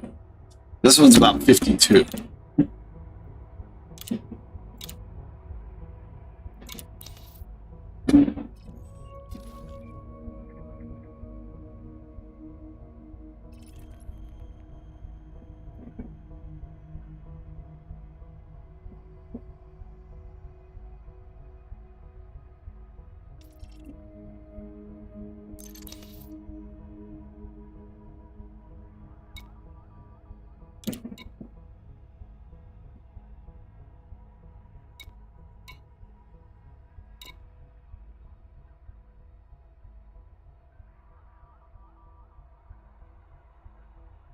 Why would I build a pirate base? I didn't even know you had these. I didn't even know these were options here.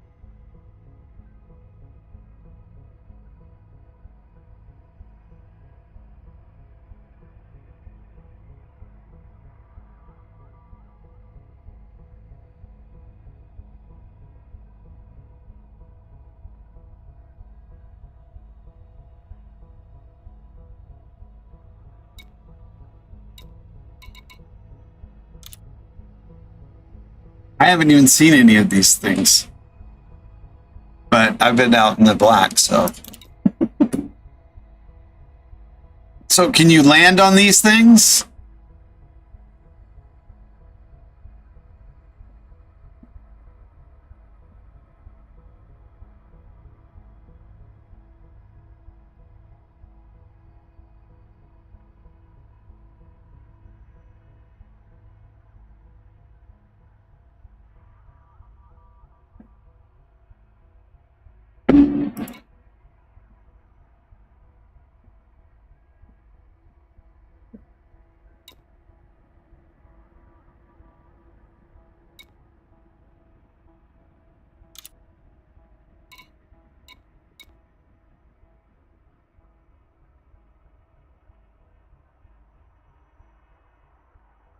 Can ships land on these things or no?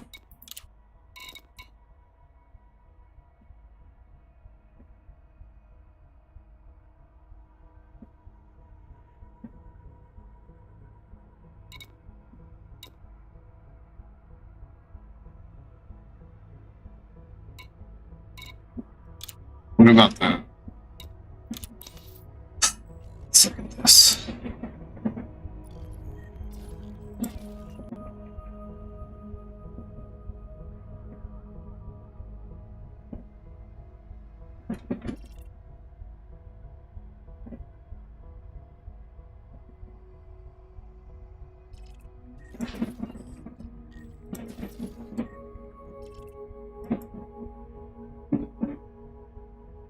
What kind of materials do you need for planetary settlements?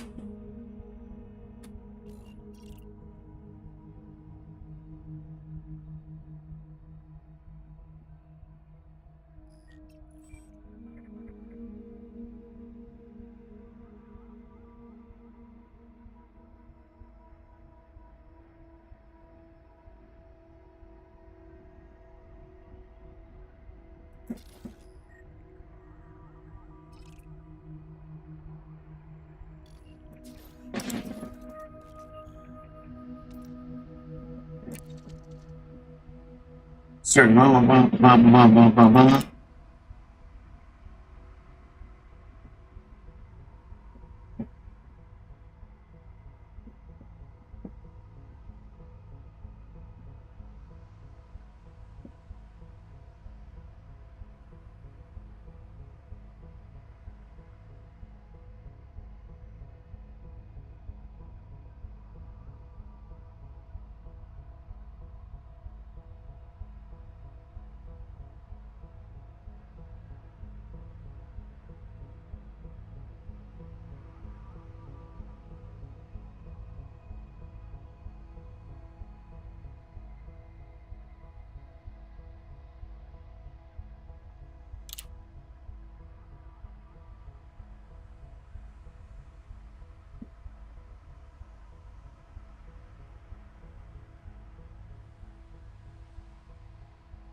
Tier 1 facility grind no program production needs to produce Tier 2 construction points upon completion.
Yeah, this whole tier shit is completely new to me.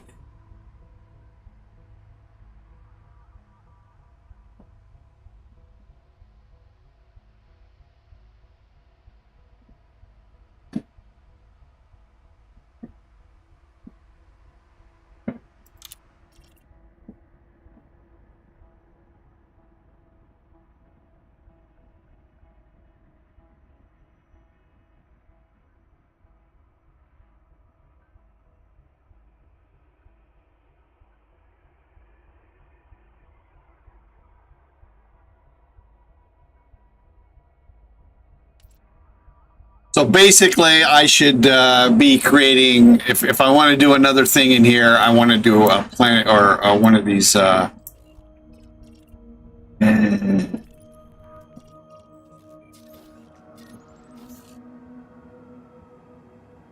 No, I don't want to plot the route.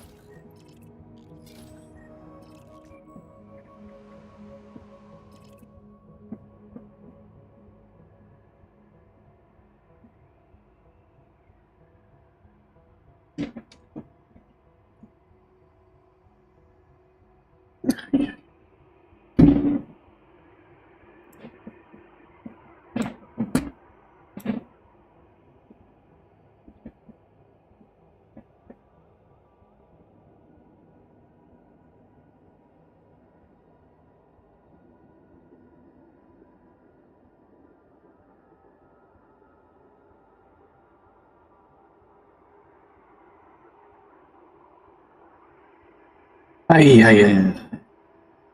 Tier 2 construction.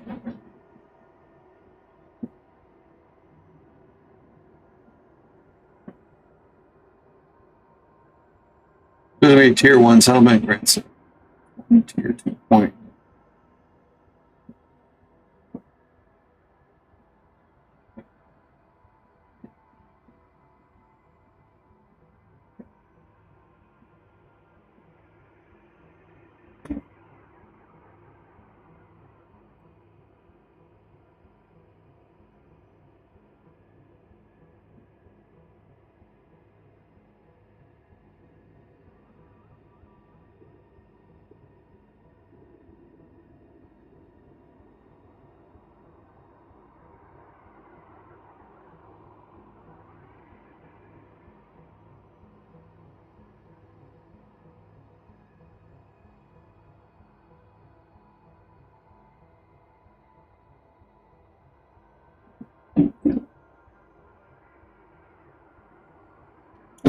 Okay, let me do this.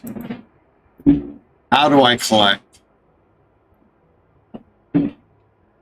How many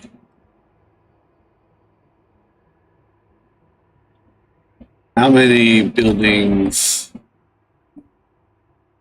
do I need to build? Get here.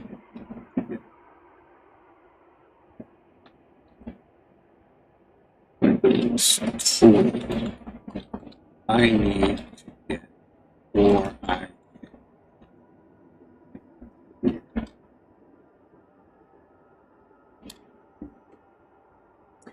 I generally need to build 1 to 2 structures that provide points. Tier 2 facility requires 612.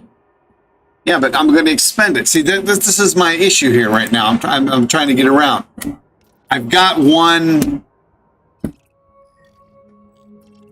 Oh, shit.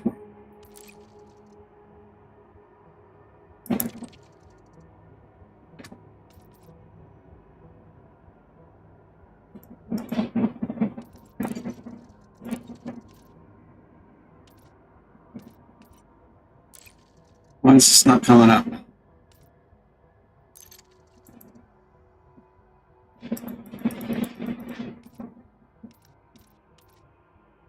I want to plot. Why is why the fuck is this not coming up now?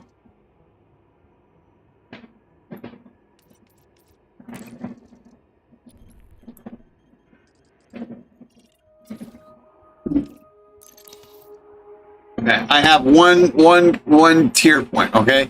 But if I build like a settlement, which costs 1 point, it says I'm going to consume that 1 point. These don't continue to stack. So what I'm getting at is, so if I want to build a start point where I need 3 points, if I build a settlement, I'm only going to get 1 point, but it's going to cost my 1 point that I'm using.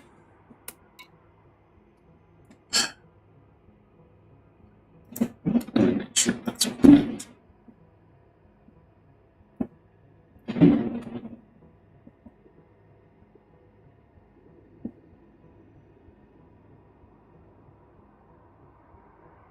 If I have one here, build 1 point here, settlement. will I have upon completion? No, yeah. Building a tier 1 settlement will not give you 2 tier points upon completion. Building a tier 1 settlement will give you 1 tier.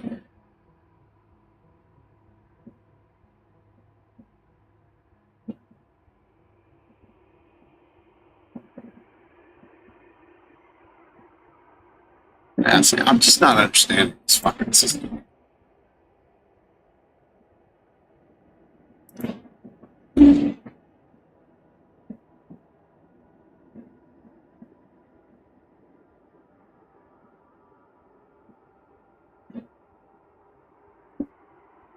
All right.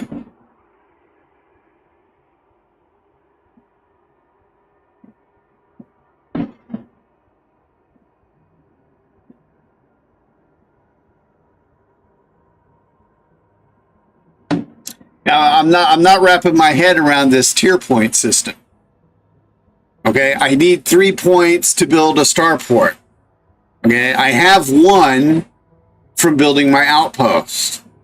Okay, but now it says I consume those points as I'm using. So if I build a tier point or a settlement, it's going to cost that 1 point.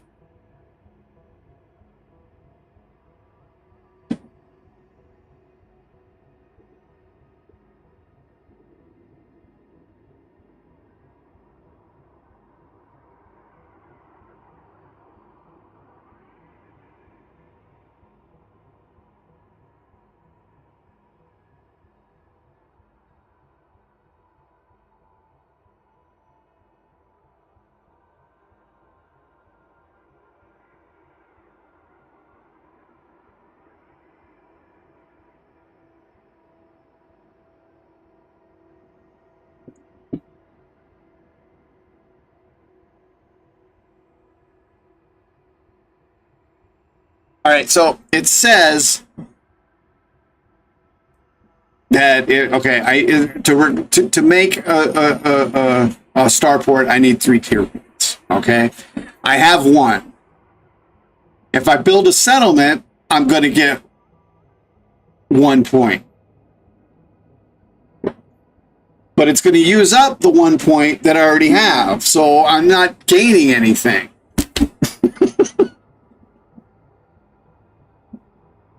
Okay. There we go. So then if I build a tier 1 settlement, it's not going to use up my 1 point, and it's going to give me 2 points. So I'll have 3 after I build I will have 3 after I build 1 more outpost or settlement. Is that correct?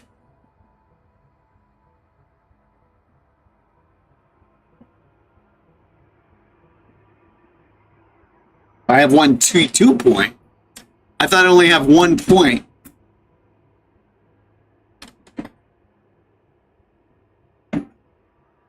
Where's my cursor at? I can't see. No, that was too right.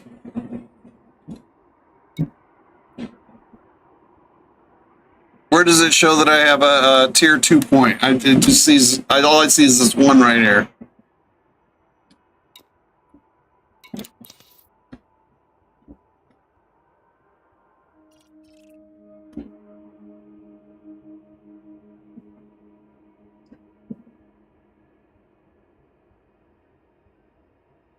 Oh, okay. So 1, 2 spots, 1, 2, 3 points. So okay, I got it. I think I got it now. So basically, if I build one more thing, if I build a satellite, do I get a point for that?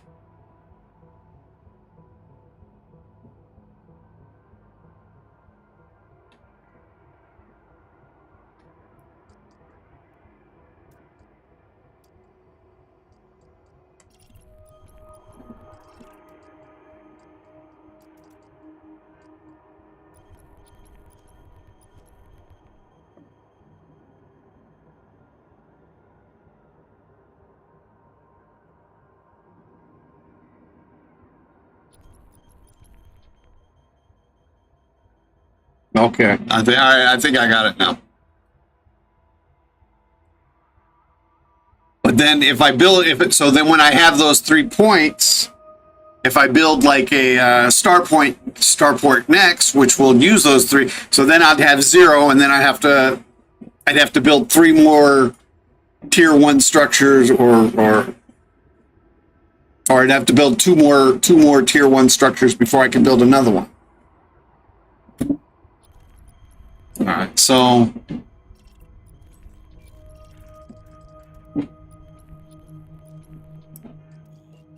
where if I to put in well, let me see what we got here.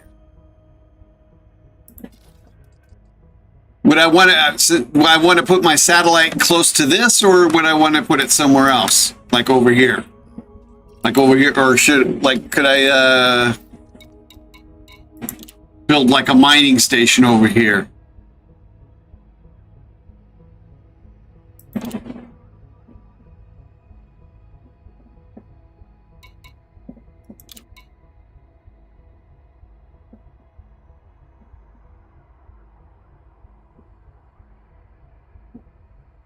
Or does it matter?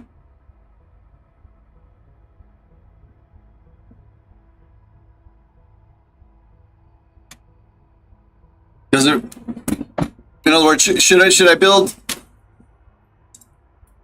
If I want to build a mining station, should I build it close to where my other one is, or should I place it close to where I want to build the starport at?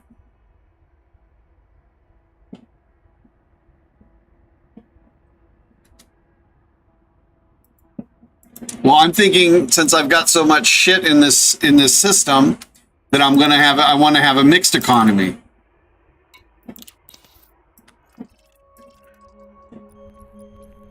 Extraction and refinery, or and industrial, like all 3. Yeah. But I mean for the whole system.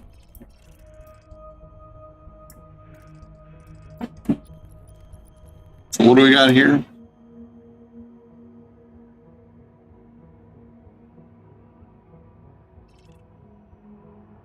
Well, it doesn't even say what it is.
Yeah, okay. So for the satellite, so you mean like putting a satellite like right here, or right here, like where this is. This is a place where I should have put like an extraction satellite, while putting this outpost like over here on this thing.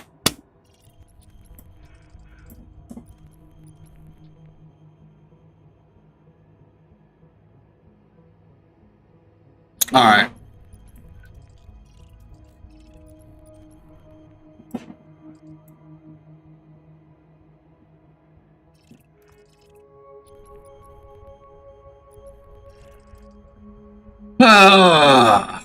I think I'm starting to grasp the thing. It's just like it's like completely different than what what I was seeing a couple of months ago.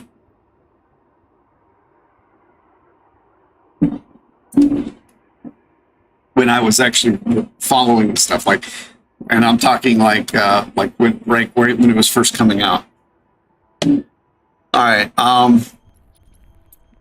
So I guess what we will do is oh,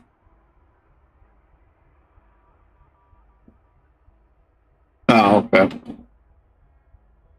But I can't like so if I went, the only place I can put a satellite for around this is right here now, right?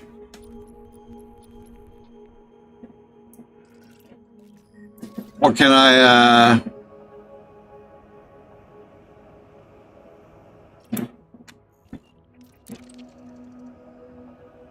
let's see.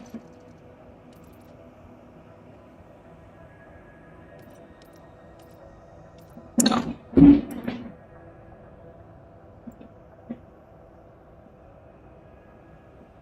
Ah! All right. All right, so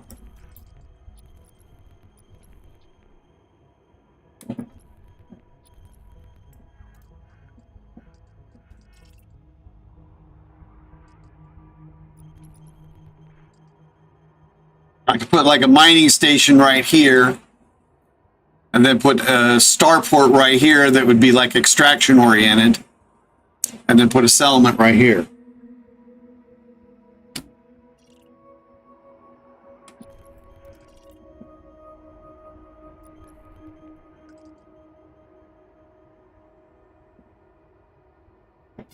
Or just build a satellite right here.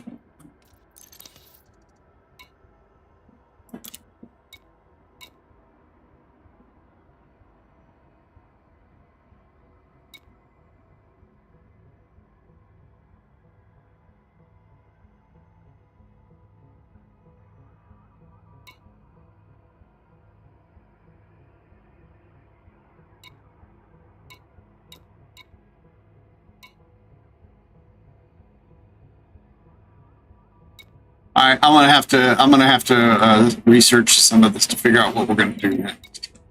And I guess we'll build one of these.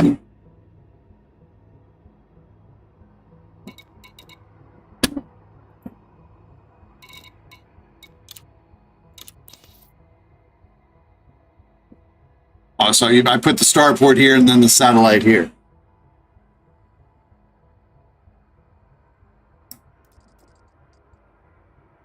Or put the starport here and the satellite here.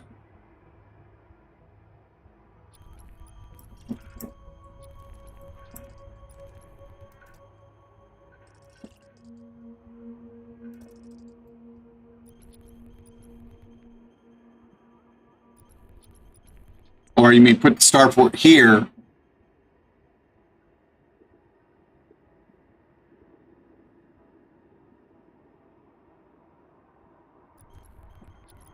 So this is slot 0 or this is slot 0?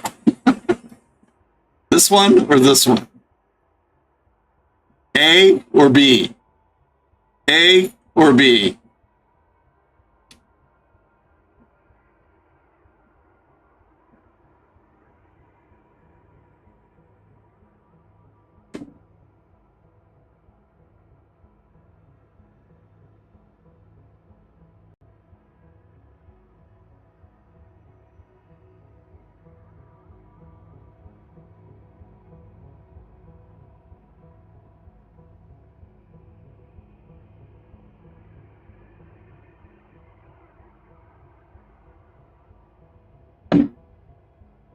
Closest to the gas giant or close? Oh, so these both are these both of these would be 0.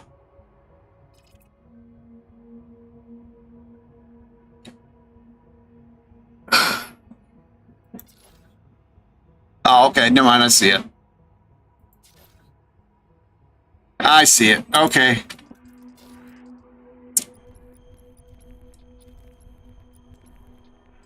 All right. So.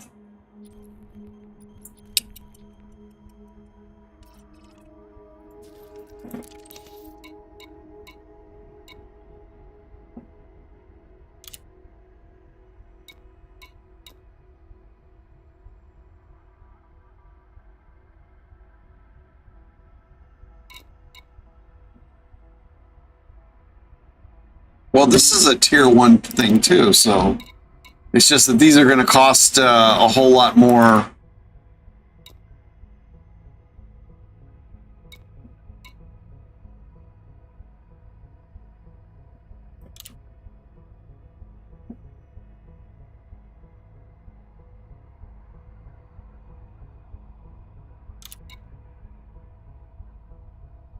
This is going to require a whole lot more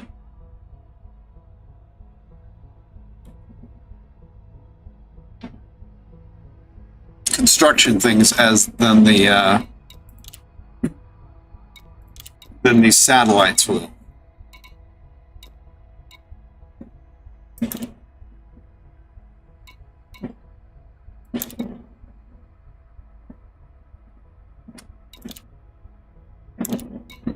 All right, well,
okay.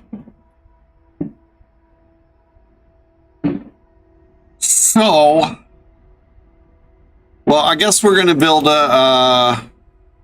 we'll build one of these installations first.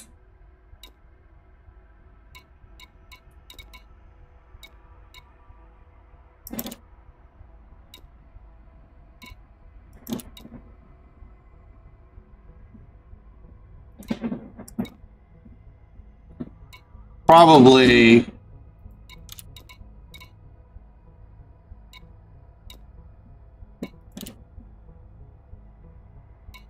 one of these first.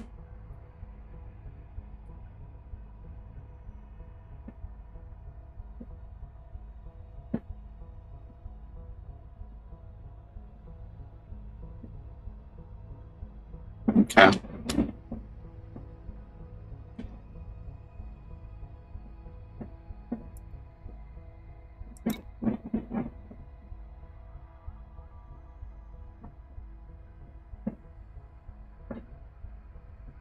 Why does it make the standard of living go down?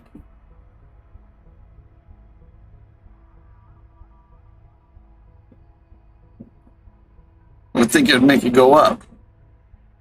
Makes the wealth go up.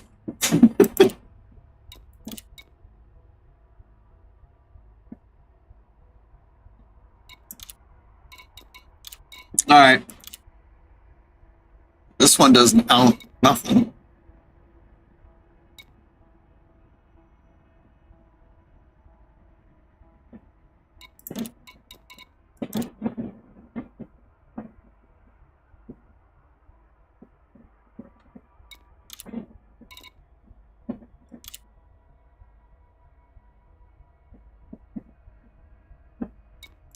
No, we don't want to build a contraband. It's a relay station there.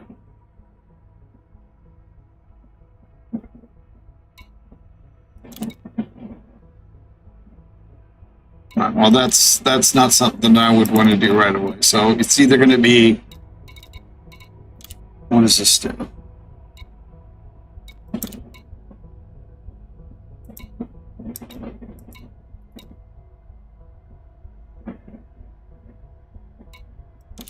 So the first thing we're either going to do is a satellite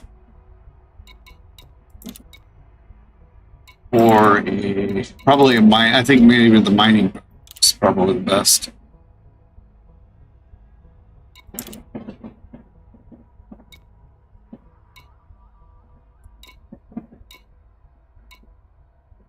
What is a government thing, dude?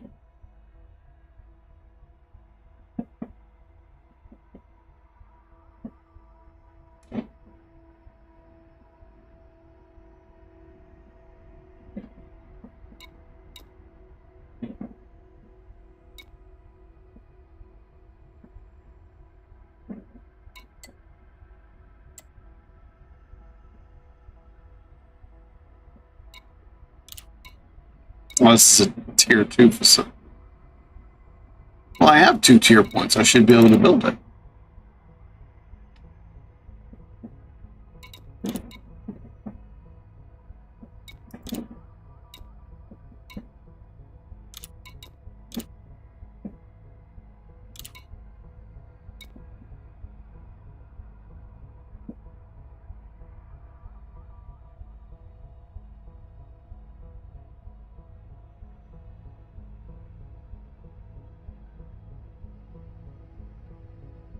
So if I were to build this, which is a tier 2's thing, it would use up the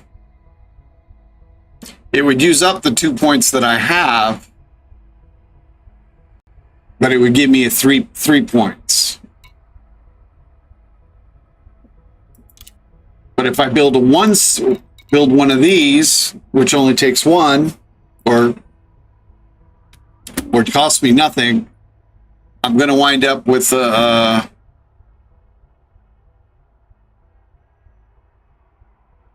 two tier 2s. I'll have 2 tier 2 points, which will allow me to build a 2 tier 3 construction thing. Okay. I see. I was misinterpreting what you were saying about the tier points before at the beginning. All right, so I'm gonna have to decide. I'll have to decide what I'm gonna do.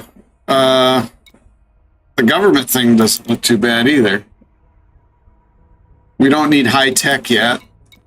That'll be like at the end. We don't want no tourist stuff. We'll probably build a mining station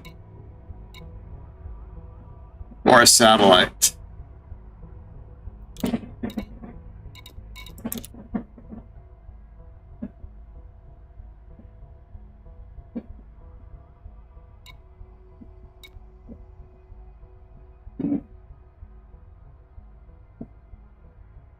Oh, okay. So I'm not gonna build the government then. It'll be either the mining station or the satellite first,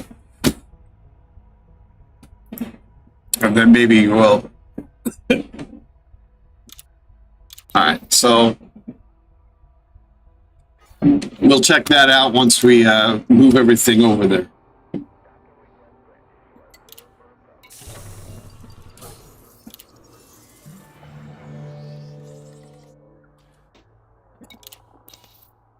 All right, so I guess we'll continue on in this system, and we'll I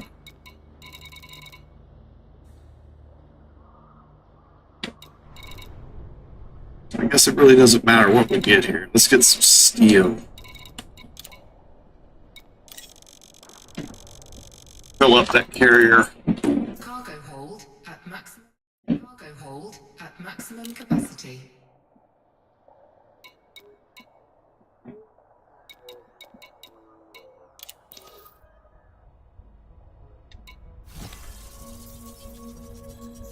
Incoming message.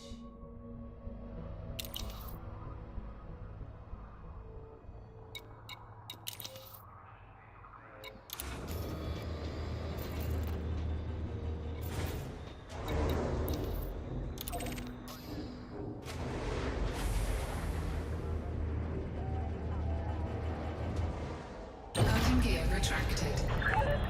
Ship release. Yeah, so that's what I'm gonna do. We're once we get the carrier filled up, we're gonna go head over there on on our next stream and land on one of those planets and make a decision on whether to build a settlement or a satellite or mining station.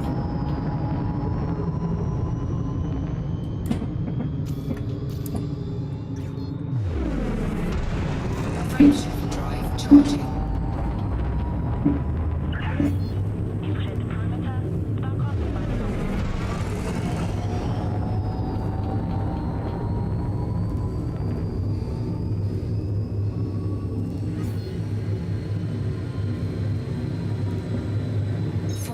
But given all the stuff we have on the carrier, we should be able to get that done on the next stream, or complete whatever we're planning on, whatever we're going to build. We should be able to complete it on the next stream.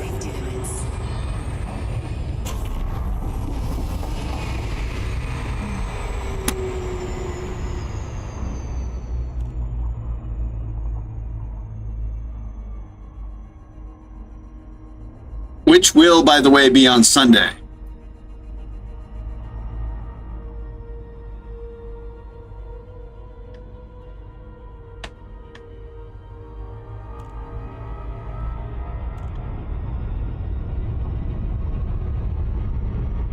Ah! Right, now we can go.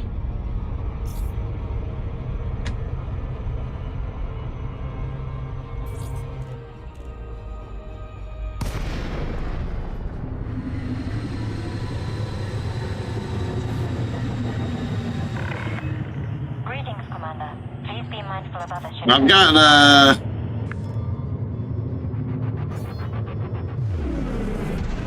we're gonna make one more run here. Access granted. Please proceed to your landing pad, Commander. Docking request confirmed. Assisted approach is underway.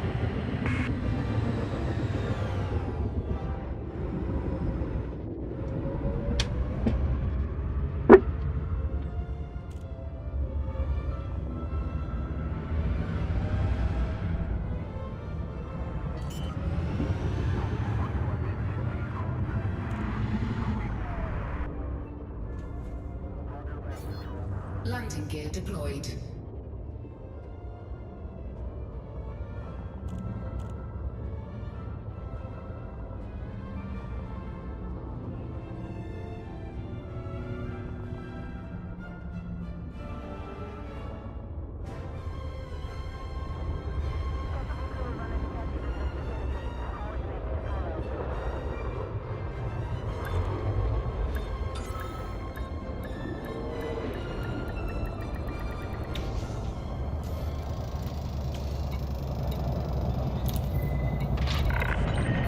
Landing complete. Hangar crew is ready. Welcome, Commander.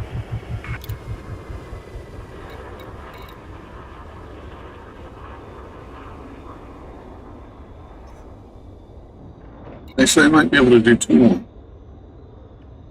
No, we'll only do one more because I want to fill up.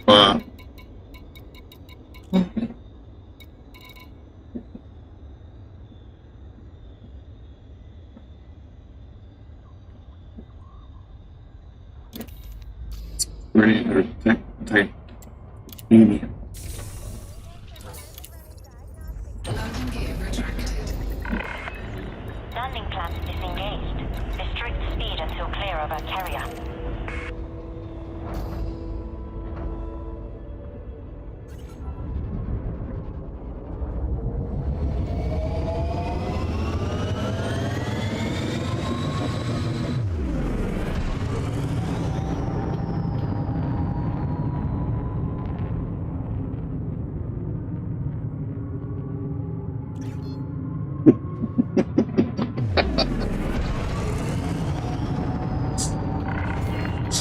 Perpetual's always hoping to have a little half asleep, and then I'm going to listen.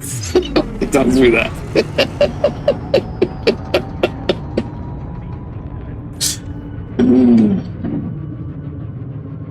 Cannot comply. Frameshift drive charging.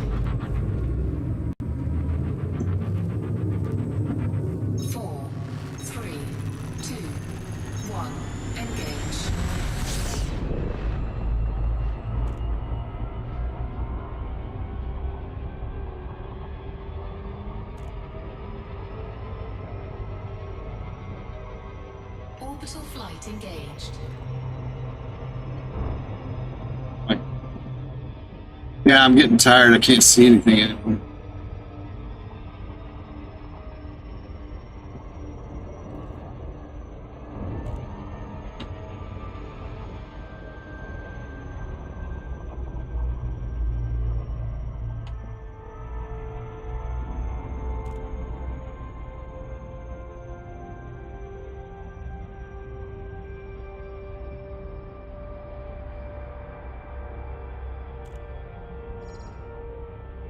Orbital flight engaged.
Ah.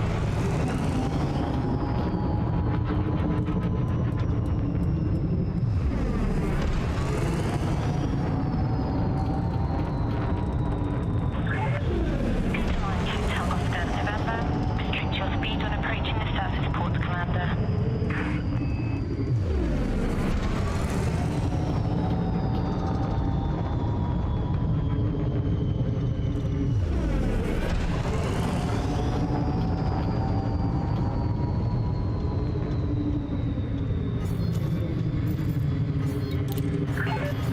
Permission authorized.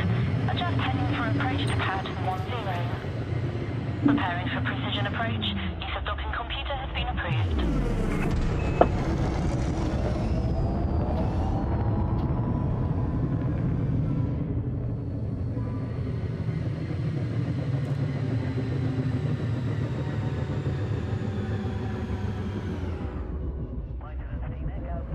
Well, I'm glad you showed up today, Scott, and open your mouth because I'd really be banging my fucking head against the wall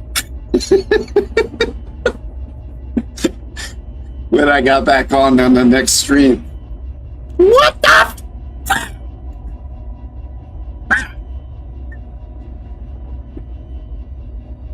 I'd be like that guy I was talking about who played.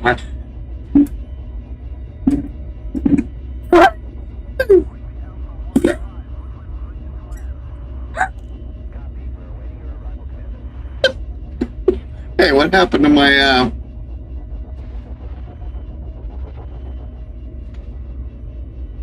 oh man, the autopilot took me out of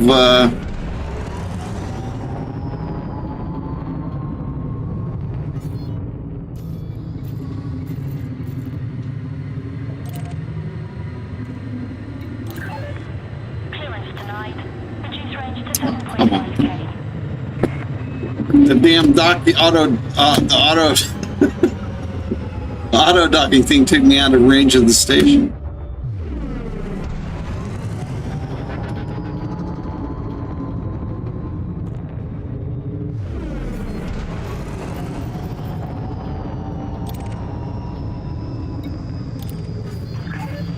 Access granted. Make your way to landing pad 12. Terrain alert. Perform emergency maneuvers. Integrity critical. There you go, Perpetual. Hold down to 12%.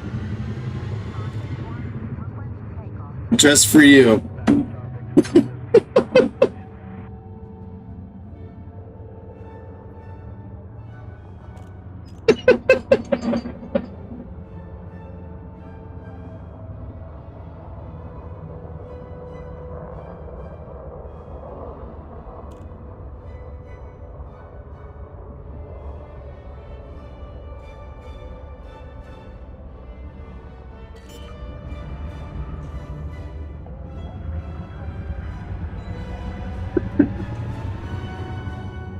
Landing gear deployed.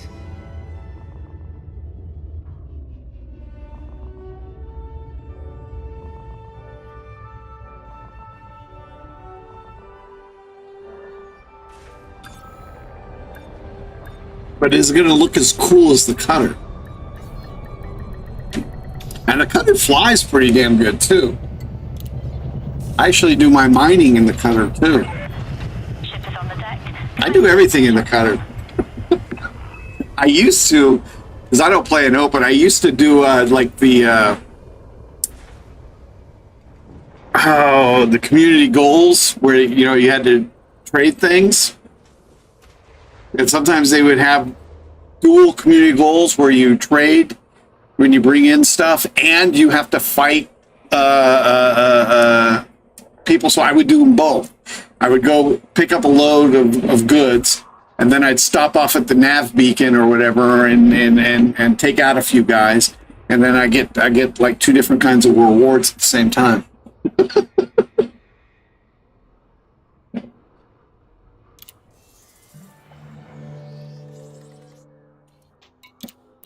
Well worth the effort to rank up in the Empire, even though they are feudal swine.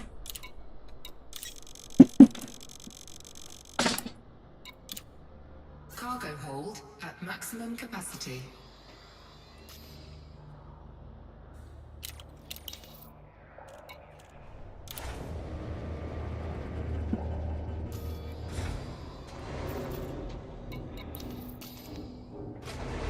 Did I do it? I don't think I did. Nope. Landing gear retracted. Detach sequence complete. Make way. Oh shit! I didn't repair. Ooh, that's not good. I didn't repair, so now we're down to 8% there, Perpetual. You may get to see a ship explosion.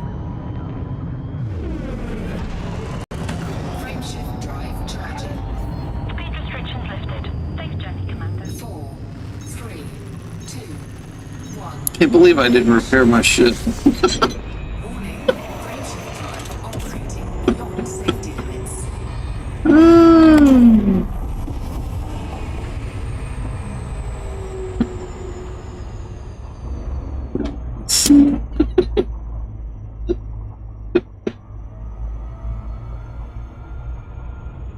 But unlike in Starcom Nexus, it's not burning.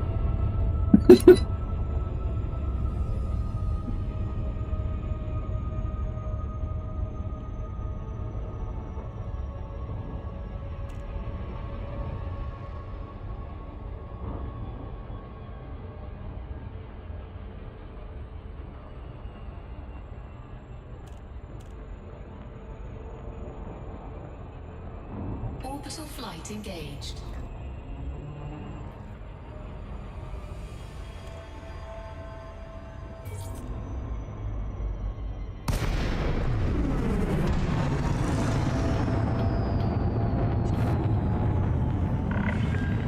This is flight control. Access to this carrier must be authorized in advance.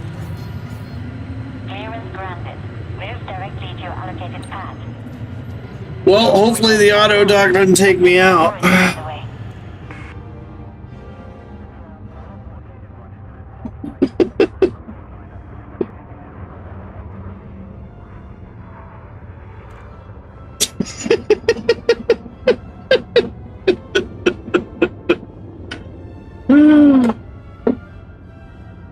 Well, I could have waited for the fuel rats, but that was when I was out in the black, so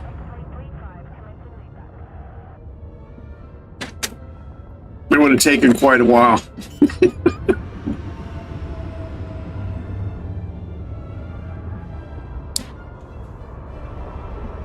Landing gear deployed.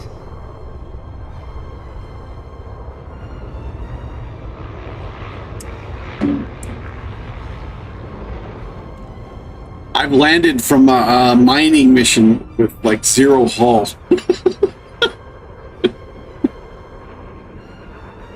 And I've also gone in with 0 hull and blown up too.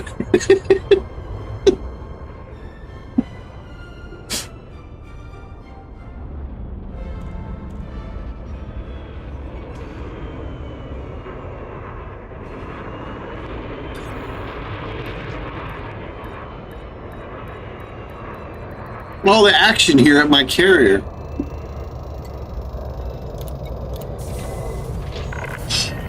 Landing complete. Commence shutdown. Greetings, Commander. We are glad to have you.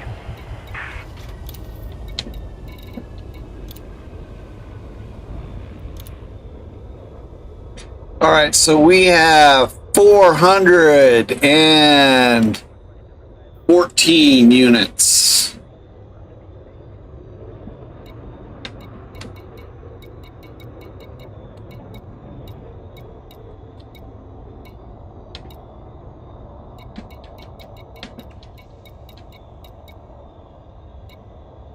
I guess we'll get titanium. 414 units of titanium. Landing gear retracted. Landing flaps disengaged. Please watch for traffic during departure. Actually, I might as well just fill it up because I don't know what else I'm going to need anyway, so.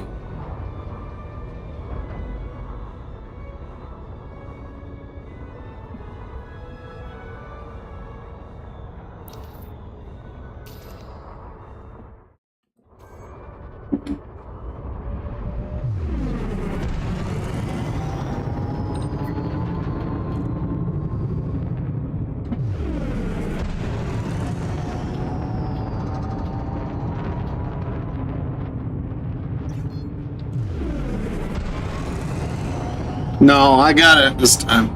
Speed restrictions have been lifted.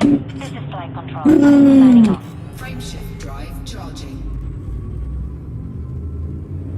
4, 3, 2, 1. Engage.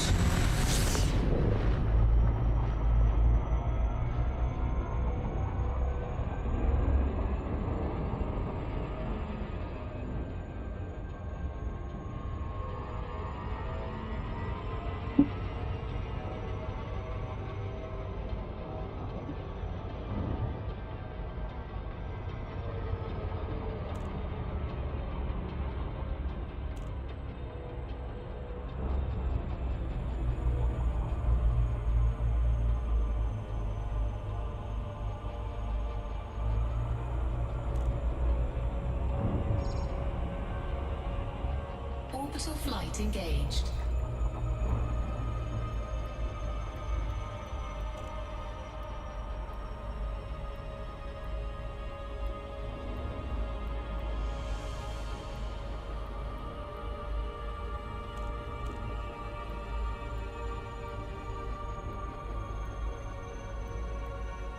Gonna be too steep. Too steep.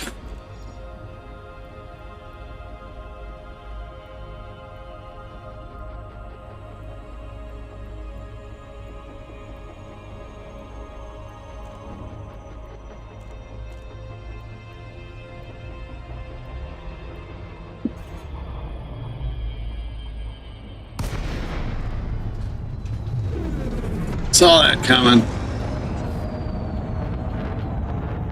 Probably would have been quicker to do a loop.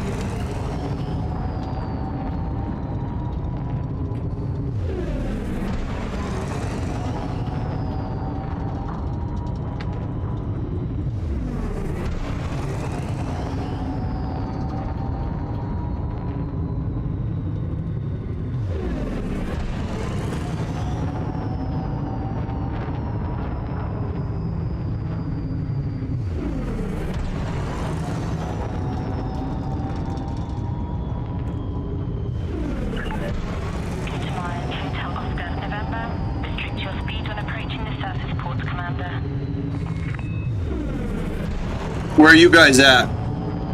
Are you guys with the Federation or with the Alliance? Or independent?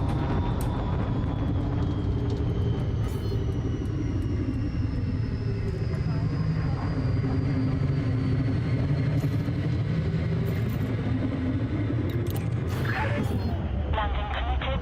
Proceed to landing pad 10. Preparing for precision approach. Use of docking computer has been sanctioned.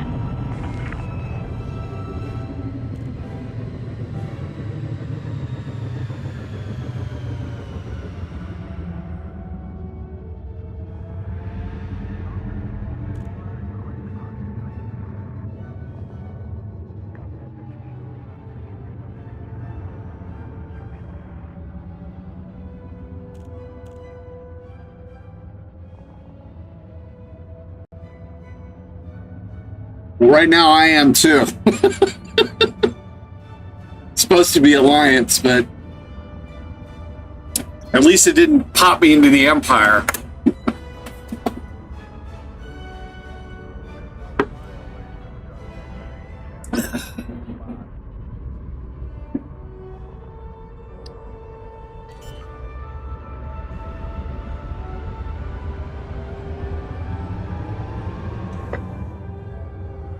Landing gear deployed.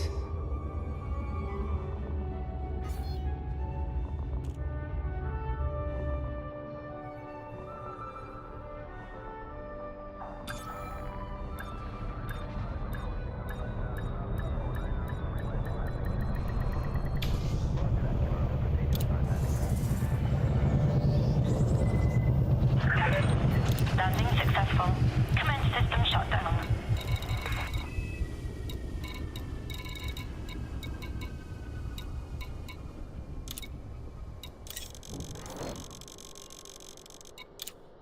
Cargo hold at maximum capacity.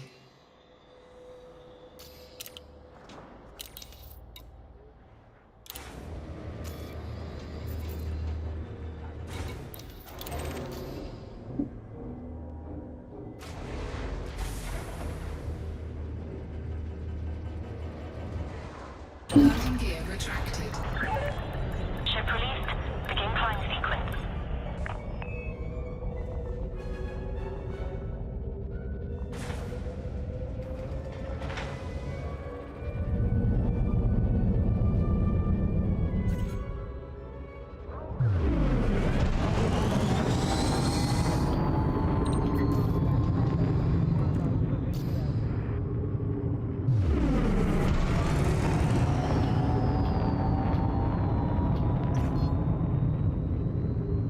Frameshift drive charging. All clear ahead. Start on end. 4, 3, 2, 1,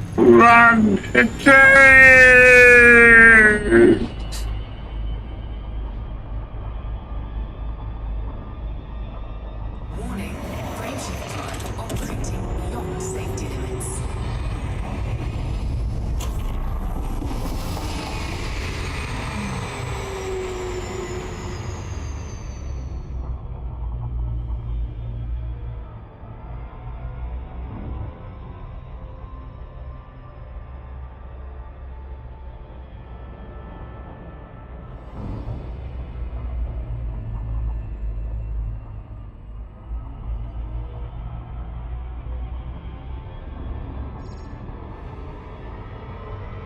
you dumbass.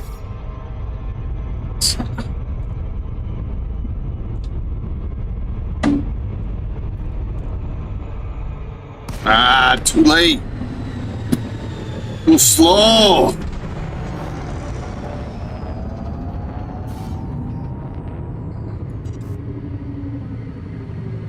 Frameshift drive charging.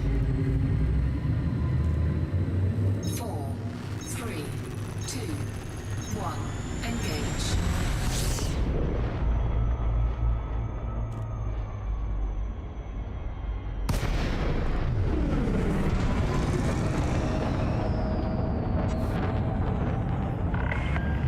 This is flight control. Access to this carrier must be authorized in advance. Permission granted. Please approach your designated landing pad in good time.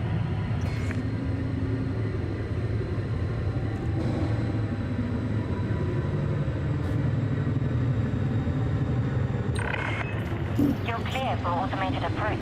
Please sit back and relax, Commander.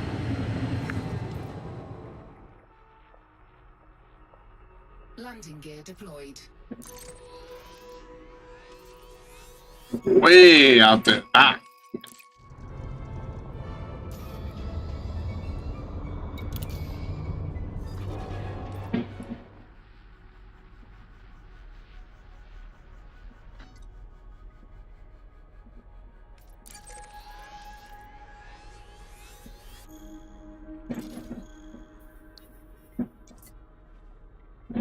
Well, it's not that far away.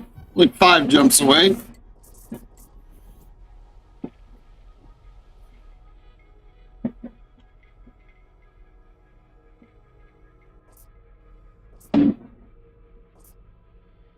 A feudal government, though.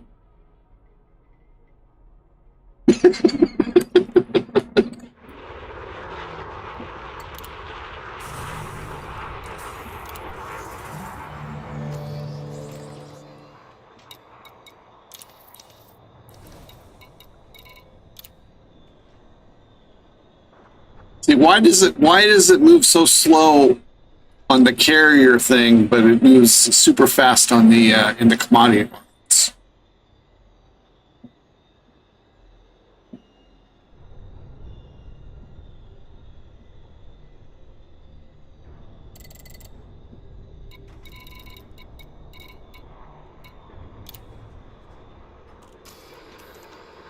All right, so now we want to go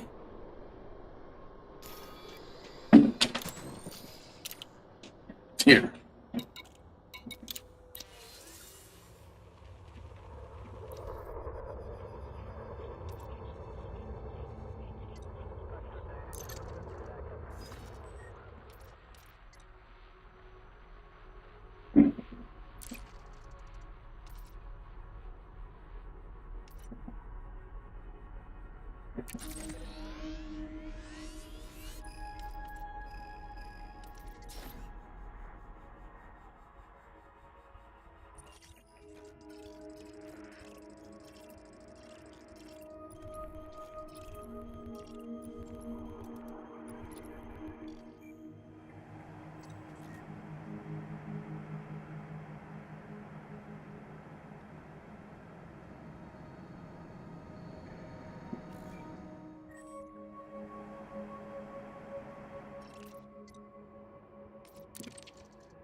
All right, folks, that's going to be it for me for the night.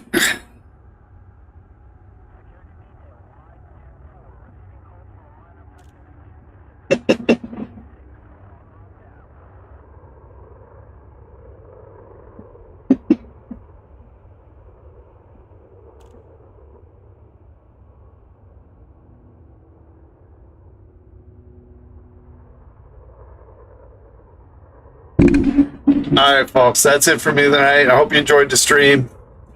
Give us a thumbs up if so. Subscribe to the channel if you have not done so yet. And consider supporting us with a donation through the coffee link in the description. Tomorrow and Thursday, we're going to be back with X4. Starcom on Friday. And back with Elite on Sunday. And then after that, we're going to figure out some kind of a new schedule. At least it'll be temporary because, well, it may be temporary if Broken Arrow comes out as planned on June 19th. If it doesn't come out as planned, then we may stick to this alternate schedule of 2 Elites, 2 Starcoms, and 3 X4s a week.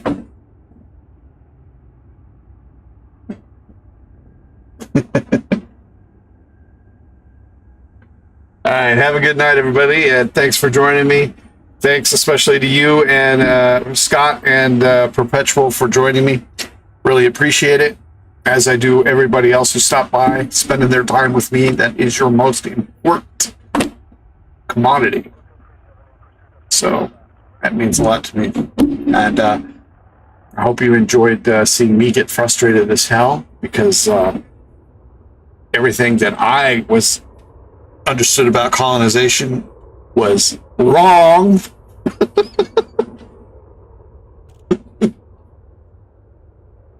All right. Like I said, tomorrow, X4, we're going to start our attack on the FERF, the Free Families. Our invasion fleet is poised. I think we have to wait for, I think after like 15 minutes after we start the stream, we should be ready to invade their territory. And we'll probably be doing that both tomorrow, Thursday, and Saturday night. And we'll come back in between with StarCub on Friday. And we'll be back on with Elite on Sunday, where we will decide what we are going to build next. It'll either be a settlement, satellite, or a mining station. When we get there, well, when we load it up on Sunday, our carrier will be there, so I'll go land on this one of those two planets.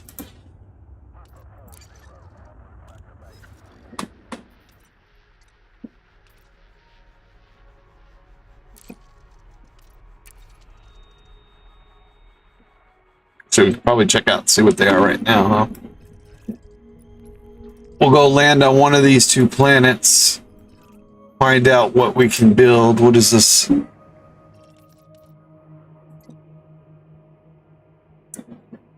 This was an ice world, and this one is an ice world. Both ice worlds. So what did you say ice worlds are good for?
I don't want to do it.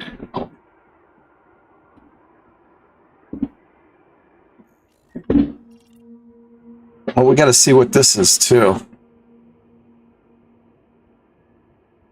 So anyway, we'll land on one of these two planets to see what if we're gonna build that.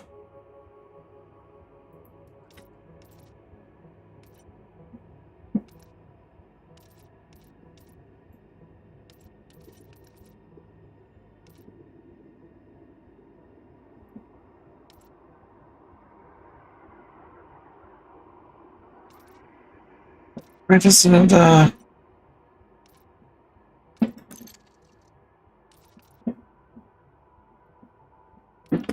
why doesn't it tell me anything about the station? Oh, it's because we haven't gotten through the thing yet, huh?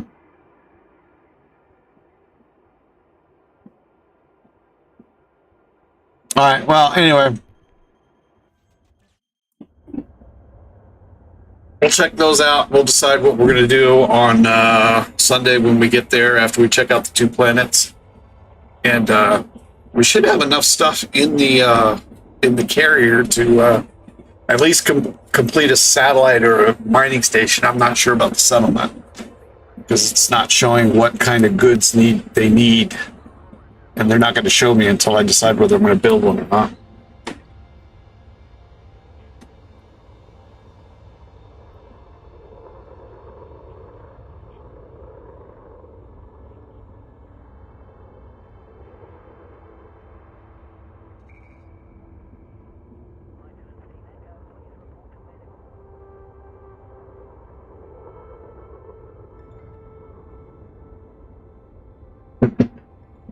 right, guys. Thanks for stopping by. I appreciate it. 07 Commanders. Until the next time. Have a good night, everybody.